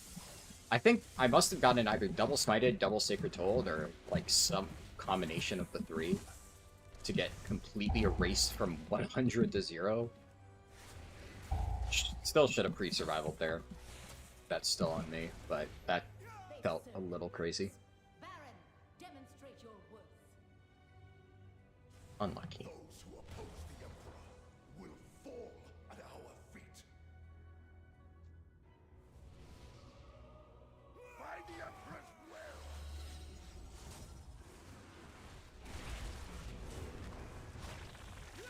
By my holy hammer!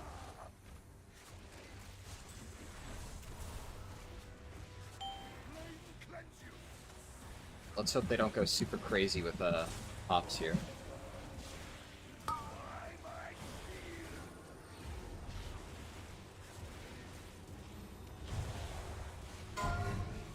Wrath heal me! The flame is power!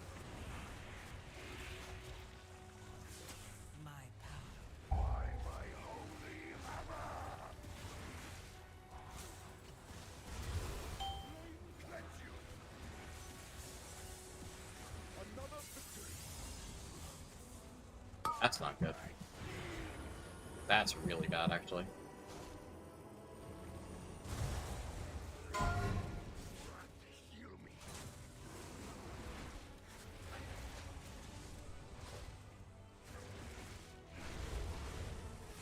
5, 4, 3, 2. Dude, why are people not stacked?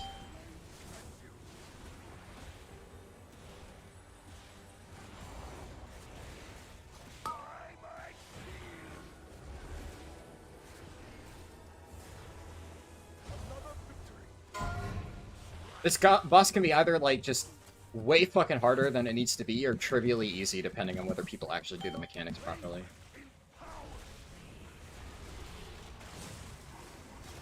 Ugh.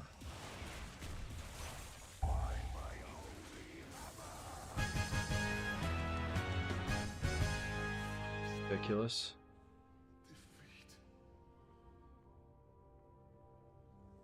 Still, we're kind of doing fine, though.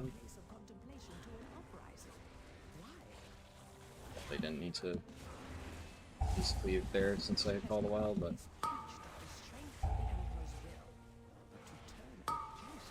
I think this is a... Yeah.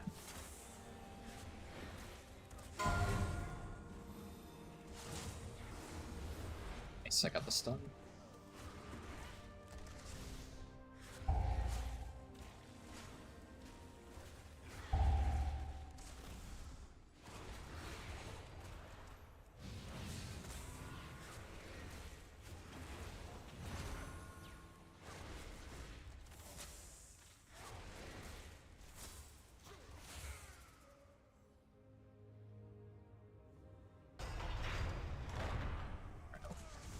Let's see how he does this room.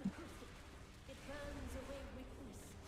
Blinding light reveals the strength. We Arachne like an army of the risen. The Arachne will defeat the Nerubians, conquer Kazagar, and subjugate the world. Such heresy! They defile the sacred flame by animating the dead. They are no better than the Cogus.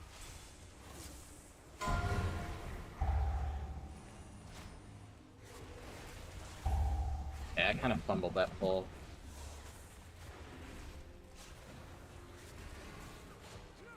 Doing fine, but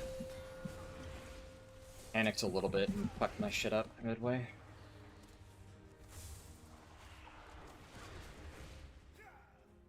Okay.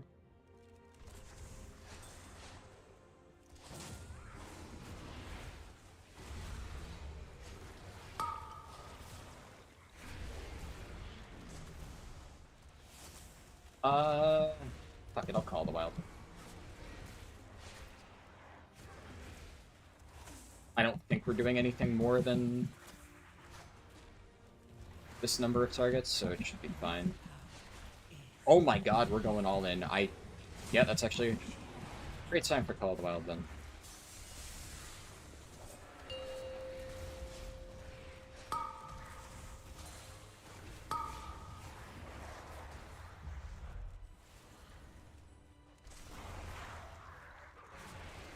I guess the plan is to just LOS the fireball volleys. Actually, not a bad idea. I don't hate that. Never mind, it goes through line of sight. That's why people don't do that. Okay. I was like, huh, that's actually kind of smart. Why have I never tried that? Oh, right, because it doesn't fucking work. It's the thought that counts, though.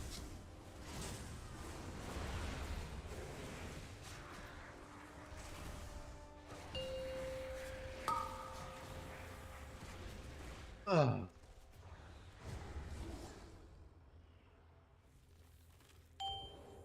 Right.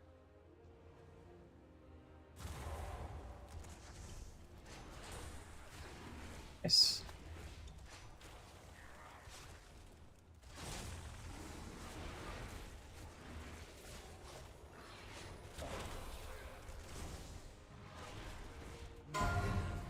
Is transcendent. Share in it.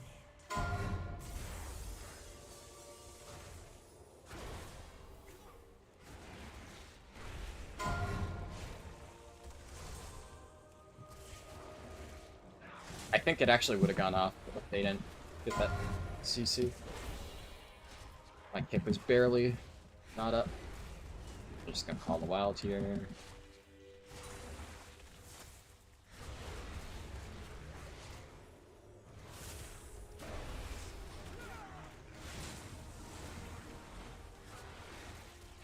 Arachne needs the Emperor's service, even in death.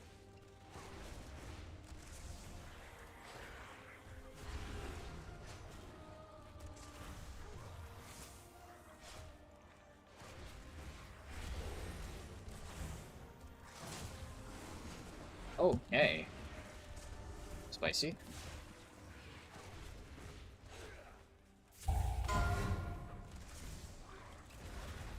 Oh, Binding Shot didn't get them. Shit. Oops. My power is transcendent. Share in it.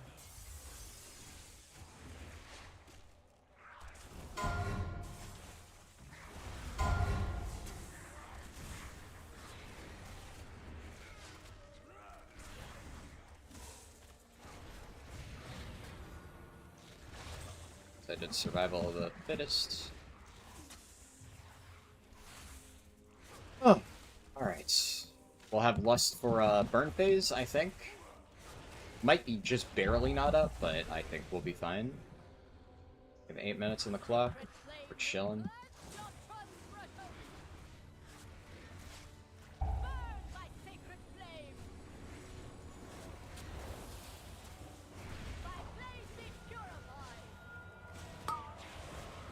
My fate, my Four, flame. 3, 2, 1. Oh. I think I Rip Call the Wild here because it's up for Lust.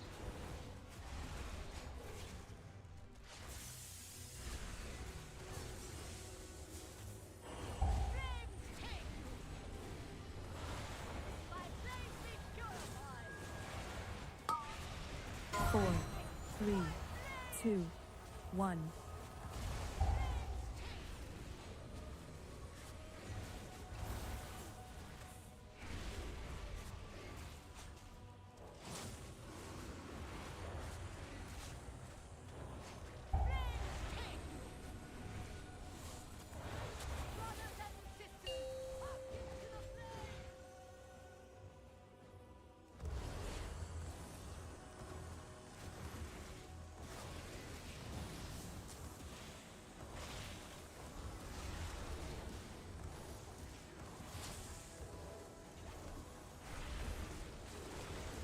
A gift of power.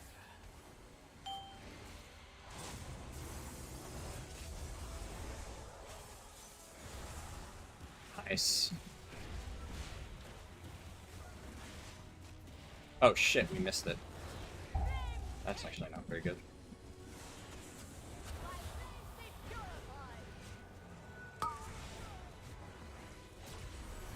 Four, Good thing I'm fucking insane. 1.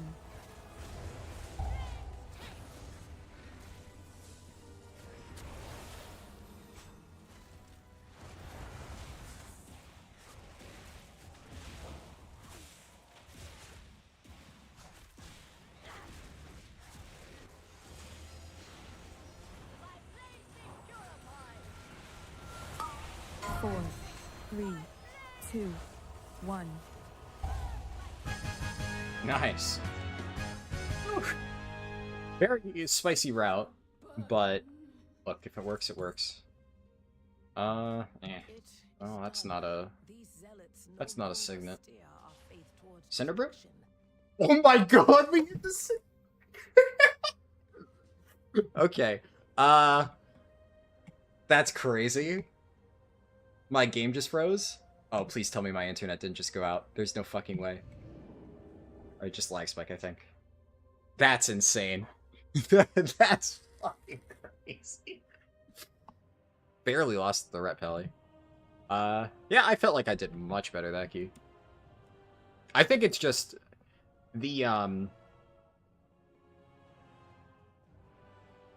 I tried the no CD build yet? Yeah, I've been alternating between this build, Call of the Wild, and this build with, Dire Beast. I think this is, like, considered the no CD build. It doesn't have Call of the Wild, at least, so. I haven't seen any builds that don't run either one or the two. But for, like, high target dungeons like Priory and Cinderbrew, I've been running Call of the Wild for, like, those gigantic AoE pulls. Because it feels really, really, really, really good. Like, really, really good. But for something like Theater, obviously, where you don't really get that much value, I've been running the Dire Beast build. That's at least what I've been going with.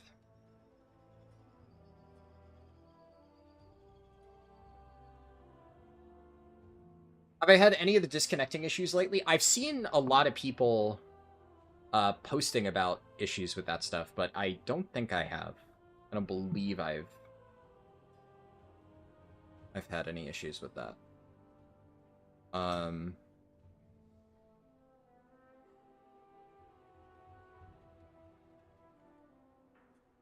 me just check. I got pinged on Discord.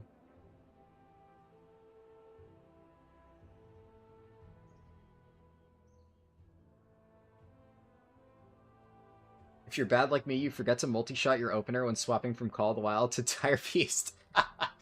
Yeah, man, keeping up Beast Cleave just makes me want to jump off a cliff. It's definitely my least favorite part about BM, so I feel you there for sure. It's, it's not fun. Especially the fact that, yeah, one build gets it for free during the burst window and the other one doesn't. The forum people just blame your internet. You haven't been able to play your main for a week. That fucking sucks. I've definitely seen the posts about it.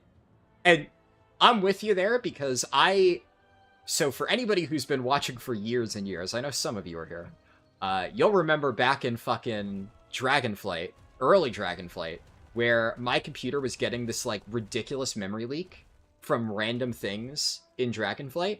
And I had so many people tell me that, oh, it's just my computer, it's just my computer. And it definitely was a case where only certain computers were affected. Like, after I got a new computer, like, I think it was end of Vault of the Incarnates is when I got a new computer. I haven't had the issue since.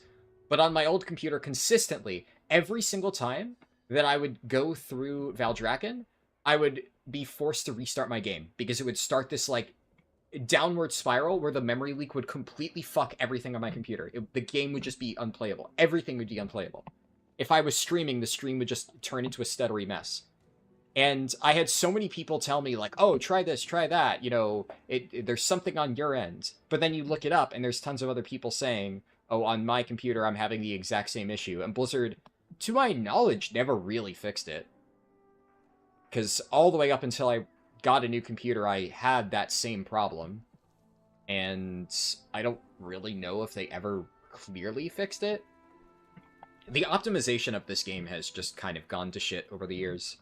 I don't know what's wrong with the people coding it, but there's so many things. I mean, case in point, right? Fucking Undermine.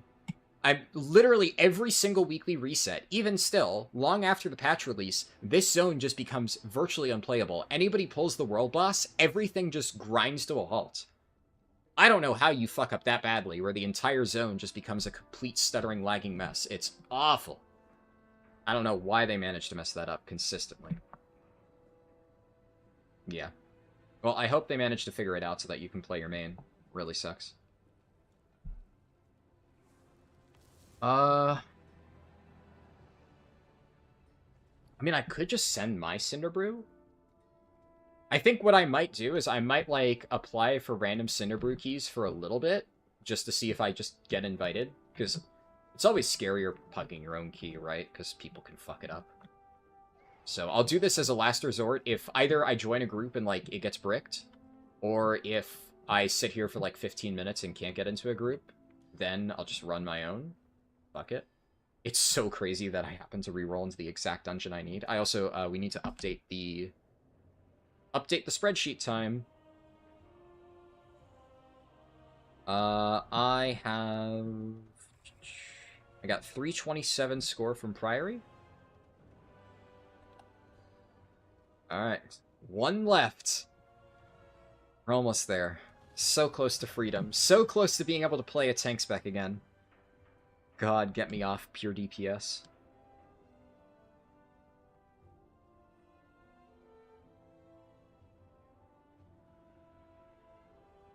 Give me 1 second just to respond to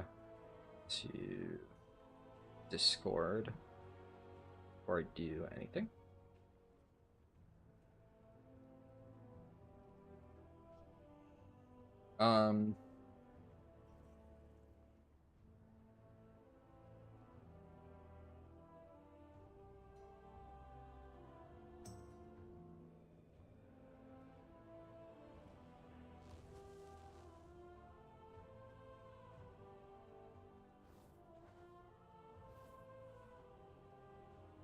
And add what characters next? Well, we're not done yet. We still got Cinderbrew.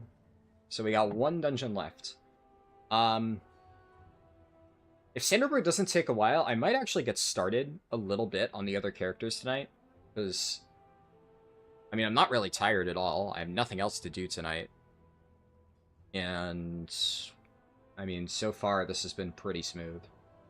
So unless, like, finishing Cinderbrew takes, like, 3 hours, might get started. I'm pretty sure we're going to do Prot Warrior next.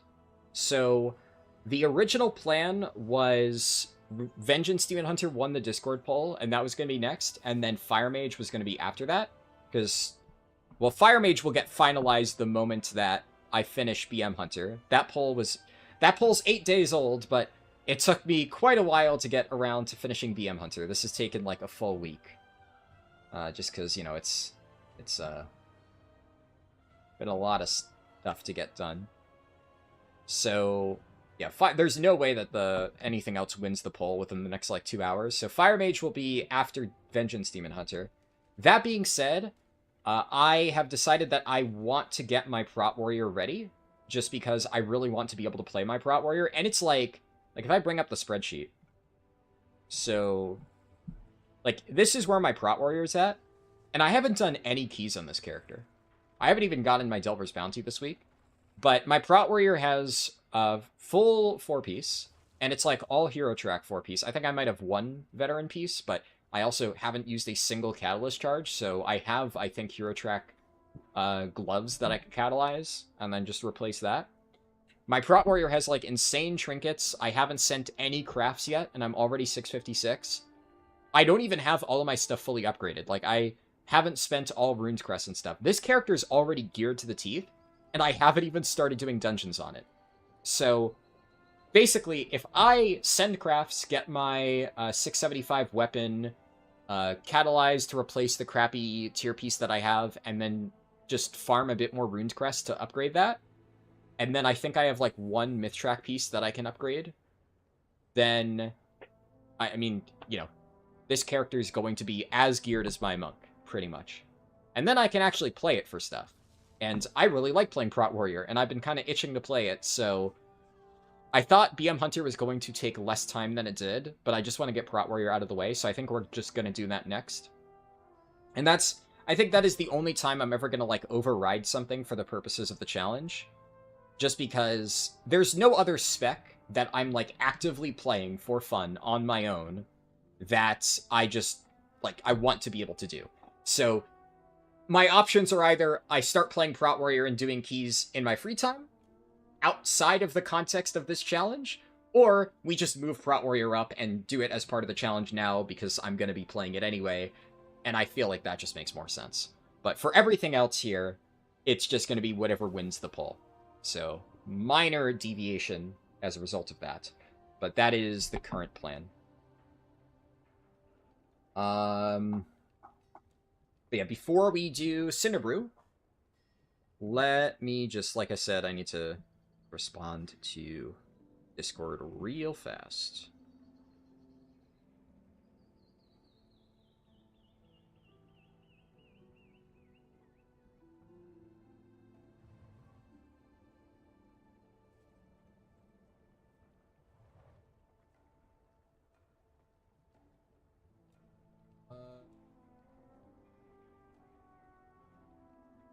And it's like, I just suddenly forget how to type.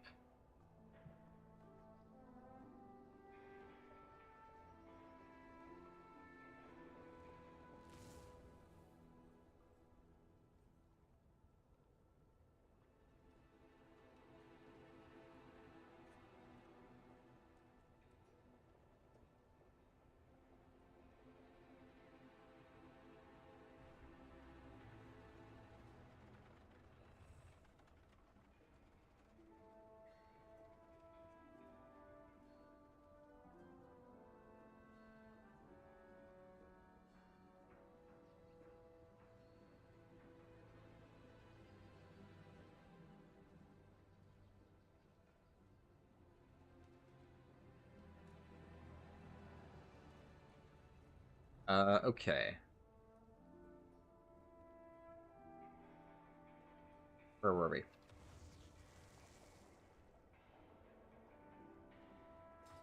Cinderbrew time. And now, see, here's the thing. Now, I could just type Cinderbrew. Can I type Cinderbrew 10? No, that doesn't work. But I mean, that's fine. It's still pretty easy to just type Cinderbrew and then scroll down and only apply for the ones that are 10.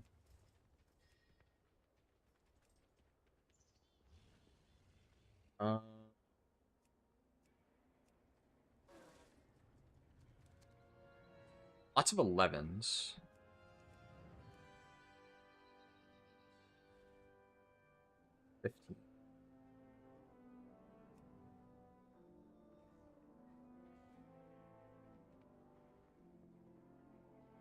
I don't want to risk the Cinderbrew 11. Cinderbrew it. I feel like every single one of these challenges I'm gonna end up finishing with Cinderbrew just because I hate this dungeon so much. I haven't really been naturally avoiding it, but it just usually ends up being the final one that I get completed. Like, even on my prop paladin, I've done all plus 12s, and then Cinderbrew is the only plus 12 that I'm missing. It's always the one that I end up doing last. It's just so yucky.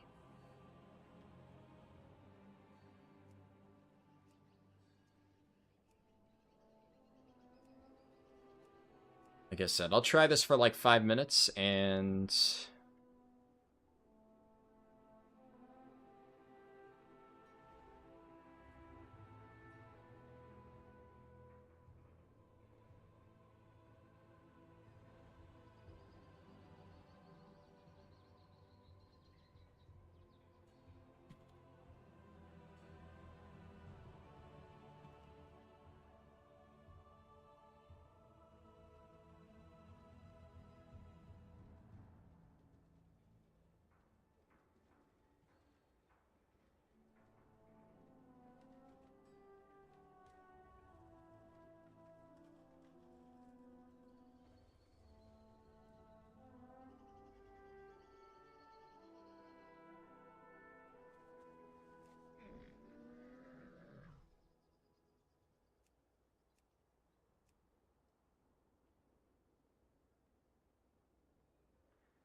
Andrew doing a 13.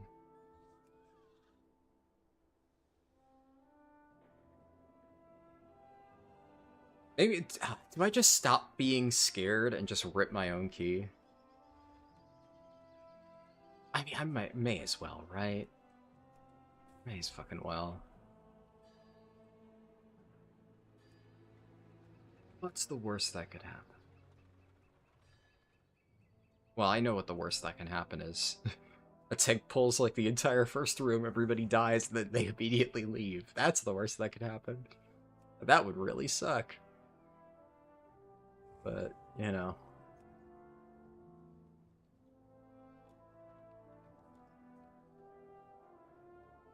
What could I do about that? Yeah, fuck it. Fuck it. I'm gonna send my own key. I'll do it. Okay, am I...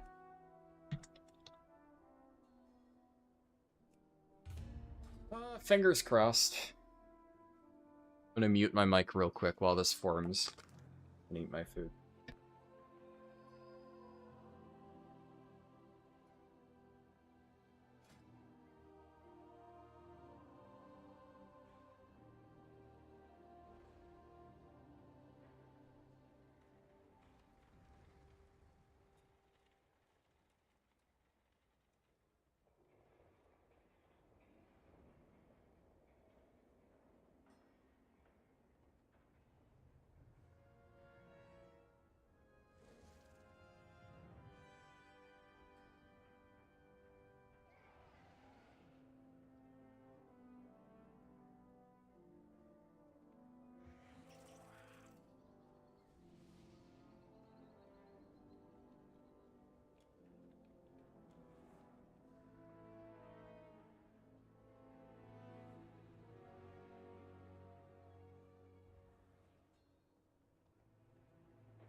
Alright, I haven't been super impressed by any of the tanker healers so far. This dungeon especially kind of lives or dies by the tank, so I'm going to be, like, ridiculously picky. And I would like to get probably at least a priest, either a shadow priest or a healer priest, or a mind soothe, but not, like, super concerned about it one way or the other. That's just, like, a nice bonus. Yeah, that is crazy ambitious.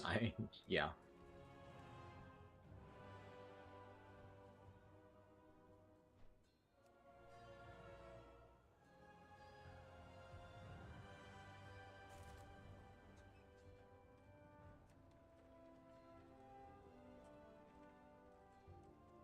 Final DPS, obviously.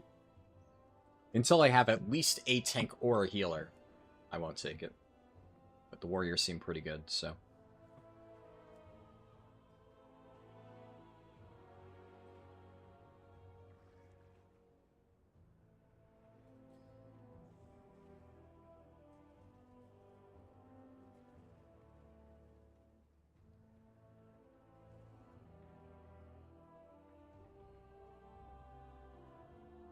Hmm.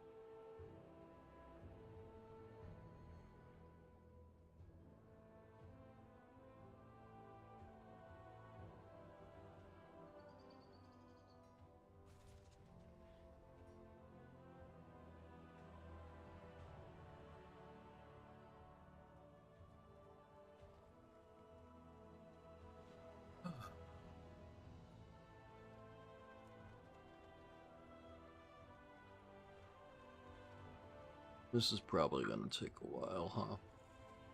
I guess better this than trying to get into random keys. At least I feel like I'm making progress if it's my own key.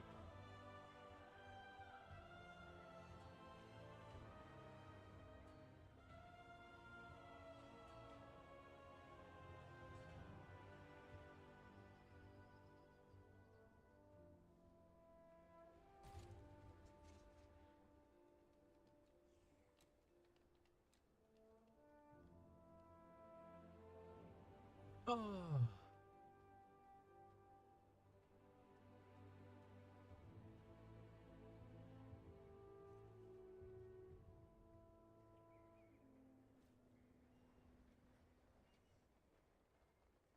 I would have to double check. Okay, yeah, never mind. Priest Belg.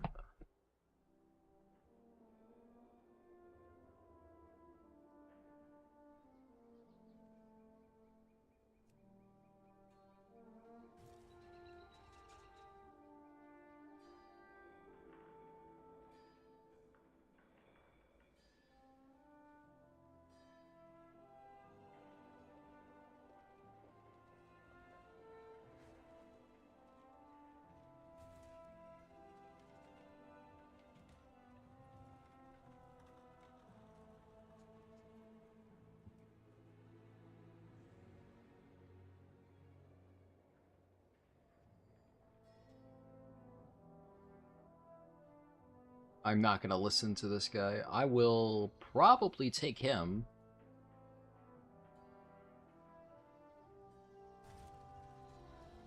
Yeah, he's good. I am not taking rat people.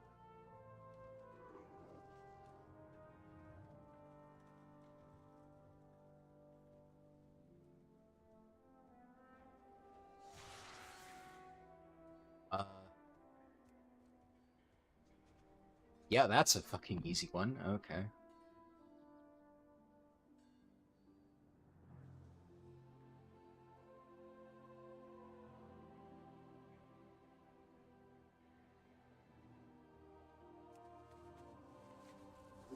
Well, very least, I cannot complain on the tanking front that if this guy doesn't, you know, fuck up tremendously, this should be piss easy. And I'm going to double check.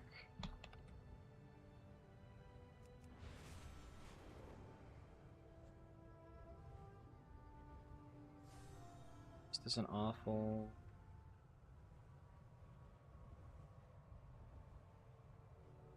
They've never timed to 10 though. Yeah, I don't know. There's a lot of options here, but I'm just so underwhelmed by, like, all of them. Time 10s, low item level, no time 10s. I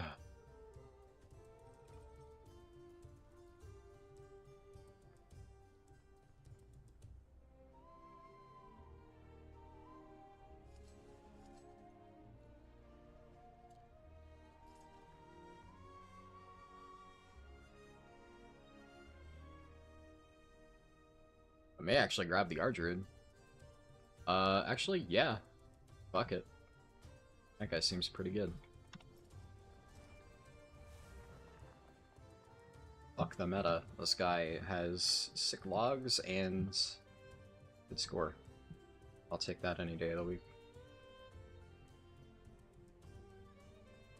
This just means that we can't skip the side pack with Mind Soothe, but that's like... I'd rather have a consistent healer and be like 5% overcount than have a healer who's letting people die and then lose 2 minutes. But oh hey, you know, we can Mind Soothe skip 1 pack. And also, Mark of the Wild and Fort are, you know, basically the same value, so... Actually, well, Mark of the Wild's better, I would actually say. So, yeah, I'm happy with this. Let's just see if they... As long as they don't fucking troll. Fingers crossed. This could be it.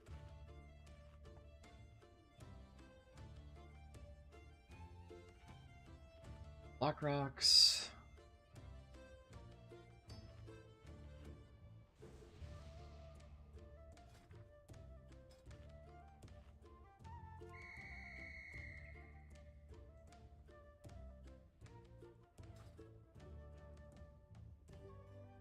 I like the healer.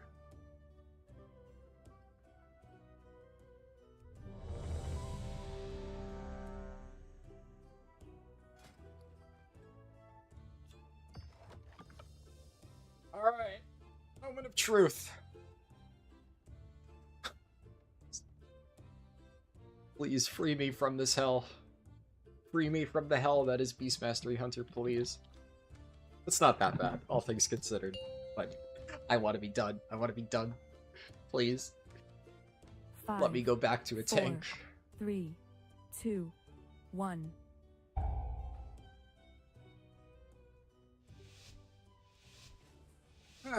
Lusting is my responsibility.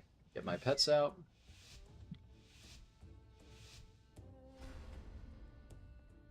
Are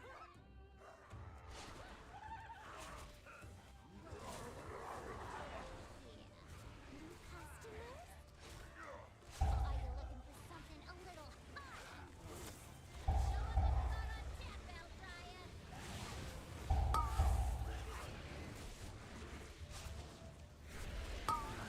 you got on tap, Bellfire.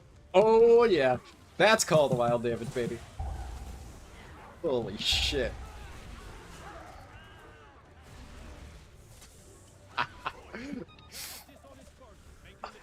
That's the part about BM Hunter I kind of fucking like. Absolutely just erases gigantic pulls like that. Oh my god.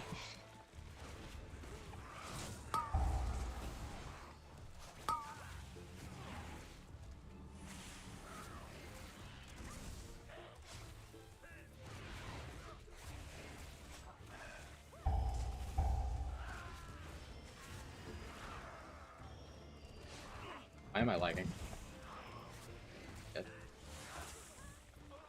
My power is transcendent. Share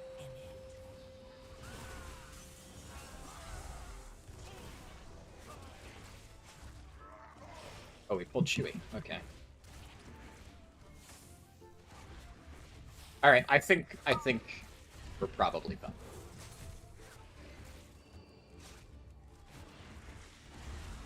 Basically, the Brew Elemental is the only remaining thing that can even be fucked up. But it's like, if you absolutely erase that first pull from existence, the rest of the key is probably chill.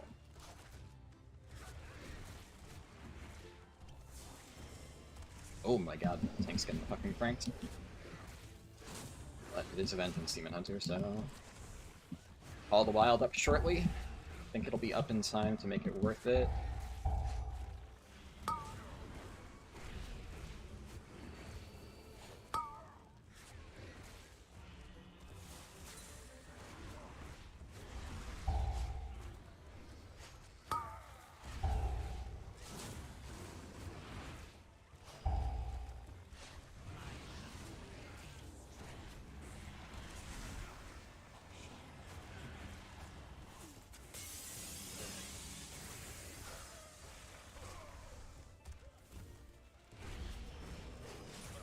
Very nice. Okay, we're fucking going. Alright. There's mobs in the back that I'm a little bit worried about, but should be fine, I guess. I wonder, can I turtle off the Cinderbrew if it goes on me? I'm not actually sure about that interaction.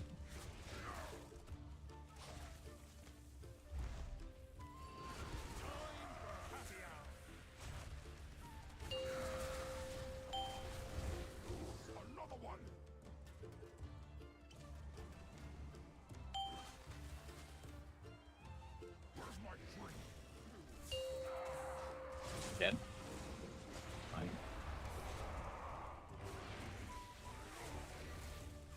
A gift of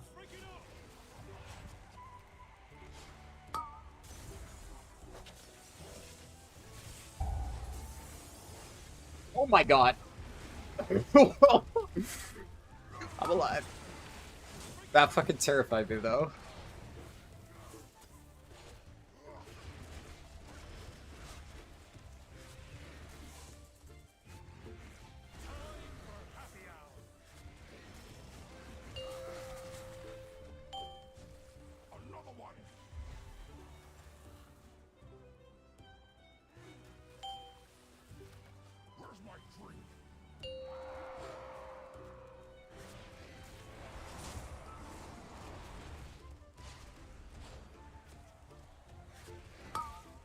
I guess by not pulling the pack in the corner, we can... Never mind. I assume we are getting the pack in the corner? Getting very close to it. Healer.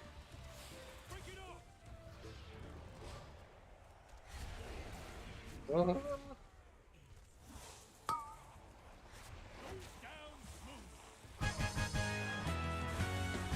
Nice. Okay, double pull here, presumably. Are you here to help? My zeal to get back in business led to faulty reasoning. Your pal here signed some papers he didn't read. And now Goldie Baron Bottom is CEO of this joint. Help me. Please get my meadery back, Outlander.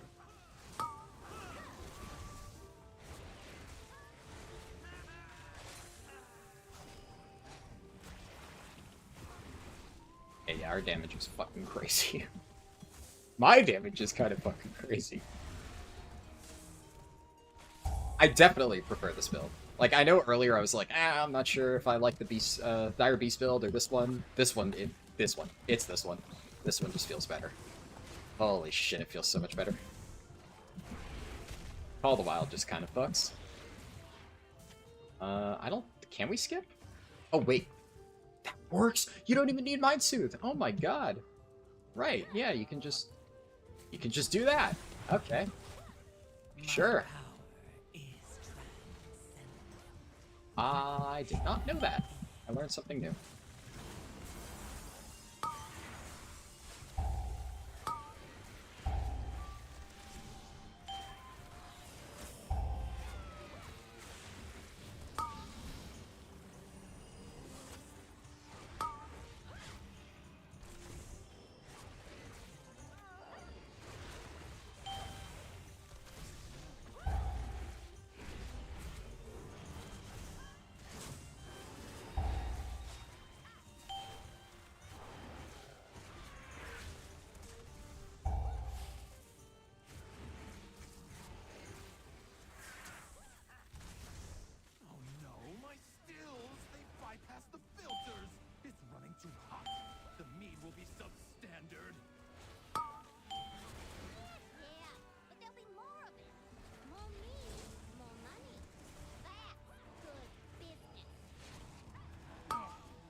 Alright, big pull here with Call of the Wild.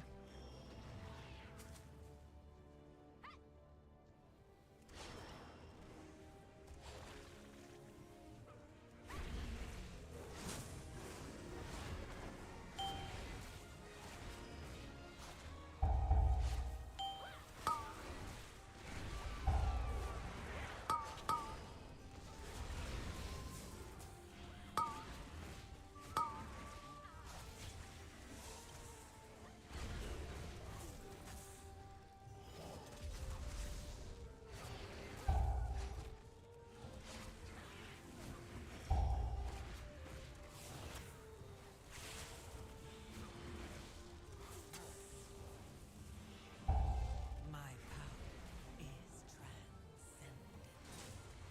Share in it.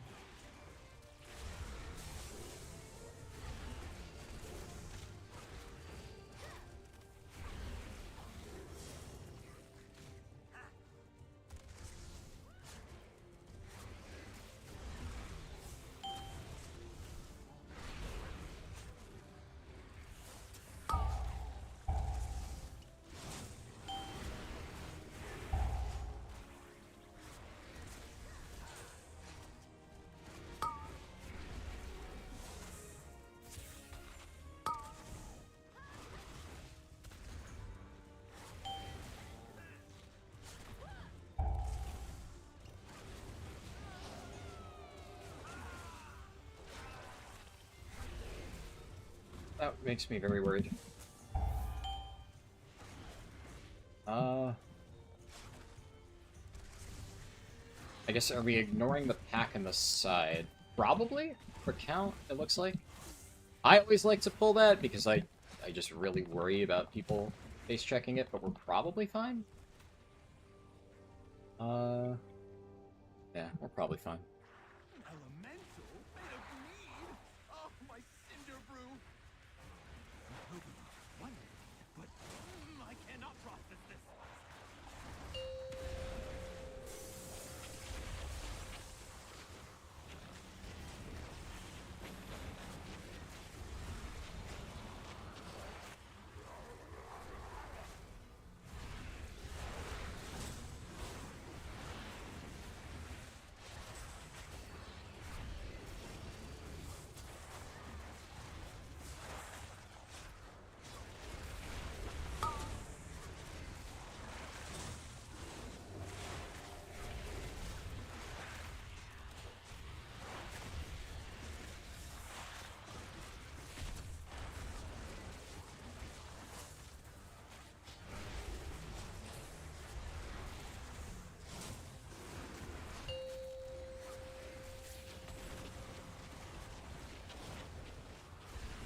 My power is transcendent.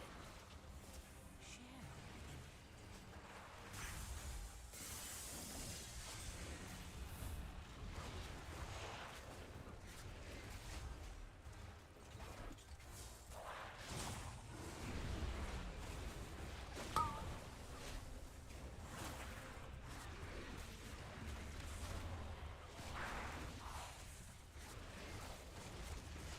Okay, that went really well. I kind of just shit on that boss. Like, completely fucking shit on it. That was... That Whew. meat elemental took months of R&D. You What? goody-goodies What? don't know who you're dealing Oh, with. shit. You do any more damage, and I'll catch you out, you hear me? I guess he must have accidentally pulled. Oh, well.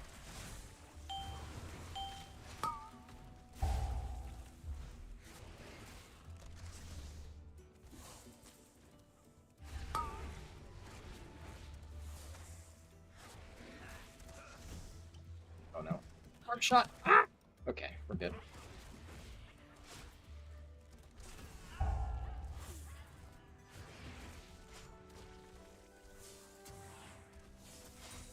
My power is transcendent. Big pull here, big pull. Share in it.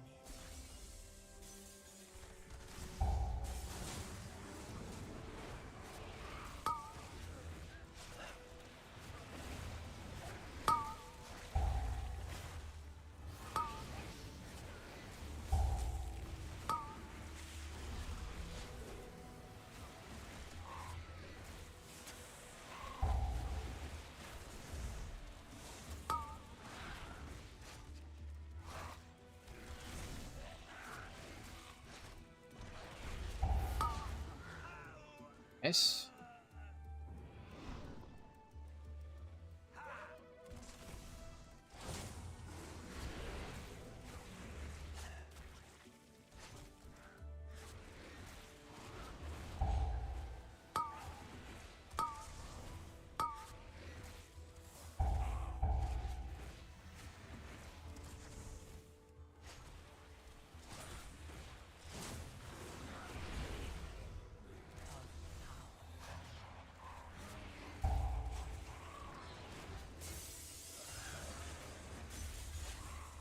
Holy shit. That guy popped off.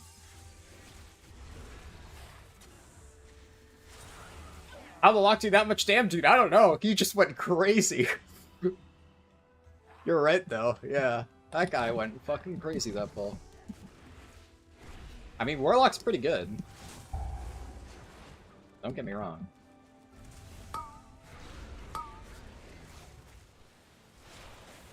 Hopefully I can figure out how to do what he's doing whenever we get to Warlock in this challenge.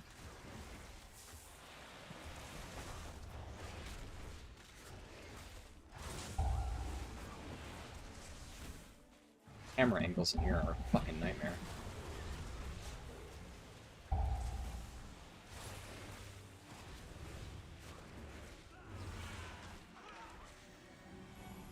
Okay, we're doing this. I'm gonna call the wilds here. My power is It's either this or the little bees before the boss, but We have to lock up I just use it here. letting them be free range was too much labor. And the anger and frustration just makes their honey spicier. Right, Frank? I assume we're hopping over the railing, so I'm gonna be ethical and dismiss my pets.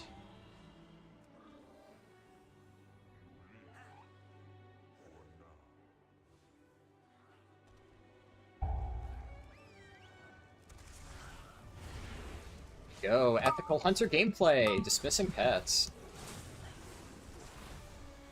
Many a hunter has wiped the group to that shit. I will not be one of them.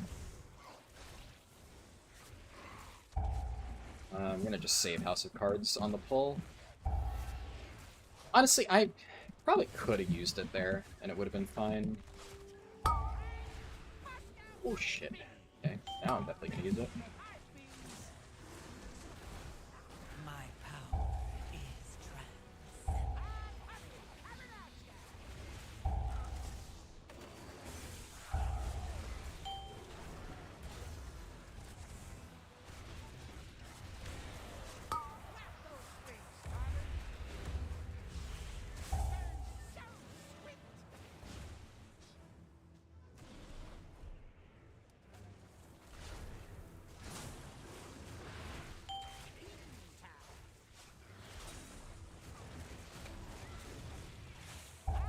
More ethical hunter gameplay, this time doing damage.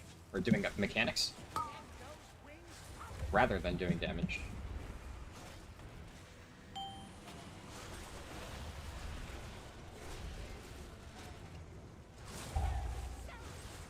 I did the mechanics last time, this time they can do it because I'm in my Bear's window. Fair is fair. Got snacks for ya! Flap those wings, darling! Honey, have it out ya!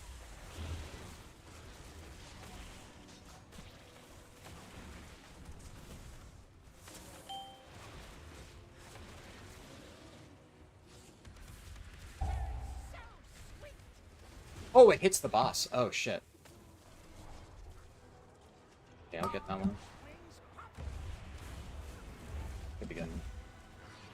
Best from my beans! Honey, have it out ya! Man, I feel like, I don't know, Cinderbrew should be the hardest dungeon, right? Logically speaking, it's almost always the most difficult one. And yet, every single time I've done Cinderbrew at the end of this challenge, I've gotten into, like, an insane group that just completely smokes it. Actually, that's not true. When I did it on Windwalker, it was actually really tough, because people were chain dying. But by far my best key on Brewmaster was the Cinderbrew, because In that group, I also had a BM Hunter who was doing crazy damage. This time, it's me.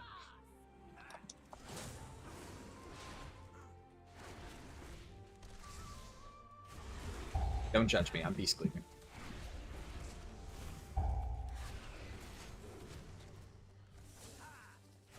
I'm still, you know, I'm not gonna fully AoE, I'm gonna hit the prio target, but if the Fury Warrior can do it, then so can I.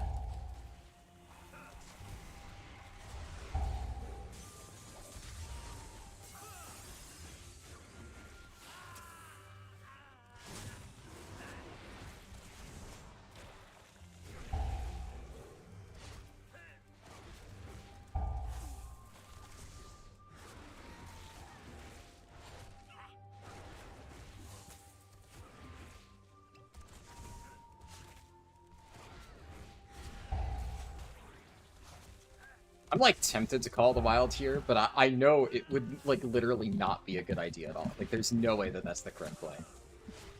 There's, like, absolutely no universe where it's correct for me to do that. But it would make the end meters look really good.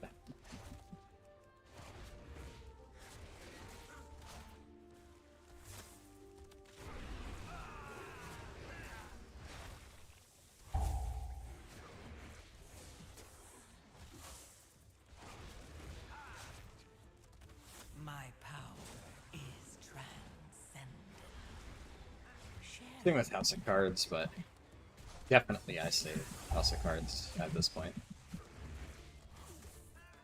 Alright, you may have gotten my employees, but now you're dealing with the CEO herself. You won't be taking this metering from me!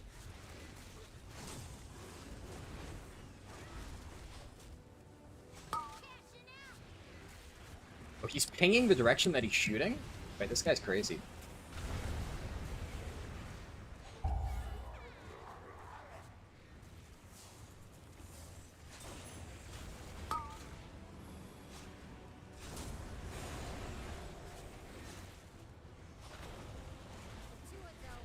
Oh, shit.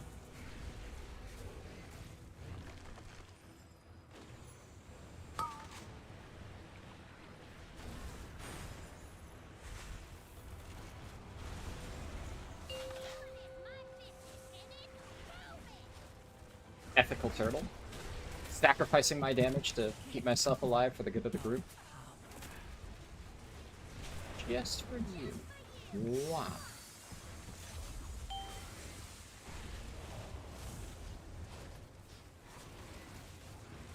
Catch up and execute.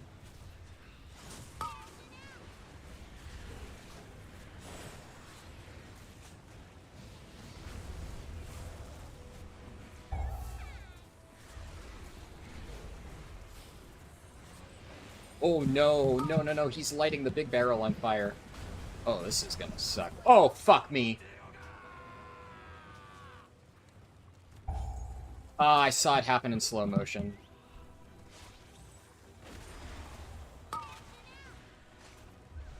Woo!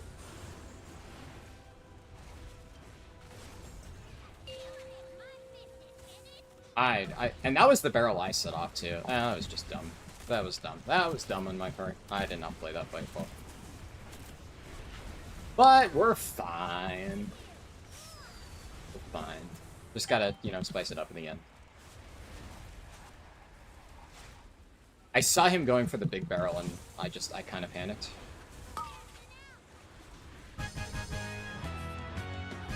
BM Hunter is done!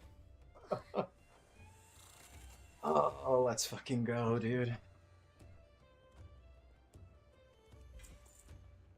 A cloak. Cool.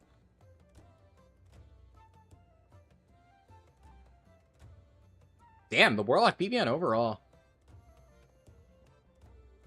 I think that is, like, literally the final boss difference. I feel like I was shredding him up right up until the end there, and then he definitely gapped me on Goldie Baron bottom.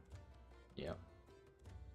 But I'm very happy with how I did that key. I think I did very well. All my Call of the Wilds lined up perfectly. Other than that one death, I think It went pretty well, and that's BM Hunter. Honestly, so this is like a pretty notable milestone here. Because let's just get this penciled in.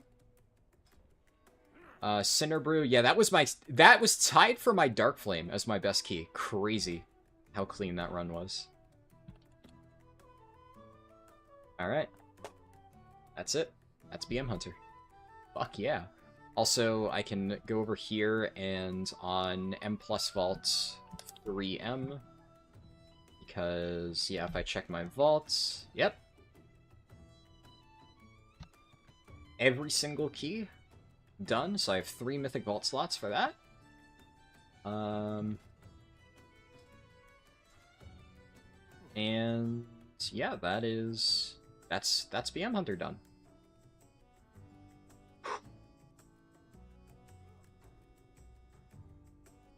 So this, I think, I'm like 99% sure this is the first time I've ever gotten Keystone Hero on a Hunter. Like, ever? Because normally I don't really play my Hunter at all. This is probably the first time... When was the last time I've actually gotten Keystone Hero on a non-tank? Actually, that's an easy one. I got it on Resto Shaman last season. On a non-tank... I guess maybe the better question is, when was the last time I got Keystone Hero on a pure DPS class? And I actually don't even know the answer to that. The answer may genuinely be never. And definitely never on Hunter. Yeah. I've obviously almost always played tank. I'm, like, honestly, the answer to that might be Legion. And I don't even know if they had those achievements back in Legion, but I think I may have done the equivalent stuff. Like, what was it back in Legion? All 15s, I think? I think I might have done that on my Hunter back in Legion. I played a lot of Survival Hunter in Legion. But, I don't know. I'm honestly not sure. Either way, it's... The important thing here, right, is going into this challenge, obviously, I was pretty sure that there is, like, a chance that I could pull this off, right? Otherwise, I would have said I was going to do it in the first place, of getting every single spec Keystone Hero. But the first of these is, like, the real test. Because I already know, yeah, we're done with Hunter. Hunter is all done. All 10s.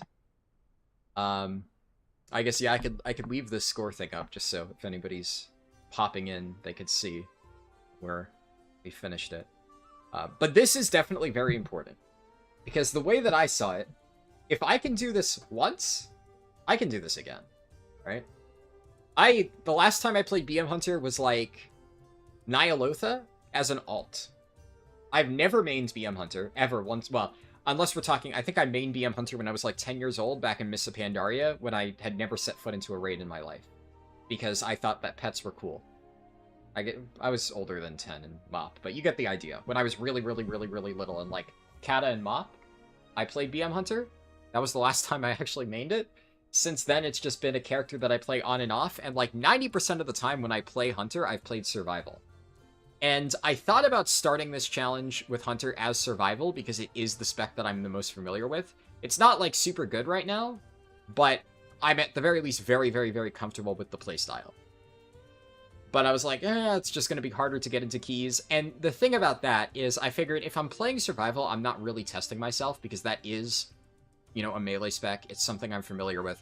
BM Hunter is a spec that I've never really played. It's a range DPS, which is something that I've just generally never played, period.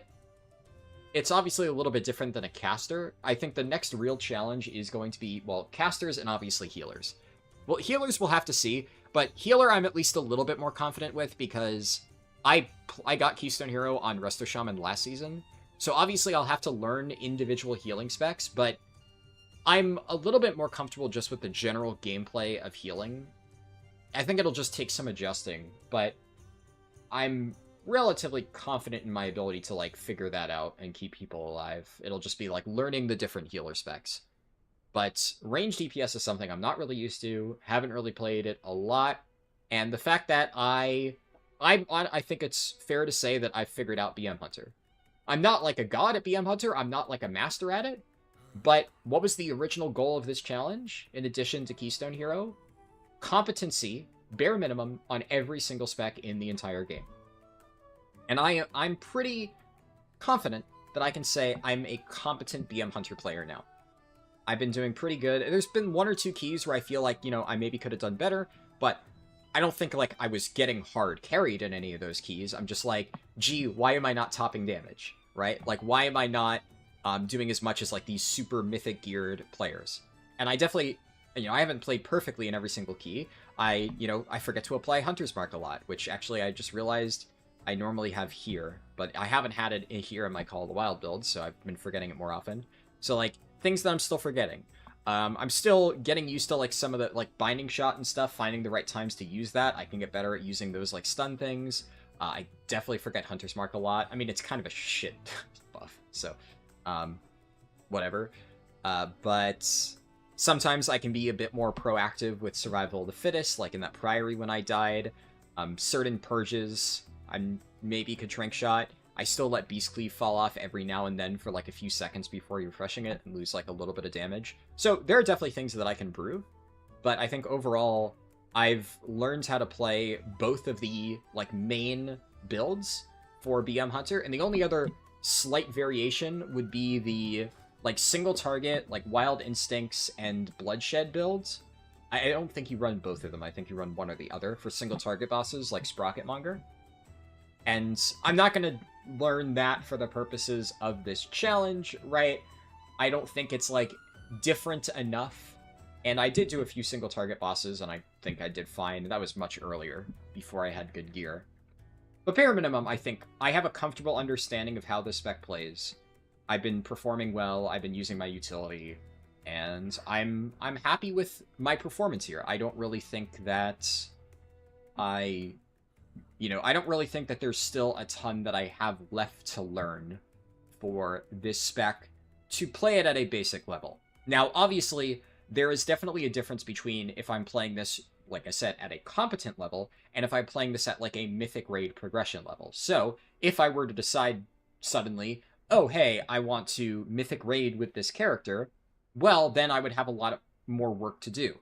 And then I would start practicing, like I said, the, Wild Instinct single target builds, and I would probably start looking up logs to see, like, exactly what people are doing, because sometimes on bosses, I feel like my single target rotation can be a little bit better. And I'd have to get, like, a little bit more comfortable with that. It's, honestly, I would say raids are probably a little bit easier just because I already know the bosses, so if I were to go into, like, Sprocketmonger, right, I already know all the movements. And that would be more about, I think, like, learning the individual boss mechanics and how to do my rotation properly. But also, BM Hunter is, like, arguably the easiest spec in the game to do that with. There's a reason why most mechanics get assigned to them, because you can kind of do your entire rotation while handling mechanics. It's very comfy. I've noticed that even in keys, unless, I mean, I have panicked sometimes, admittedly. There are times where I get, like, some shit on me, I'm, like, dying. And I'm like, screaming, and then I let, like, Beast Cleave fall off, I let Barb Shot fall off. I mean, obviously you don't want that to happen, but it happens, right? It's hard not to panic if you're, having a bunch of shit, like, dropped on you. It's spooky, it's scary. But yeah, I'm happy with how this went. And I'm gonna keep chipping away at this. So just like with all the other characters, my plan is, even after I finish this challenge, I'm still probably going to do, like, a week, at least one weekly 10 on my Hunter. Probably not 4 on my Hunter, just because I don't really care that much. But hopefully I'll have, like, a few more Myth Track pieces. Actually, I don't have any Myth Track pieces right now, so by the time we get around to MM and Survival, which won't be for quite a while, this character should be a bit more geared. And, I mean, I'll have a ton of Gilded Crest, more Sparks. I'll be able to probably craft, for Survival, a 2-handed Spear. So that'll be nice. And I'm, like, pretty sure Survival runs, Ascension with Writhing Armor Banding. Most melee do. I'd have to double check, of course. We don't have to worry about that for a while, but point is, this is going to be the hardest that it'll ever be in terms of gear. It only gets easier from here, and then even if I am survival, I've already timed the key, right? So I'll probably be able to get in, and then, you know, they'll see me throwing bombs and spear and shit, and they'll go, "Oh crap, we accidentally invited a survival hunter." But presumably, I will be doing big damage on survival too. That's a spec that I'm actually very comfortable with. But at least we have one down. Having pets was a bigger deal on MoP than it is right now, with all pets being so generic. Yeah. Well, that's why I really liked Hunter back in the day, because you had all these, like, different unique pets, and they all mattered a lot. And there are still some important things. Like, I'm gonna be honest, I read a good amount about, like, optimal Hunter pets, and then I just kind of said, I'm gonna get a purple butterfly and name it Sela, and we're just gonna go with that.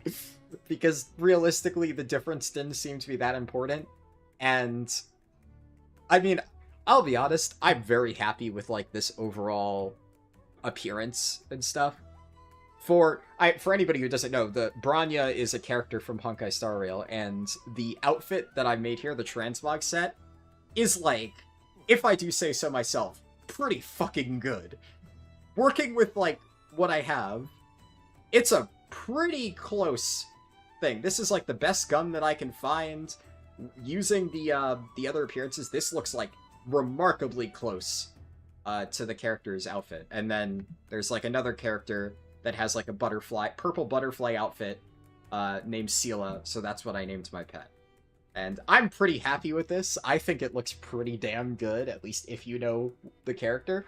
But, you know, to me that mattered more than having like a slightly more optimized pet or whatever. I'll probably, for survival, do something different. But, we'll see. With the healer, you'll also have the healer privilege of insta-queue invites. I feel like it's more... Tanks are much harder to find. Tanks, you definitely get, like, instant invites.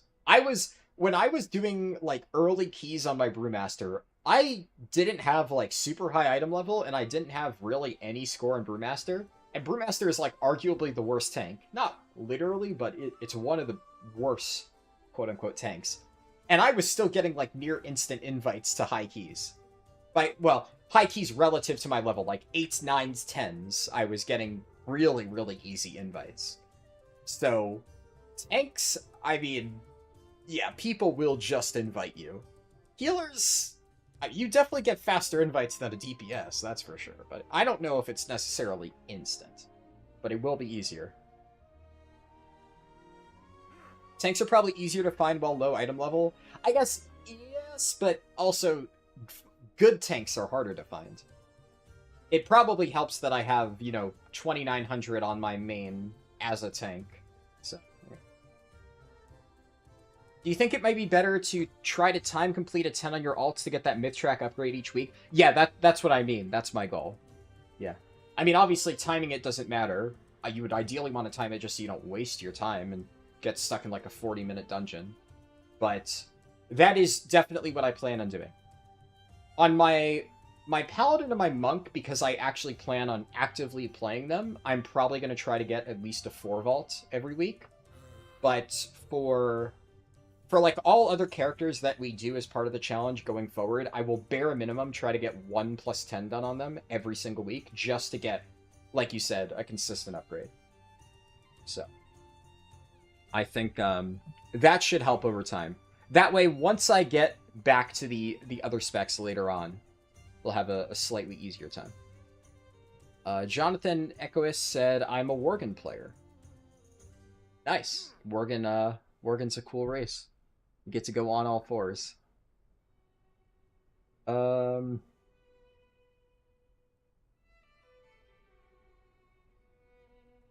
do I want to do now? Overall, it was about as long as I expected. I think I figured that worst case scenario, this might take me like 8 hours, and I was prepared to stream 8 hours if needed. We got it done in 5, which is pretty good, because I figured on average it would probably take about 6, because we had 6 plus 10s to do. So I figured an hour for each dungeon was probably, you know, a safe bet because, you know, the time it takes to find the dungeon, the group, like, get invited, run the dungeon, and then leaving in some slush time for potentially if, like, one of them gets depleted and I have to run another. And some of them did get partially bricked. But thankfully there were no, like, we get to the end and we missed the timer by, like, 5 seconds and then I gotta run it back. The only bricked keys happened in, like, the first minute or two. And then it's just like, alright, well, fuck, find another group. And although my key got depleted at one point, it got depleted from an 11 down to a 10. And then we obliterated the 10, so kind of worked out. You meant time a key for the alts that are still progressing on the challenge? Oh, no. So, there's 2 reasons that I don't want to do that. 100% I get what you're saying, and I guess in theory, if you're trying to gear up a bunch of different characters, yes, that could work. Now, here's the reason why I'm not going to do that. For one, I do kind of want to follow, like, the YouTube challenge. Monk was an exception because I was already doing +10s on my Monk before I even decided to do this. So when I decided I'm going to get Keystone Hero on all 39 specs, I'd already finished Prop Heli, and I was already halfway done with both Brew and Windwalker. So that's the only reason why they were already partially done. And that's also the reason why I want to get Prot Warrior done next. I guess I can absolutely confirm that Prot Warrior will be next. It's going to be Prot Warrior, Vengeance Demon Hunter, then Fire Mage. So that's why I'm moving Prot Warrior up. I still want to include it as part of the challenge, but I want to start working on that now, like ASAP, instead of waiting until, you know, a week from now or whenever it wins a poll. Because that is a spec that I genuinely want to play, so I'm going to start getting +10s and better gear on it, right? But all of my other characters, yes, in theory, could I try and do a 10? Maybe. And the only situation where that would be really applicable would be, obviously Demon Hunter we're doing it, you know, soon. It would really just be Druid and Death Knight, because I could absolutely tank a +10 on Guardian Druid and Blood DK. Like, I played both of them actively last season. I got Keystone Hero on both of them in Season 1. I'm very comfortable playing both. I could walk into a +10 right now and very easily time it. But I don't really plan on actively playing either one anytime soon, so it's not like I'm in desperate need to get the Mythtrack gear. And I would rather the terms of the challenge be somewhat consistent from spec to spec, and we don't start every single one like, I've already timed multiple 10s, let's now work our way up. Now, I want the first spec to be, I have to get up to all +10s from scratch. And I have to work with what I have. Because, I don't know, I feel like an interesting part of the challenge is also the early gearing process, right? Like, the first Hunter stream, I spent about half of the stream optimizing my gear, pugging, like, normal raid bosses, improving my trinkets, getting tier sets and stuff. And then I did a bunch of the early keys with only 2-piece, because I didn't have enough Catalyst charges to make 4-piece yet. Personally, I feel like that made it more interesting to watch. Obviously, I can't necessarily attest to that, but it also reflects more accurately the experience that most people are going to have. You're not going to just, like, get a random +10 done without having gotten anything. And, I mean, to be fair, the only way that I would be able to do that is if I had, like, a friend with a +10 key. And, like, sure, I could ask one of my friends, like, hey, if you're doing a +10, let me know, and I'll tank it on my, you know, 650 Blood DK. And I know that I could handle it, but I also don't necessarily think that I would be performing, like, insanely well. Definitely not on the level of, like, my main characters. So I want to approach it spec by spec of, like, we pick the spec, okay, how do I make this spec, like, as geared as it possibly can be? Because working with what I have, I feel like I did a pretty damn good job just gearing my BM Hunter to the teeth. I got 4-piece, you know, I bought fucking items off raid, you know, I paid that dude 10k, right, to get the tier piece, and then I catalyzed the other shit. I farmed delves to get Suspicious Energy Drink. I got really lucky getting House of Cards from the time walking thing, but I have backup trinkets in case I, you know, didn't get this. I got this out of Vault and stuff. I ran that's Rick Reverb to get the this necklace, which is really, really good stats. So I spent a lot of time trying to optimize my stuff. I got crafted items. And, you know, I didn't try to half-ass it. I made sure I went through the entire process of trying to actually gear this character and get it capable of clearing plus 10s by my own merits, right? Oh, hey, Ashley, my sister subscribed with Prime. Thank you for stopping by my stream and giving me your Prime sub. I appreciate it. I hope, you guys went to the movies tonight, right? Did you see the Minecraft movie with them? Or did you just go to dinner with them? Because I heard that that's what you guys were doing tonight. Oh, you didn't go to see the movie, okay. I thought he mentioned... Oh, okay, you just went to dinner. Gotcha. Yeah. I'll have to ask them how it was. I'm like, morbidly curious how the Minecraft movie is. Not enough to, like, want to go and see it. I had to say no, because, I mean, I wanted to finish this stream thing anyways, and I had this planned for a while, and at last second they were like, oh, we're going to dinner tonight. I'm like, yeah, okay, well, I can't, but... I probably wouldn't have wanted to see the Minecraft movie anyway, but I am very curious to see if it's good. Like, Lego movie type good. Yeah, funny that, yeah, you immediately went to the Lego movie too. That was the main thing that I'm thinking about, because I expected the Lego movie to suck, but that was obviously one of those rare cases where it was actually kind of good. So who knows? Maybe it's actually really, really good. What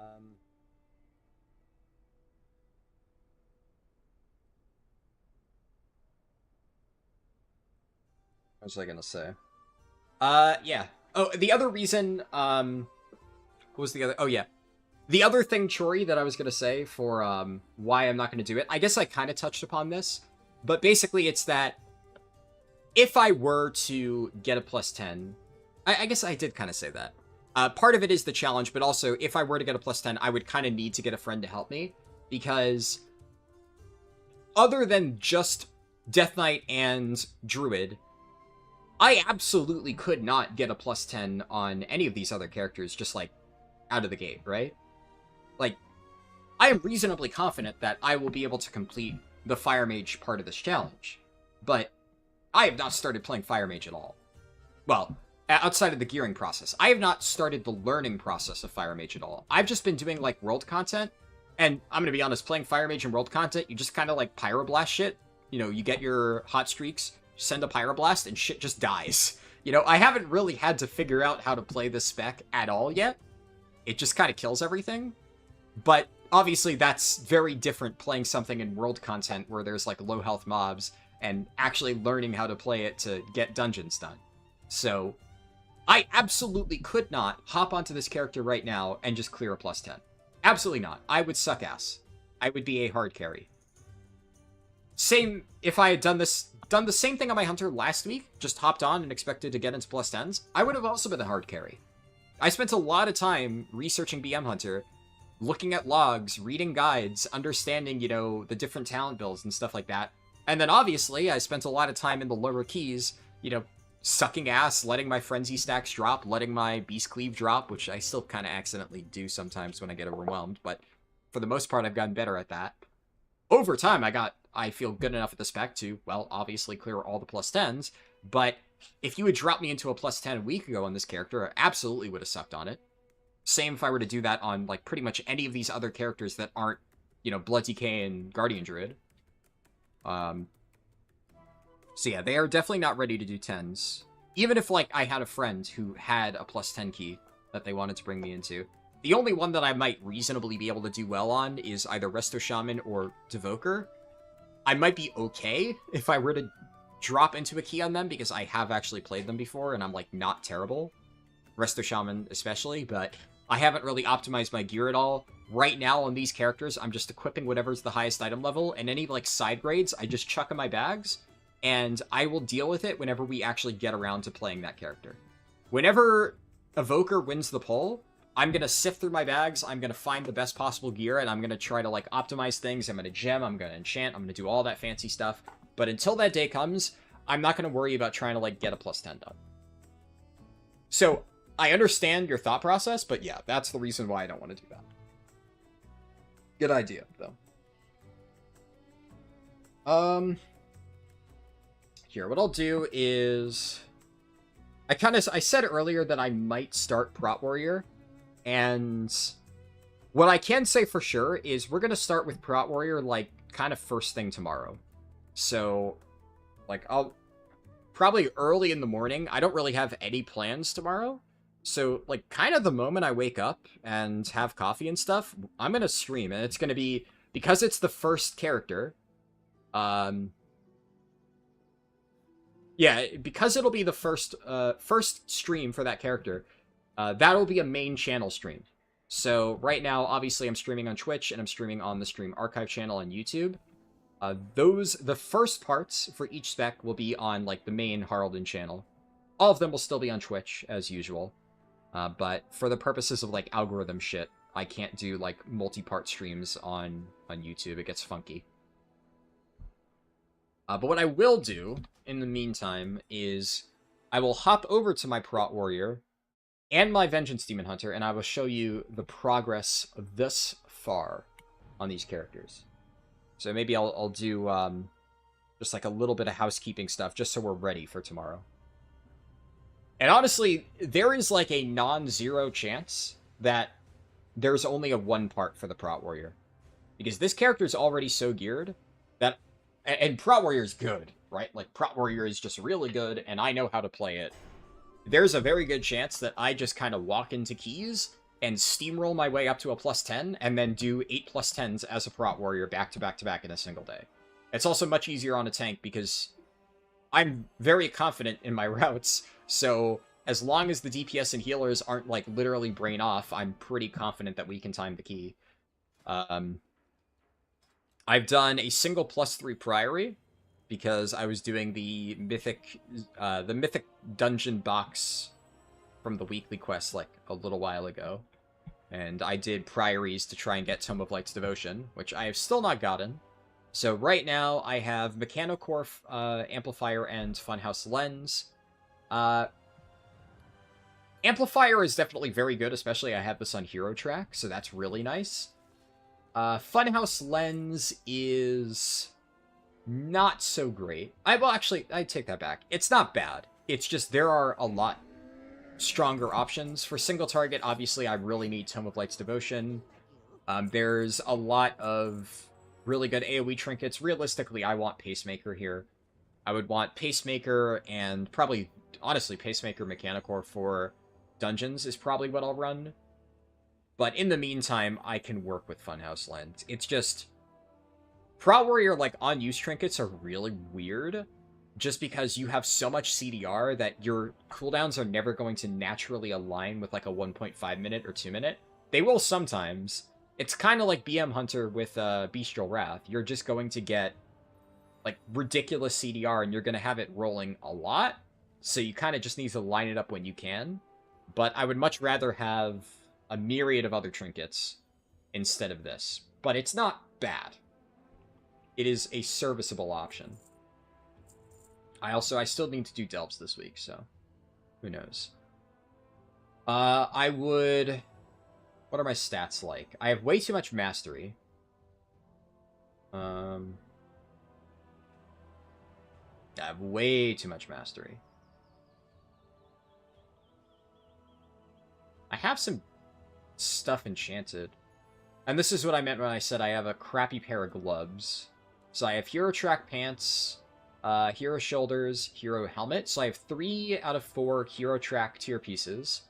I just need to replace these gloves. Do I have... I don't have Hero Track gloves, then.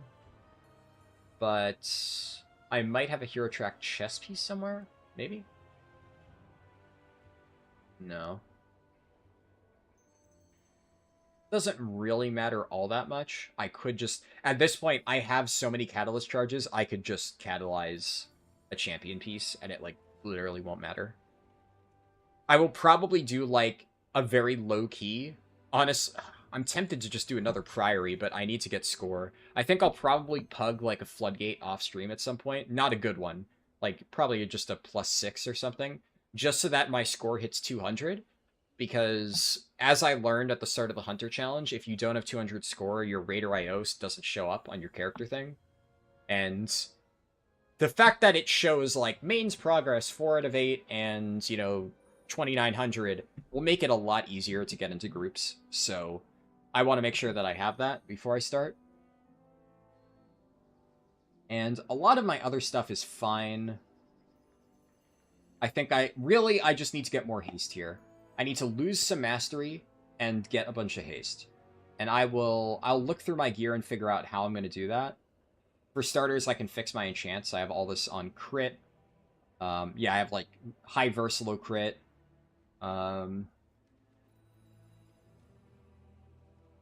stuff.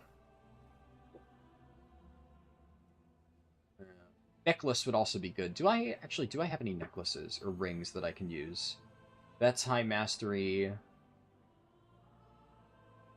That's high haste. Yeah, these are both champion tracks, so definitely I should take this ring. I'm going to put it, like, here, just as a reminder. Sucks that this has leech, but it's a really shitty roll in miniature roulette wheel for me. Are there any other things? Actually, no, this one is better. It's a little bit less haste, but it's crit haste, which I want. So I should be using that. That has more haste, but there's definitely better necklaces. This would be ideal stats if it was not veteran track. So, unfortunate.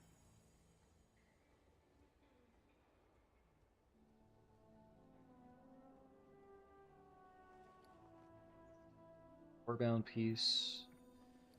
Yeah, it definitely would like to get a better necklace here. Who knows, though? Maybe... I mean, realistically speaking, the best necklace would be off Rick Reverb. So, I might try to, like, pug normal and heroic Rick Reverb, which honestly shouldn't be too hard.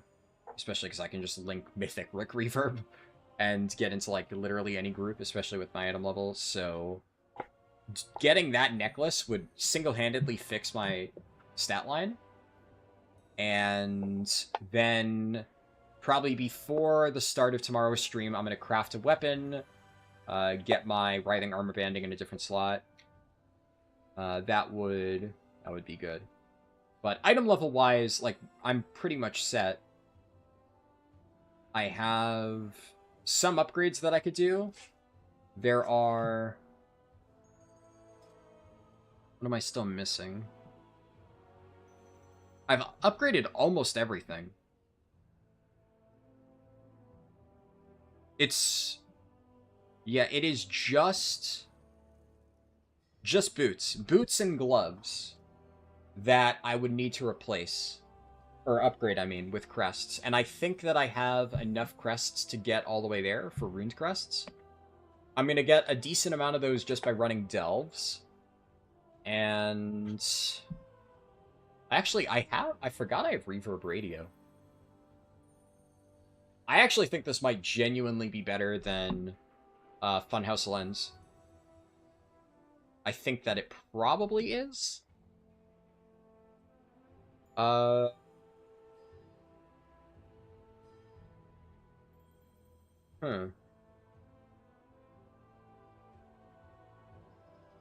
feel like it is. I honestly think that this might be better. Fuck it. Passive upgrade. For passive ability, it has haste on it too. Kind of just works out. And then, how am I on Valor Stones? Oh yeah, we're chilling. Oh, don't want to... I can't upgrade that much. Do that. And then... I could upgrade this once, but I'm gonna wait, because if I get Hero Track boots out of my Great Vault, or the Delver's Bounty, then that would be better. So that would save me a little bit. So I shouldn't do anything until I get that. And... what else?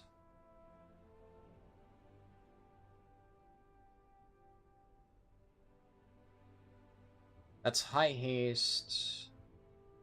This chest piece is probably better. Stat-wise.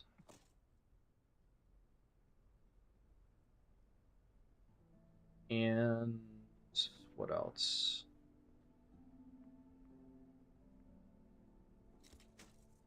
Throw that there just so I can use it for the catalyst later. Is there anything else that I could possibly use as an upgrade? Not the cloak. Belts, no. I'm pretty sure there is some crit haste belt from Delves, but I mean, this is high haste, it's fine. Oh, you know another thing I could do?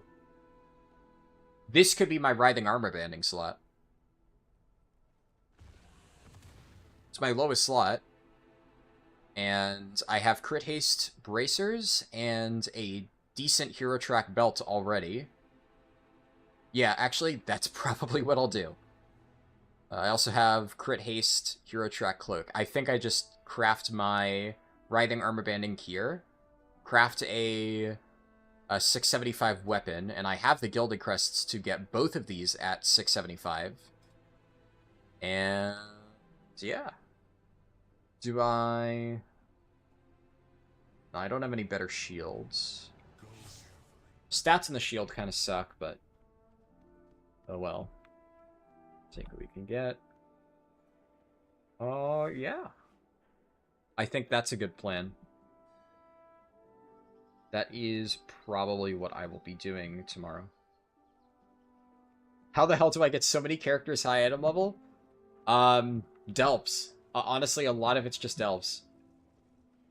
Because every single one of these tier pieces, I've gotten out of my Great Vault from Delves. Every single one of them. All three of them. I've been doing a bunch of tier 8 Delves, at the very least 4 tier 8 Delves every single week on this character for like the last month. So every single week I get a hero track piece from my Delver's Bounty, and then a hero track piece in my vault. So this was from Vault, this was from Vault, this was from Vault, this was from Delver's Bounty. This was from my very first vault on Prot Warrior. I got this out of the 4 Mythic Dungeons box a few weeks ago. And this was from Delver's Bounty. So, yeah, you get a lot of hero track gear by doing Delves. You get, like, so much. In 2 weeks, you wonder if you'll be able to get heroic gear faster? Well, in 2 weeks, the main change is that you'll be able to get champion track gear faster.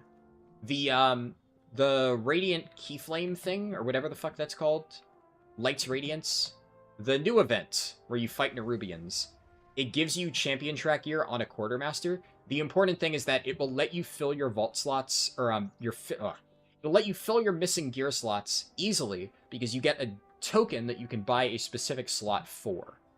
So that will allow you, if you're missing like one particular champion track slot that Delves just won't drop for you, boom, you target that.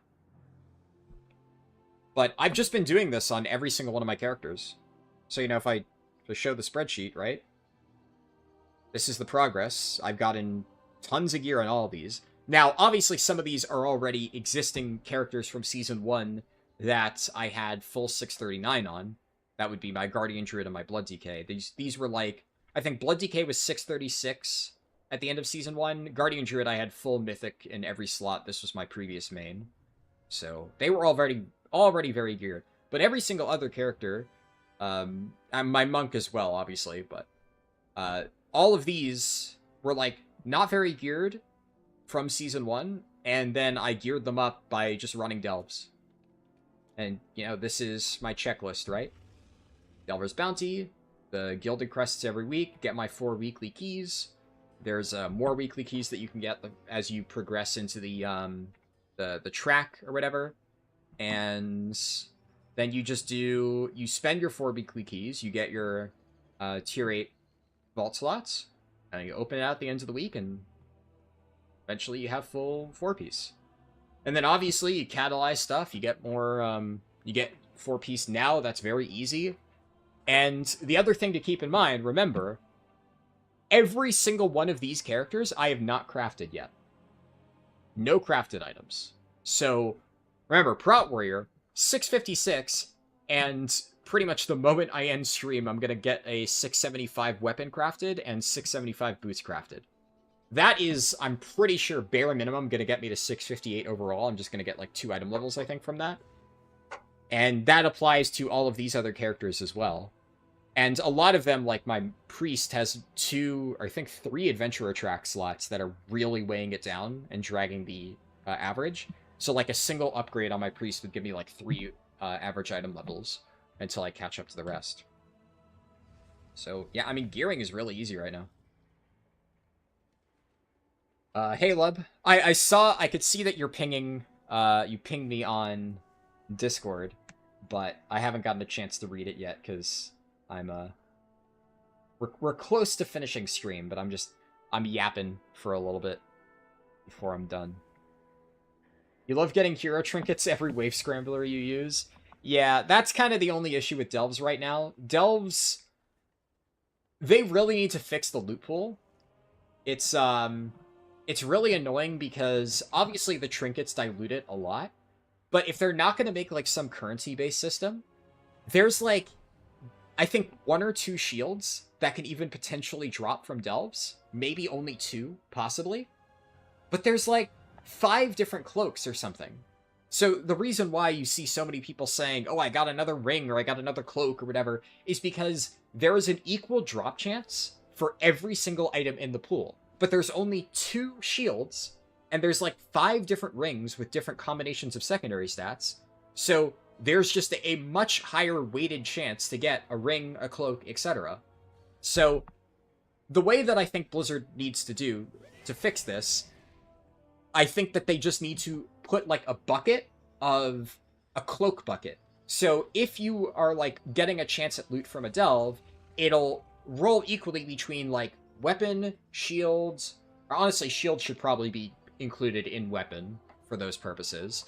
But it should be like weapon, trinket, cloak, chest, etc., etc., etc. And then if the delve gives you a cloak, it should then roll which of the different combinations of secondary stat cloaks are you going to get. But the way it is right now, obviously, you know, I have like literally every single fucking ring that you can possibly get from delves, and you know, there's slots that I don't have. I have like 1 shield, right? So it's crazy the way that it's currently set up. If you're not going to do a currency-based system, you gotta do something like that to make sure that RNG can't completely fuck people over.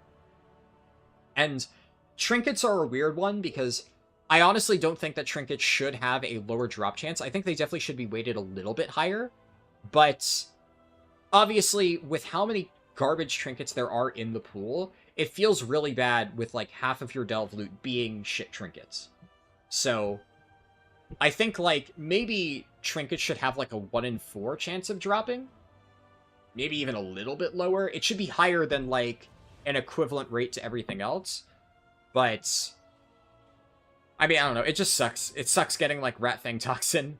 This, by the way, hero track. This is one of my my Delver's bounties from like a few weeks ago or so. I'm pretty sure. Do I have no, these are both veteran track. I gotta clean my bags. I have like multiple of the same trinket just kind of chilling here. Yeah. It's kind of whatever though. 99% chance of trinket, 1% chance of shield. Yeah, it feels that way. You just finished Nax. They're speaking of potentially giving you second ATS. Nice. How hard is it to get ATS in that? Is it like the same as regular vanilla? Or is there are like extra catch-up mechanics and stuff?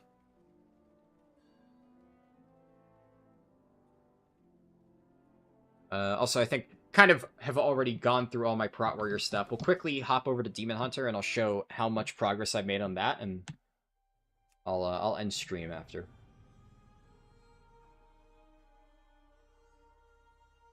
Oh, I see. Yeah, your Discord message was about Atiesh. Gotcha.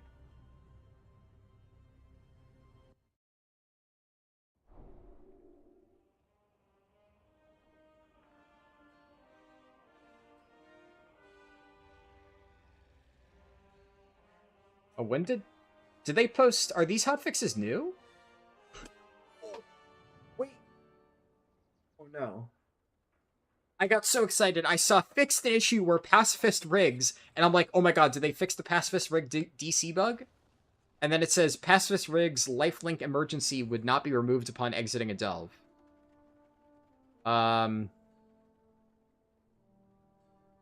Okay, so they haven't actually said anything in these hotfixes about fixing the DC bug. Oh, thank God. They fixed the fungal folly during the initial drop. You would just die half the time.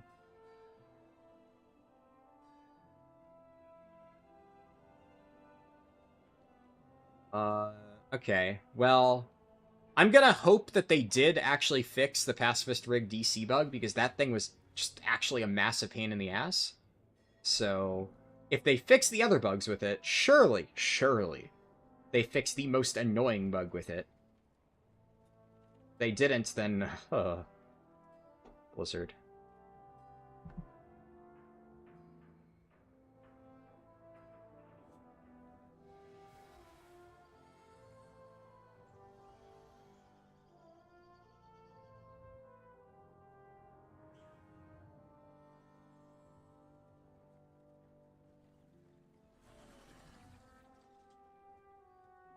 Really hope he gets spore damage on enemies? Yeah, what the fuck is that about? Good point. I remember that not working early on, and I was like, oh yeah, that's probably just a bug. But it still does that. And especially the way that it's coded is so weird, where it does damage to them, but then they immediately heal back the damage they take. Like, what the fuck? Yeah, I really do hope they fix that. I don't know. Delves are just a mess right now. They're so fucking buggy. Whatever. Anyway, so here's my Vengeance Demon Hunter. Obviously, we're doing this after Prot Warrior, but like I said, I think Prot Warrior is going to be so fast, I think there's a chance that I just finish Prot Warrior tomorrow. It is not outside the realm of possibility. Vengeance Demon Hunter, I also think would be pretty fast. So, I have Socketed Hero Track Tier Helm, I have Hero Track Shoulders, I have Hero Track Pants. Pretty fucking good. Definitely off to a good start. I also have these. I got this off the Mythic Dungeon box before. Socketed Hero Track Belt. And I have a Hero Track Chest, so I'm probably going to catalyze this. And I got speed on this cloak, which is kind of nice. What stats do Vengeance Demon Hunter go for? I don't know right now.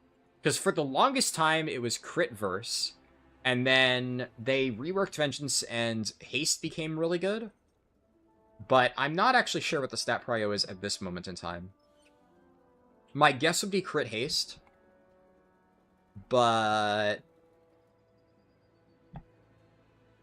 yeah, let me just pull up like the Wowhead Vengeance guide and see who wrote it. And if it's not written by somebody who is like a complete idiot, I know most of the guide writers. Okay, Itame still writes the guide. Yeah, that's fine.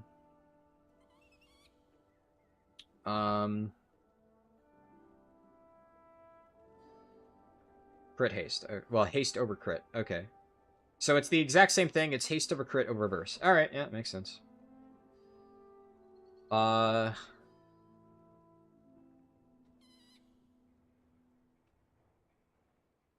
the love of God, please fix... what's that disconnect? I don't know what that one specifically is. I remember it was working on 11.0.5, and on the 11.1 PTR, it was not working, so you thought it was a bug? Yeah. I mean, it probably is a bug, but it's likely a bug that they've just said, fuck it, we're going with it. I definitely agree that it feels very unintuitive. Yeah, okay, actually, so... I'm pretty sure that I've just been gearing my Demon Hunter for crit haste, because I kind of just assumed that would be the stat prio. I mean, it looks like it is. So I have a crit haste ring, so that's perfect. I got a Hero Track Suspicious Energy drink, which... Is this? I'm pretty sure this is at least a good trinket. Yeah, it's definitely pretty good. It's not like Biss. Obviously, I'm pretty sure single target Vengeance runs Pacemaker and Light's Devotion like everybody. And then AoE AoE probably Pacemaker and like a myriad of other trinkets. I have this garbage, which I probably want to try and get a replacement. Have I done my delves this week on Demon Hunter? I've not, no. So there's still a chance that I get like, I guess Mechanical or Amplifier would probably be pretty nice. Yeah. Yeah, pretty much just that. I would take a Funhouse Lens as well, as like a backup. Would not be terrible. But Suspicious Energy Drink is like one of the better delve trinkets, so this would be fine to start off with. I have 2 crit haste weapons, actually kind of crazy. So that's pretty sick. I'd probably be crafting a weapon. I have... By the time that I'm done with my delves for the week, I'll have enough to craft 2 Mythtrack pieces, just like my warrior. So I will probably craft 1 weapon. I might keep the crit haste in my offhand and craft I don't know, we'll see. I guess crit haste bracers too. Yeah, I actually have insane itemization on this character. All my shit is crit haste. And this is haste versatility, which, you know, pretty good. Crit haste gloves. And my chest piece has my worst stats. And yeah, okay, you know what? Normally I wait to do this, but I'm just gonna slam Catalyst here because it's Hero Track. And this is very obviously my best tier piece. And it is currently the worst stats that I have out of any item. So that gives me 4 piece. So let's update my spreadsheet. My Vengeance Demon Hunter now has 4 piece. And I could get a better necklace. Do I have one on hand? Honestly, I could use the Sikra neck, but this would be fine. Like, if I need to use this, it's totally serviceable. I have speed on this cloak, so I probably keep this. I have... This is Hero Track, so I don't think I'm going to craft in this slot. I have a socket on this belt and it's Hero Track, so I probably keep this. But I think, yeah, I think I probably craft Writhing Armor Banding on bracers. Can you craft it on neck? That might actually be a better option. If that is something I could do. Assuming I don't get, like, a decent neck out of vaults. Miscellaneous neck. Be this. You cannot. Okay. Yeah, you can't. I didn't think you could, but there's, like... I know that you could put focusing lens on it. Alright, well then I would have to put Writhing Armor Banding on bracers, I think. It would either be bracers or cloak, but I think bracers would be the better option. And then, honestly, the rest of my gear is kind of nuts. So all I need is a slightly better necklace. Another thing I could do, because I have the... How many sparks do I have? I haven't gotten my Fractured Spark yet, so I have 4 sparks. So I can craft 2 675 pieces. Weapons are probably the best option. And then I can craft 2 658 pieces for free from the, these 2 things, the Enchanted Ruined Undermine Crests. One of them was from Story Mode Gallywix, the other one was from the Renown 20 with Artels of Undermine. So honestly, what I could do is just get 2 weapons, put a Sigil of Ascension on one of them, put Writhing Armor Banding on my bracers, and then craft just a generic 658 crafted neck with crit haste. Assuming I don't get something better. And honestly, do that, get 1 better trinket, my Vengeance Demon Hunter is like geared to the teeth. This character is so fucking ready. Who knows, maybe I get something good out of Delves, which... I'm probably going to finish up all my delves tonight, because what I did this morning, I got all of my keys. The only characters that I'm missing keys on have the delve quest. So I was doing delves on like my Blood DK and my Warlock were grouped up. My Shaman and my Warrior were running together. So the final weekly quest that I'm going to do for them is going to be the delve one. Usually I get surge pricing if I happen to be doing it like around the half-hour mark and surge pricing is up. And if it's just not going to be up for a while, I get 3 of them and then I do the delve quest for the last one. So I've gotten all the keys, because all the ones that have 3 out of 4, by the time they spend their 3 keys, they'll have the weekly for the 4th.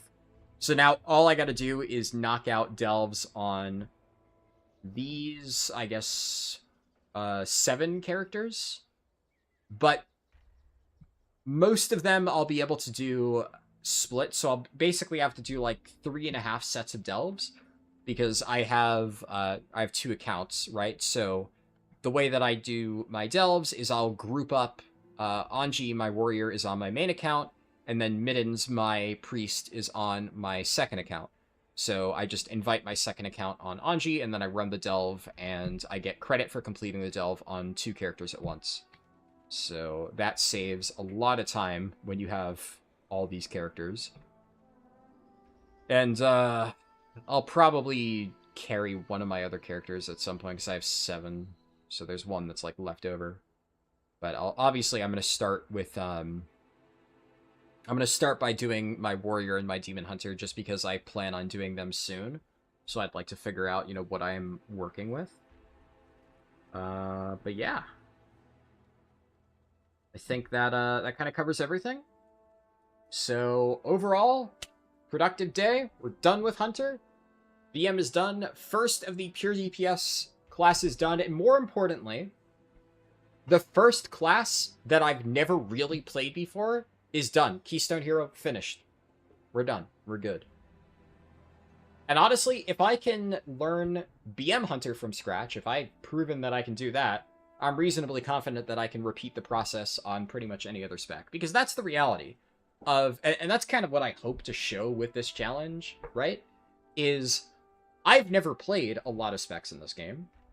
I've played tanks for years and years and years and years and years. There's like a few DPS specs like Windwalker, like Havoc.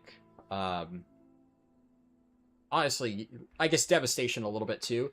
There's a few isolated specs, Arms, Fury, I've played a little bit, where, yeah, I've done like 10s on them in the past at some point, Survival, I guess. But so many specs in this game I've literally never played before once in my life. And I'm going to pick them up, I'm going to learn them, I'm going to gear them, and I'm going to get Keystone Hero with them, and I'm going to do it well. I'd like to think I did it a pretty fucking good job playing BM Hunter, despite never having played it before. Because, really, if you want to learn how to play any spec in this game, you just gotta research it, right? You read the guides, you look through logs, you practice. Obviously I have some... There is some transfer of, skill from one spec to another. There's, like, general principles that apply. There is also the general idea that I have known very good BM Hunter players, and I've, like, heard them talk about the spec for a while. So there's things that are kind of in the back of my head already that have been there for a long time, where I'm like, oh yeah, I remember my Hunter friends saying this, or that. So it might be a little bit easier for me to pick it up. But reality is, I still got to practice. It's taken me 3 whole streams. And the second time we did this, the second stream a few days ago, fucking miserable. Nothing went right on that stream. Some days, everything goes to shit. But I kept at it, and today was overall pretty good. That's just all there is to it. Just, pick the thing you want to learn, and then spend the time researching it and learning it like you do literally anything else. And, you can literally learn how to play any single spec in this game at a high level. All you gotta do is be willing to invest the time. That's it. Just like anything. But yeah, that's it for today. Let me make sure I didn't miss any messages. Nope. We're good. All caught up. I will stream tomorrow. I'll do like a little bit reminder post in Discord in like a little bit. I'm gonna go grab food, and then I will get set up for Prot Warrior tomorrow. That should be fun. But yeah, thank you guys for watching. Glad we have BM Hunter done, and I will see you tomorrow for another tank spec. Thank God. Catch you then. Peace.